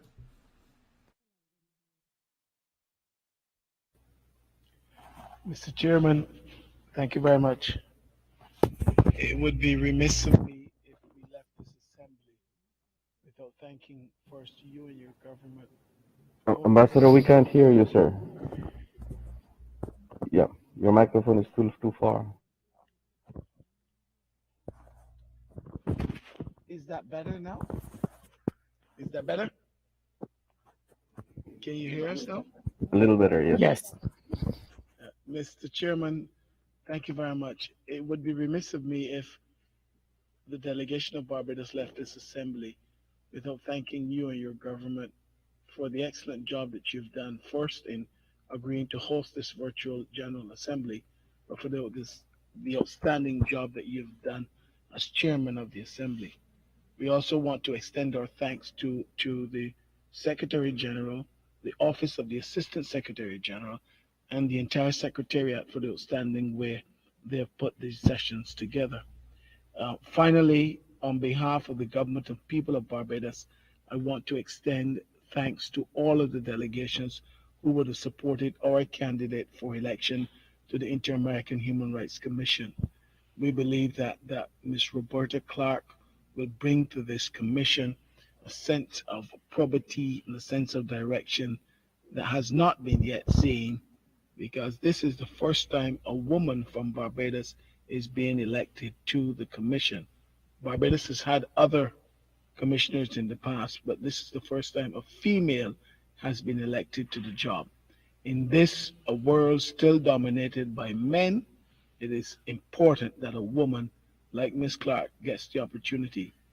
This is going to bring a different direction, we believe, to this commission, an opportunity for commissioners and those in Latin America to get more familiar with the Caribbean and with CARICOM, how we live, how we act, and particularly our common law traditions. We want to thank everyone for supporting Ms. Clark, all of those who did. And thank you again, Mr. Chairman. Thank you. Thank you very much, Ambassador Lynch. Now, Minister Leslie Campbell from Jamaica, you have the floor.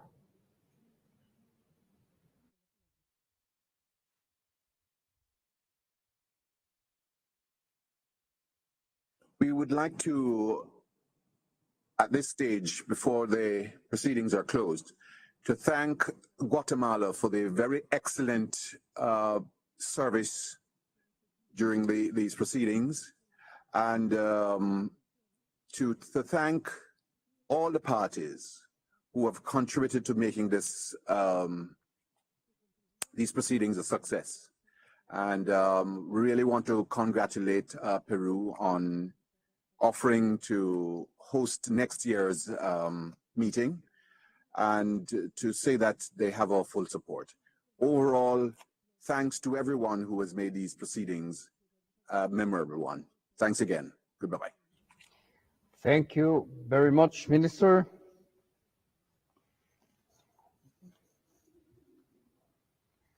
No habiendo más solicitudes de palabra,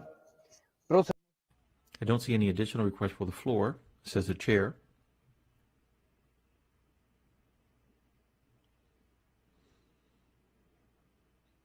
In fact, we see Mexico is asking for the floor. Please go ahead, Ambassador.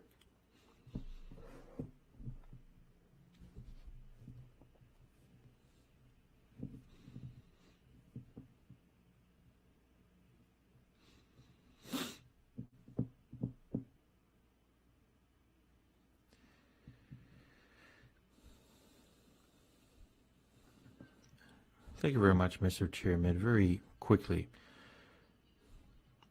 Mexico appreciates the support we've gotten from the member countries for the Commissioner Raul Hernandez for a second term. You will know how much or how knowledgeable he is and how committed he is to the efforts. Mexico appreciates your support. We also express a full respect for all candidates who are in the running but were ultimately not elected. Thank you. Thank you very much, Ambassador. I'd like to offer the floor to the Ambassador of Ecuador, Carlos Hatiba.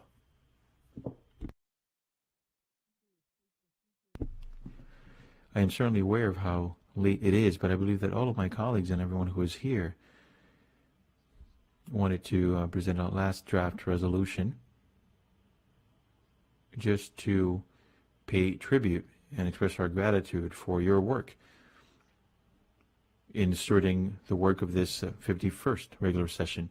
Now, if I may, and now we're not going to hold this up for a debate or negotiate things, but we would want to say that the General Assembly, considering that the 51st regular session of the General Assembly of the Organization of American States, held in Washington, D.C. from November 10th through 12th, 2021, during the General Assembly, delegations observed with great stewardship by His Excellency. What? Oh, my apologies. So saying during the General Assembly, delegations were witness to the wonderful and knowledgeable expertise of the minister as he conducted the work and debates and discussions for all high priority issues for the hemisphere. And also, given the warm welcome by the people and government of Guatemala, wishes to express its gratitude to the chair of Guatemala and Minister of Foreign Affairs for the very generous and warm generosity at this General Assembly. We would like to congratulate Pedro Dola, Minister of Foreign Affairs of Guatemala, for the wonderful work done as chair of the 51st regular session of the General Assembly. In closing, also expressing recognition and gratitude to Ambassador Bicha Cavalry, permanent representative of Guatemala to the OAS, to all of the members of the permanent mission, and to the staff of the Foreign Ministry of Guatemala, who with efficiency, dedication, and commitment and professionalism all contributed to the success of this regular session of the General Assembly. Thank you very much, Mr. Chairman. And if I may, I would like to immediately submit this for consideration, given how late it is.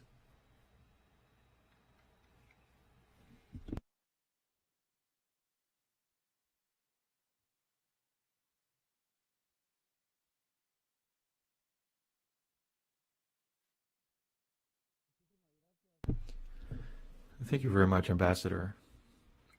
Thank you for that very thoughtful gesture. Thank you very much. It is an honor.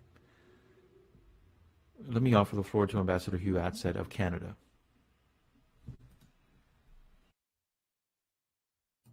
Thank you very much, Mr. Chair. And as is so often the case, I'm glad to actually speak after our distinguished friend and colleague, Ambassador Hativa from Ecuador, because he sums up so many of our sentiments so much more eloquently than I think many of us could. Let me simply add my own 2 words of myself and my delegation, how much we've appreciated your leadership and guidance during the course of chairing these sessions.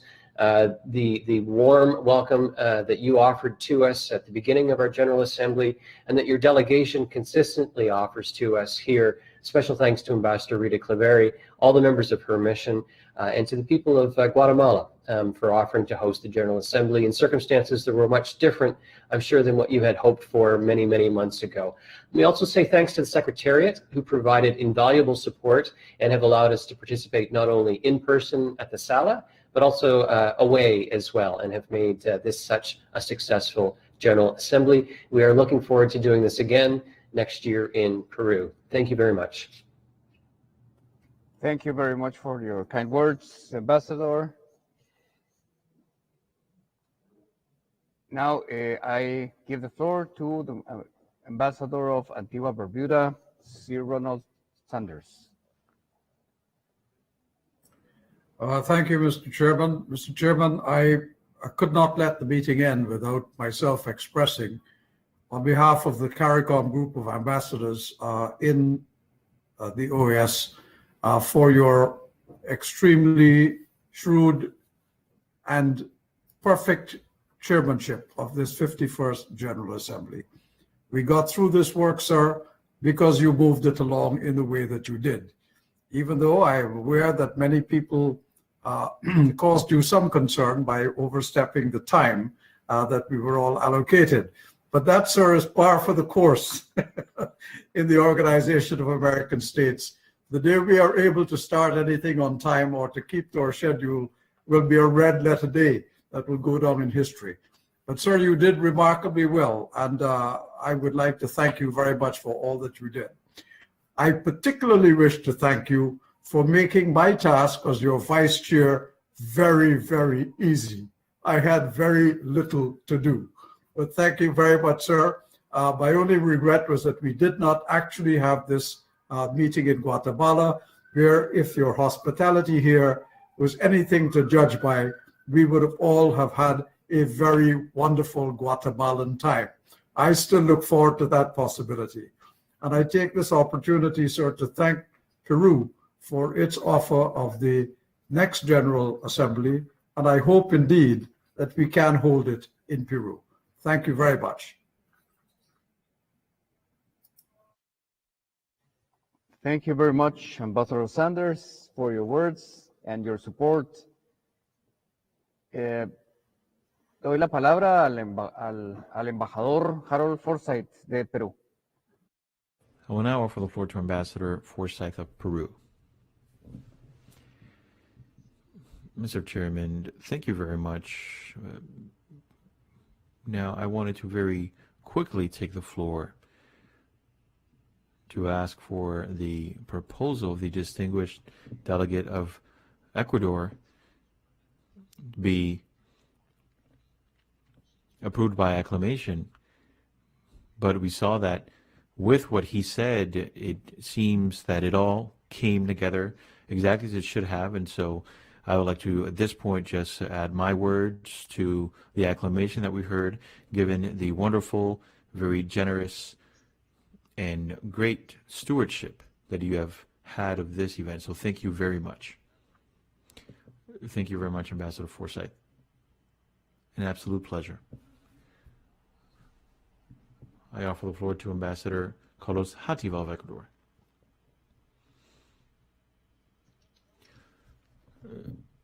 Thank you, Mr. Chairman. We may be getting into a gray area here because we're going to have to perhaps review or even revise this document that was approved by acclamation, but I think everyone will agree. And this is a final paragraph here that we'll be adding.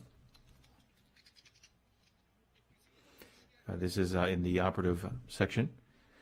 Mr. Chairman, so as I was saying, this again is going to be a gray area. We're going to come back to the draft resolution that was already adopted by acclamation to include one final operative paragraph, and this is something that I believe that all member countries will agree to include, and that is to say that we would like to take note of our recognition for the work done by the Office of the Secretary General to ensure the success of this 51st regular session of the General Assembly. And so now, as my colleague from Peru was saying, we can, in fact, at this point, adopt by acclamation this document. We all agree. Thank you.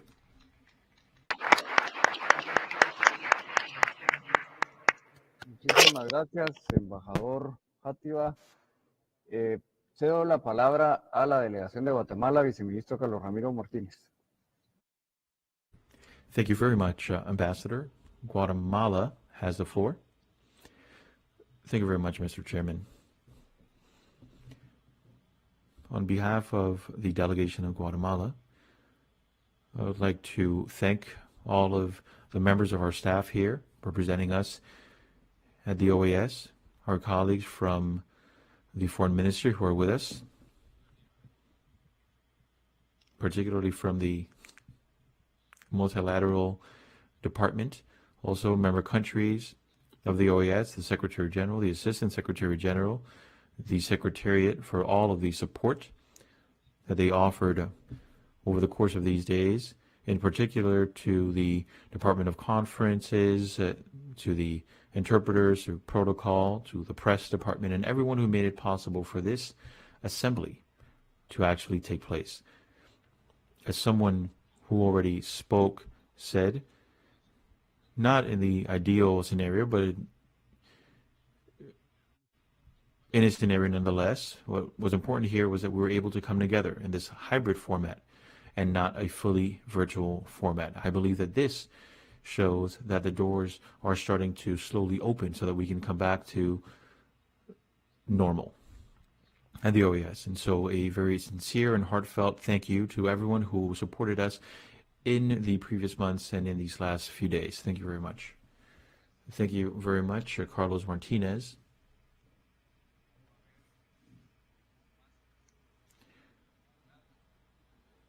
There not being any further requests for the floor, I would like to now officially adopt by acclamation Resolution Act Res 2575121,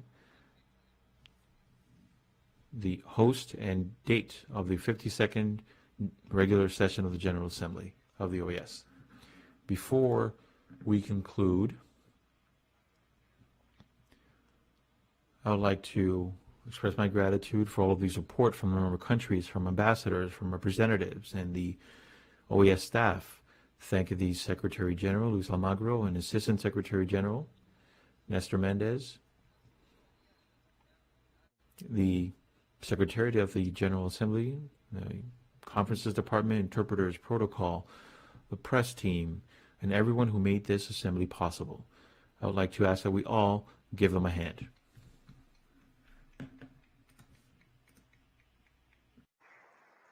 Ha sido para mí un verdadero honor. It has truly been an honor for me to chair this 51st regular session of the General Assembly of the OAS. This is something that I certainly will take with me. And we can now officially adjourn the fourth plenary. Actually, Secretary, my apologies, before we let the gavel strike. Mr. Chairman, I was honored to accompany you and to be here for this regular session. Allow me to recognize all of the work that went into this multilateral forum, which is the oldest in the world. And it is also the forum that has taken up the regional policy and political agenda and has taken on the key issues facing our hemisphere. I'd like to recognize everyone for the adopted documents, also recognize the joint effort, and above all, appreciate this opportunity to see all of you. Some of you I saw in person, and some of you I saw online. Thank you once again. As always, we have a lot of work ahead of us following this session. Esteemed friend, I would like to actually join you in your frame.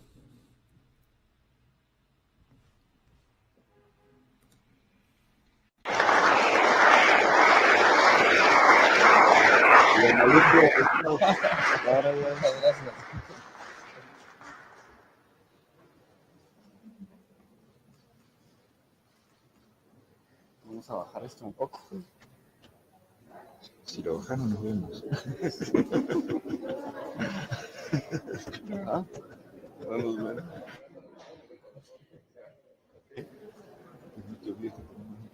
¿Ah? Este. Sí. En la pantalla para que se vea ahí.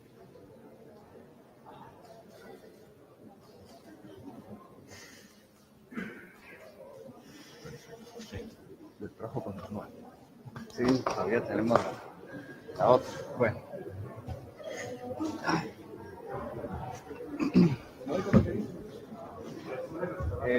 Esa tiene que anunciar que no.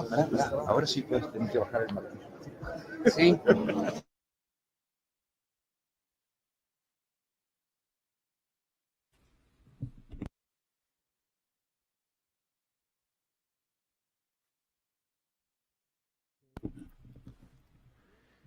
At this time, we will adjourn the fourth plenary session. Procederemos inmediatamente a la sesión de clausura. We will now immediately move into the closing session. Ministers of Foreign Affairs and Chiefs of Delegation, Chair of the Permanent Council and of the General Committee of the General Assembly, Ambassador Josue Fiallo, Permanent Representative of the Dominican Republic to the OAS, Secretary General of the OAS, Luis Almagro, Assistant Secretary General of the OAS, Ambassador Nestor Mendez, permanent observers,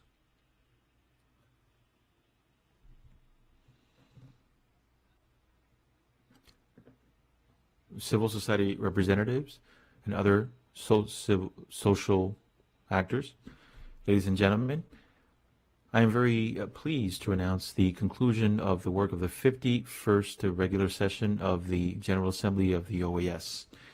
Over the course of these last 3 days, delegations had an opportunity to be part of candid discussions on the theme towards renewal in the Americas, and discuss the priorities and challenges that we as sister nations need to take on in order to ensure that we have a hemisphere that is consolidated from its very bedrock and feel renewed and be more inclusive and more sustainable.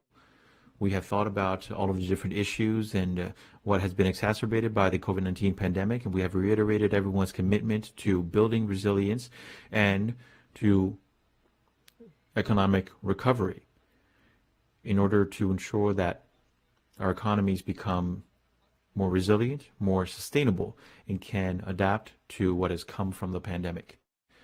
The General Assembly adopted a set of declarations and resolutions that are of the utmost importance for our countries and for the future work of our organization. American states today reiterated the OAS's importance as the political forum of the hemisphere, a forum that can achieve agreement despite all of the differences that can exist between sovereigns. I'd like to express my recognition and acknowledgement for all delegations for their participation in addressing the different items that have been included in the agenda of this regular session of the General Assembly. I thank the Secretary General Luis Almagro, the Secretariat of the General Assembly, under the leadership of Nestor Mendez, Assistant Secretary General, as well as each and everyone who was part of the Secretariat for the support that they offered throughout to the Foreign Ministry of Guatemala and for the permanent mission in order to ensure the success of the General Assembly. Thank you very much. I will now offer the floor to the Secretary General of the Organization of American States, Luis Almagro. Y mi reconocimiento al trabajo de todas y todos. I just would like to offer my recognition for all the hard work that everyone has done. It's been a true honor for me to be with you, especially to be here in person. We do have a lot of work cut out for us, much for us to do to follow through with our work plans and to come up with results and solutions, which is what the peoples of the Americas demand of us. And I truly appreciate your work in this hybrid assembly, which perhaps is the hardest way to carry out an assembly. And my friend Nestor Mendez, we've done a number of these General Assemblies, and I congratulate the Secretariat for all of the hard work. Thank you, Secretary General. We conclude the work of the 51st General Assembly of the Organization of American States.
empezar la conferencia y que alguien dijera eso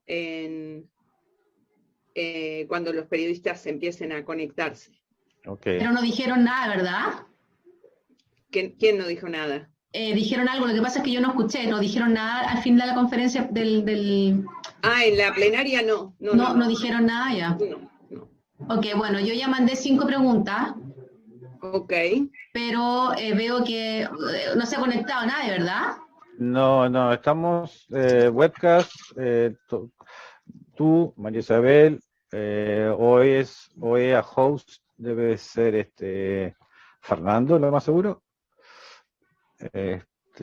Y atendís nadie porque todavía no abrí. Hola, Fer. Ya estamos acá, ya terminó. Ah, acá estoy leyendo bien el mensaje de Gonzalo y le dice a Morgan, can you make sure the press conference Zoom is opened as soon as possible and announce the 15-minute wait. Pero si no hay periodistas, no hay nada para anunciar. Sí, pero Fer, ¿me escuchás? Sí, te escucho. No está la opción de interpretación, ¿eh? No está el mundo.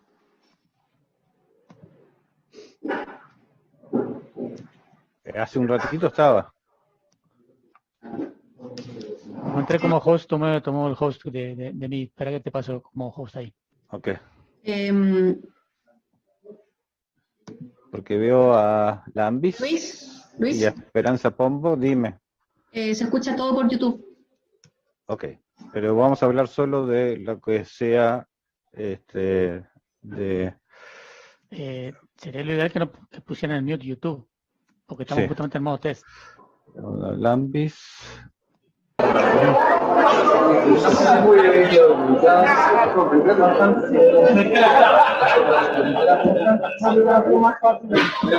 Luis.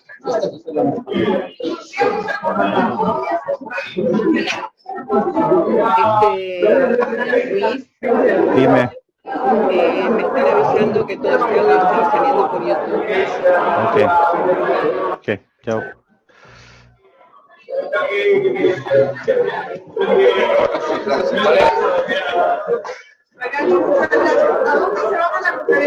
¿Sí?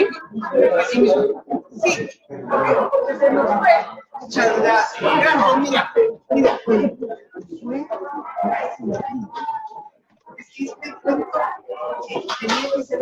Tenía que ser exactamente bien. Mira.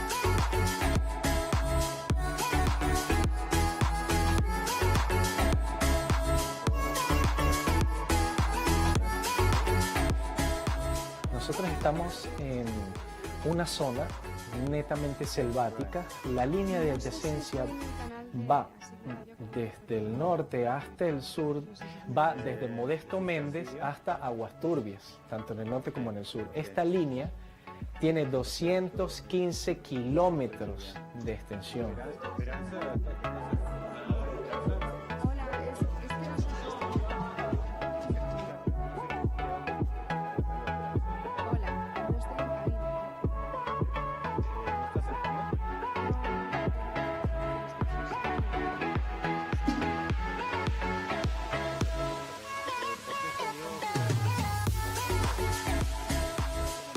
De allí vino él, se buscó creo con los de la OEA y de allí vino el proyecto para acá, para Judá. Y fue que lo dieron el terreno, y lo dieron todo que era mano de obra y el material para hacer las casas que están ahorita. Y por ese motivo estamos aquí viviendo todavía.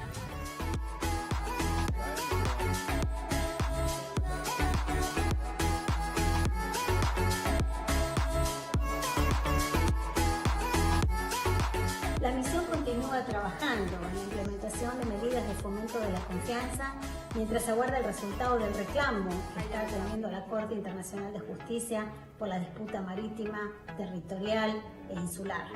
Nuestra oficina en la zona de adyacencia realiza verificaciones de solicitud de ambos gobiernos, facilita reuniones y patrullajes conjuntos entre las Fuerzas Armadas y promueve una cultura de paz y cooperación entre las comunidades locales. Children will be children and they have harmony. They don't see each other as a different country, but they see each other that they're growing together.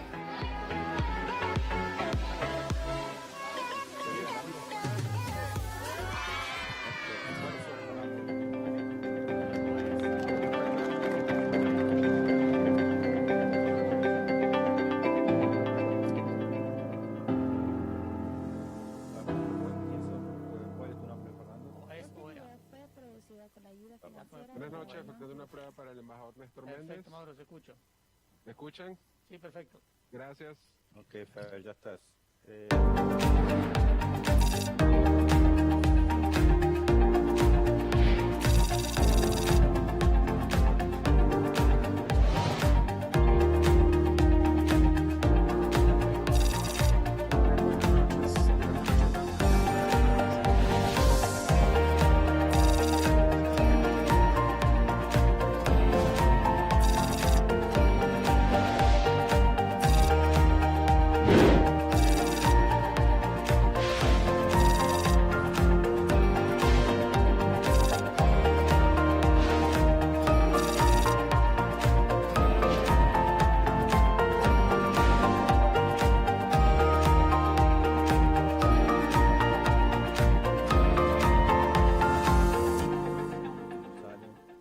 Luis, ¿puedes dejar entrar a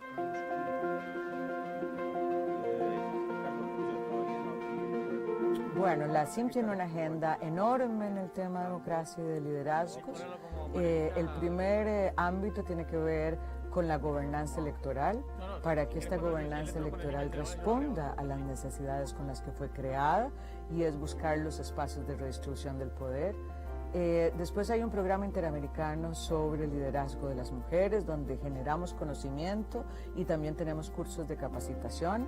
Hay un poderoso curso que ha llegado a más de 1000 mujeres con más de 15 ediciones, que es para candidatas electorales, en las cuales conversamos con ellas, pero también nos ponemos en una agenda de solidaridad y articulación y alianzas entre las mujeres, a pesar de las múltiples diferencias ideológicas o de partidos políticos. También hablamos de los temas de violencia política, porque no es lo mismo llegar que quedarse, y la violencia política es una forma de ejercicio de disciplinar a las mujeres para que vuelvan al mundo de lo privado y enfrentar la violencia, hacer buenas investigaciones, buenas leyes que permitan sancionar la violencia política. Es parte de las aspiraciones de la CIM en este programa de liderazgo de las mujeres.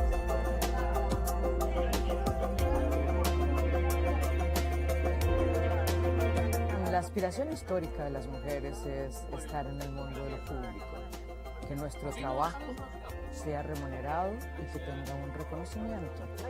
COVID ha puesto en evidencia una profundización de las brechas existentes para el logro de este objetivo. Estas brechas existentes ahora dan cuenta de que podríamos tener un rezago de más de 2 décadas en el mundo laboral, que el cierre de brechas que se previó que podía tardar 100 años en cerrarse, ahora se habla de 135 años para cerrar la brecha entre los hombres y las mujeres. Entonces nuestro objetivo es que miren el derecho de las mujeres al empoderamiento económico, que el statement "quédate en casa", que es un viejo conocido del patriarcado, no sea que nos quedemos en casa siempre, y que entendamos que la inserción de la mitad de la población, de este talento humano que tiene una serie de ventajas competitivas, es necesario para el crecimiento económico. De manera que la CIM está colocando esta realidad, está colocando las necesidades de las mujeres y está haciendo unas recomendaciones de rutas para poder cumplir con el derecho al empoderamiento económico y con el crecimiento económico que requieren nuestras empobrecidas economías en tiempos de COVID.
Esta organización es el guardián regional en defensa de la democracia, la libertad y los derechos humanos. Los países se han comprometido con estos valores a través de instrumentos legales como la Carta Democrática Interamericana, la Convención Americana de Derechos Humanos y todas las demás convenciones interamericanas. Nuestro trabajo es mantener los más altos estándares. Debemos ser objetivos, analizar los hechos, denunciar cuando veamos corrupción, inequidad o amenazas a la libertad. En esos casos no podemos ser neutrales.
More than 100 years since the inauguration of this building, the OAS headquarters, our institution still brings together the peoples of the Americas to address our responsibilities as a partnership of nations.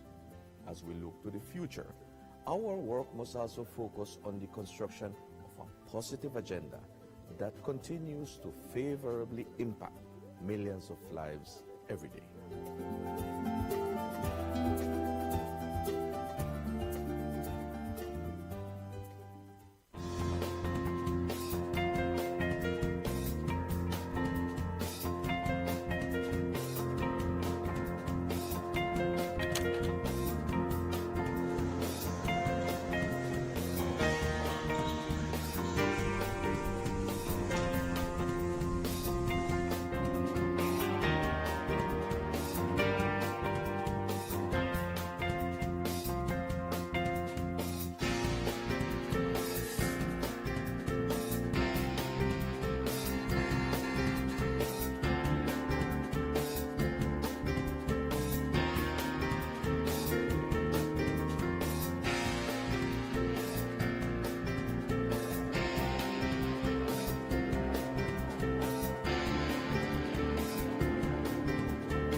The COVID-19 pandemic brought unprecedented challenges to our member states and the people we serve. In response, the OAS Secretariat for Integral Development adopted a three-pronged approach by 1. Adjusting our portfolio of existing projects, 2. Exploring new projects to meet emerging needs, and 3. Expanding multi-sectoral partnerships. The results achieved in 2020 demonstrate the resilience of our member states and the commitment of the OAS SETI to work with member states and partners towards our common goals in the development of our region. Our Network on Competitiveness launched the COVID-19 Ideas Accelerator, sharing 250 tools, health solutions, responses, and recovery plans. The Network for Labor Administration published a portfolio of responses from ministries of labor to COVID-19, sharing over 420 measures taken to protect workers, employment, and income. Likewise, the Inter-American Teacher Education Network series, Teaching STEM in Quarantine, provided 117,000 teachers with key tools to continue advancing STEM education during the pandemic. Through its network and platforms, the Inter-American Committee on Ports promoted international and national best practices, guidelines, protocols, and recommendations on COVID-19 safety measures and continuity of logistic operations. Initiatives such as the Education in Times of Change platform allowed us to meet urgent needs by offering timely tools on virtual education and a dedicated space for ministries to share strategies, actions, and solutions. Other programs such as the Row Fund stepped up, providing emergency grants to offset the challenges imposed on our students by the pandemic. SETI's partnerships are adding value to member states in the form of technical assistance, training, and access to tools and services. In partnership with leading private sector institutions, we offered micro, small, and medium enterprises access to online tools and training, increasing their visibility and participation in e-commerce, a key to their survival and growth in the pandemic and post-pandemic era. A new OAS SETI Facebook initiative provided 85,000 MSMEs across the region with capacity building opportunities and WhatsApp business tools to aid response, recovery, and resilience building. The Caribbean Small Business Development Centers program achieved real impact, supporting new businesses, expanding sales, and driving growth. A new network of Caribbean SPDCs will broaden the program's reach. The Inter-American Committee on Tourism, the CTOUR, convened ministerial-level policy dialogue in an urgent response to the impact of the pandemic on the hard-hit tourism and hospitality sectors. Policymakers and experts discussed biosanitary protocols, travel and visa facilitation, among other critical areas for the sector's recovery. Partnering with the George Washington University and the U.S. Bureau of Indian Affairs, we went ahead with the scheduled first Indigenous Tourism Forum of the Americas, pivoting to a virtual format and convening over 240 participants from indigenous communities, the private sector, and governments. SETI also integrated sustainable development practices in the COVID-19 response. The pandemic is a daily reminder of the links between water, health, sanitation, food security, and nutrition. We ensured the continuity of our water management projects in the Plata Basin and worked with governments and partners in the design of an investment portfolio valued at $90 million. Additionally, the Energy and Climate Partnership of the Americas continued to share relevant best practices and responses to the pandemic on energy and air quality. These few examples indicate our collective impact. We cannot do this alone. It is now more urgent than ever to address the region's structural weaknesses, to recover from the health, economic, and social crises occasioned by the pandemic and prepare for future shocks. It is imperative that we work together as we risk losing recent development gains and seeing millions fall back into poverty. It is time for the region to redirect course. Have interpretation, English and Spanish. You can choose your interpretation language at the bottom of your screen. You will find the different links on our website for the interpretation now in English.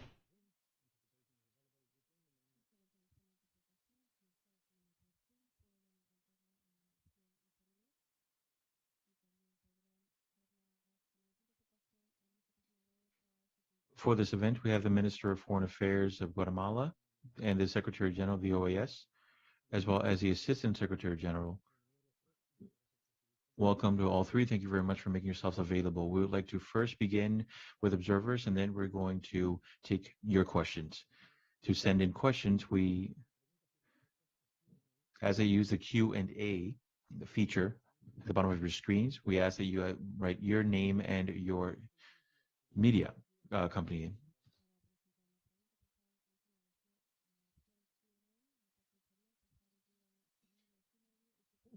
Without further ado, Foreign Minister Brolo, you have the floor, sir. Thank you very much. Just a few moments ago, we closed the 51st regular session of the General Assembly of the Organization of American States, which was held virtually and received the support of the offices of the Secretary General and the Assistant Secretary General at the headquarters of the OAS in Washington, D.C., under the leadership of Guatemala. I'd like to thank the entire team of the Office of the Secretary General for the great work and commitment to ensure that the work of this highest body of the organization be successful. We must also recognize the work done by all of the permanent missions as carried out throughout the entire year 2021, so that heads of delegation can consider the issues of significant interest for the hemisphere. This year we worked under the slogan Toward Renewal in the Americas, which is a reflection of our commitment to strengthen our organization and to instantly find a way to engage in recovery. We're also able for this second time to overcome the challenges of working virtually. We're able to take up over 20 issues of interest that we all share in the Americas. And among these, there was the strengthening of democracy and the OAS's role as the main forum for dialogue, integral and sustainable development, environmental conservation, combating climate change, disaster prevention, and the OAS's role in building resilience to all of these issues, ending hunger, food and nutrition security. And in terms of the COVID-19 pandemic, we discussed the different challenges from the pandemic, as well as what member countries did together in order to immediately respond to the issues, economic recovery, vaccines, and better services for our people. Building on renewal for the Americas to protect life, health, and integral and inclusive development of our peoples and of our societies. Strengthening healthcare systems, particularly for primary healthcare, as well as an enhancement of the COVAX mechanism, as well as PAHO's revolving fund to ensure that vaccines make it to those most in need. The importance of the Inter-American system and the OAS to lay new bridges to connect the different abilities of our countries in order to also strengthen the pharmaceutical supply chain. Given the powers provided by the charter of the OAS, this General Assembly adopted 15 resolutions which created the mandates that will inform the work to advance this agenda in 2022. We also adopted 3 declarations, and during the General Assembly, 13 member countries expressed support for the declaration on the situation in the Bolivarian Republic of Venezuela, in which it reiterates the commitment to standing with the people of Venezuela given the economic and humanitarian crisis experienced by this country. I would like to congratulate those who have been elected to the Inter-American Commission of Human Rights, the Inter-American Court of Human Rights, the Juridical Committee, the Center of Justice Studies in the Americas, the Administrative Tribunal, as well as the Board of External Auditors. Another important milestone for the region during this session was the adoption of the Inter-American Business Charter, which is going to help bolster the efforts of our countries to achieve the integral development goals, as well as to build resilience by strengthening the business sector in order to also deepen international cooperation and strategic partnerships to formalize employment, education, innovation, and technology, which are all vital for renewal in the Americas. We closed our General Assembly with the adoption of the draft resolution, host and date for the 52nd regular session of the General Assembly, submitted by the delegation of Peru. We wish Peru great success as it hosts the General Assembly. To conclude, I would like to thank member countries for your trust in Guatemala in holding this session, and thank you for the honor of serving as chair. Thank you very much. Thank you very much, Minister, Secretary General. Thank you, Gonzalo. At the outset, I would like to wish everyone a good evening. Thank you very much for following the work that we have done during this 51st regular session of the General Assembly of the OAS. First and foremost, I would like to recognize the extraordinary work done by Minister Rolo in stewarding the work of this session of the Assembly. Of course, we would have all loved to go to Guatemala,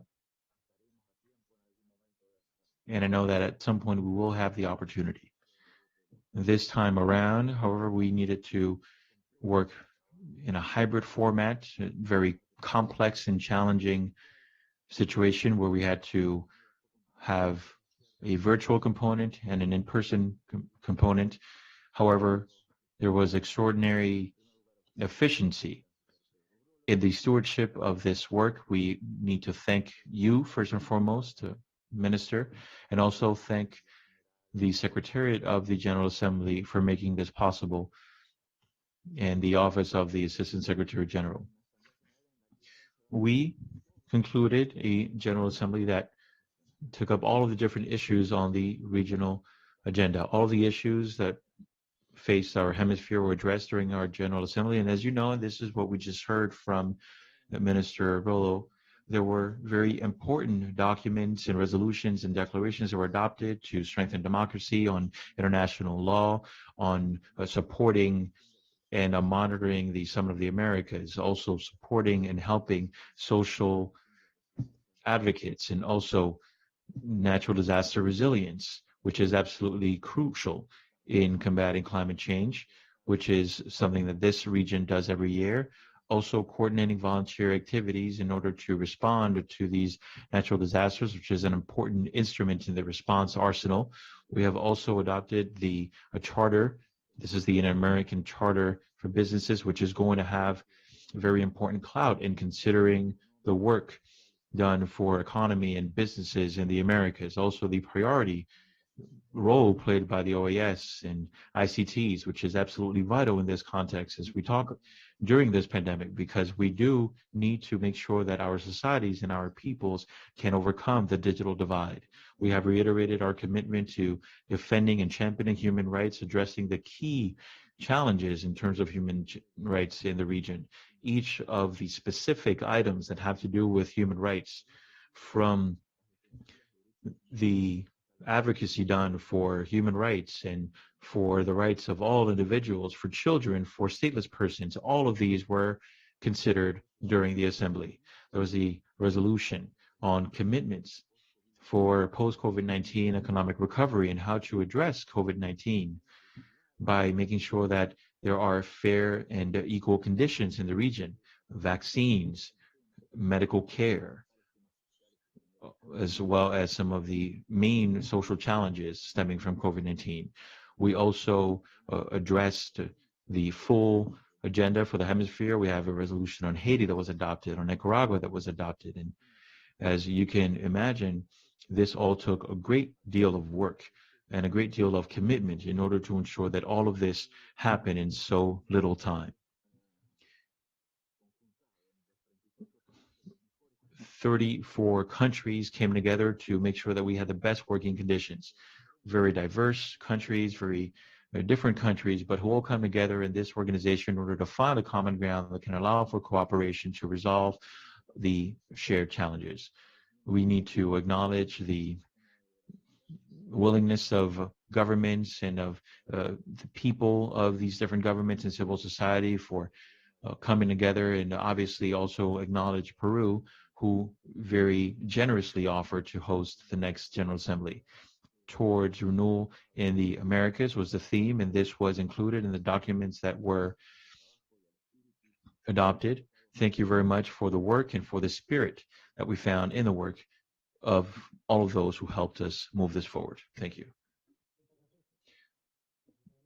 Thank you very much, Secretary. Let's now take questions.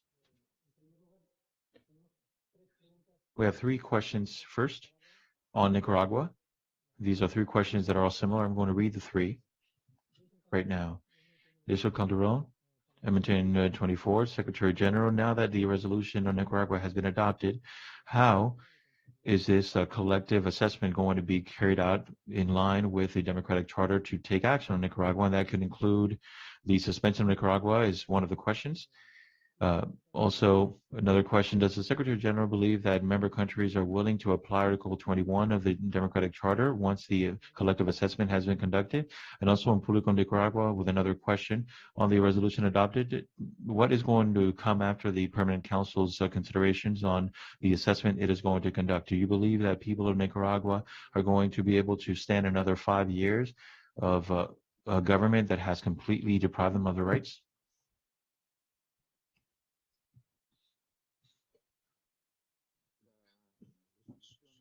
The resolution adopted by the General Assembly specifically addresses the conducting of collective assessment by the Permanent Council. This collective evaluation by the Permanent Council is essentially Article 20 of the Inter-American Democratic Charter. Obviously, in the first paragraph, it discusses the collective assessment of the situation and to take necessary action. It is not on the Secretariat.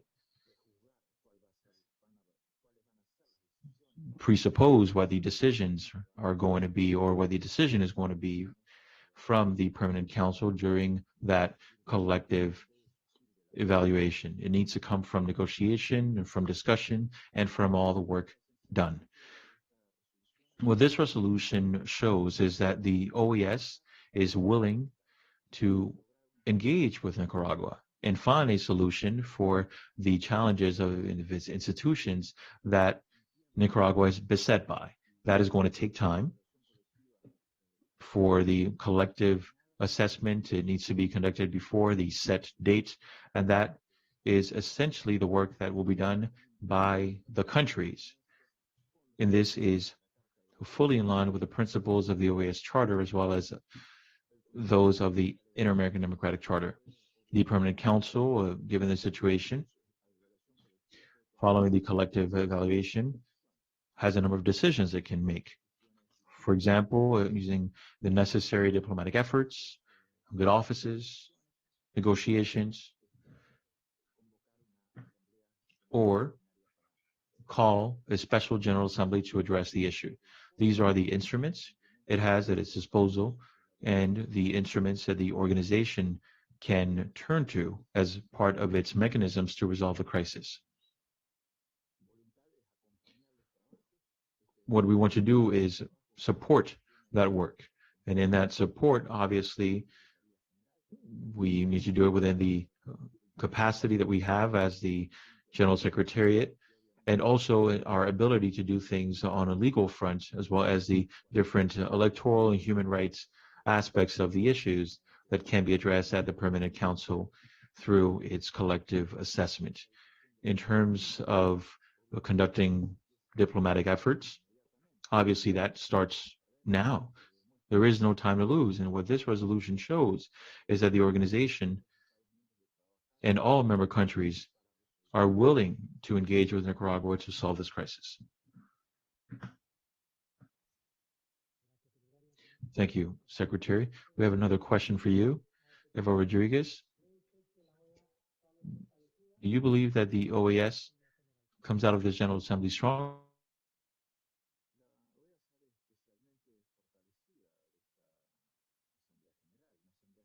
The OAS is coming out of this particularly strong.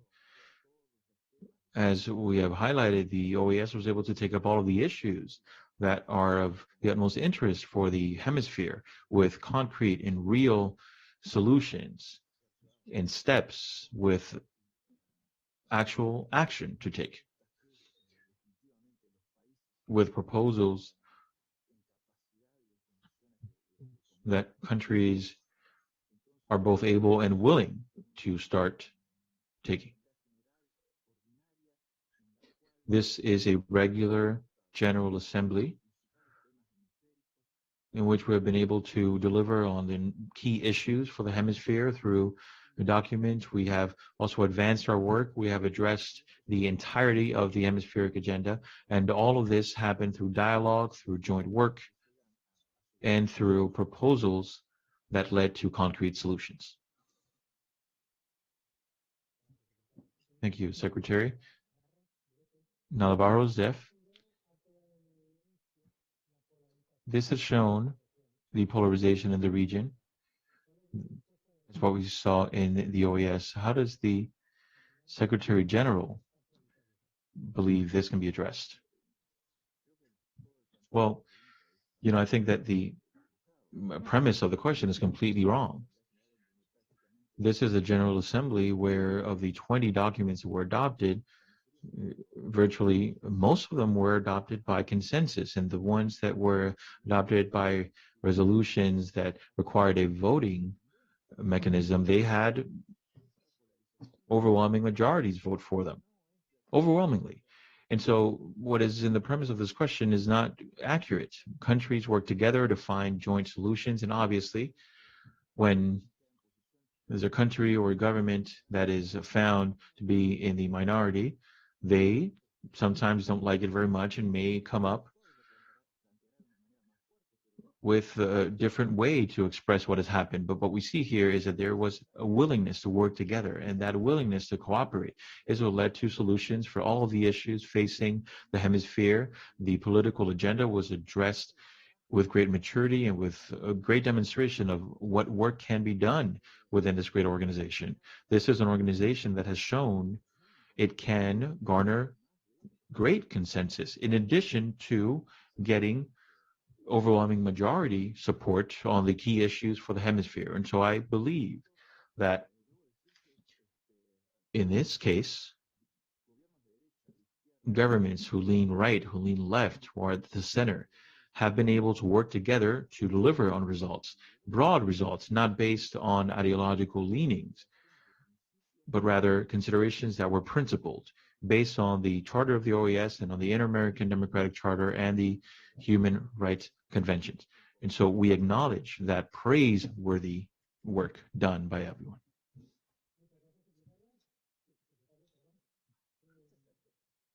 Thank you very much.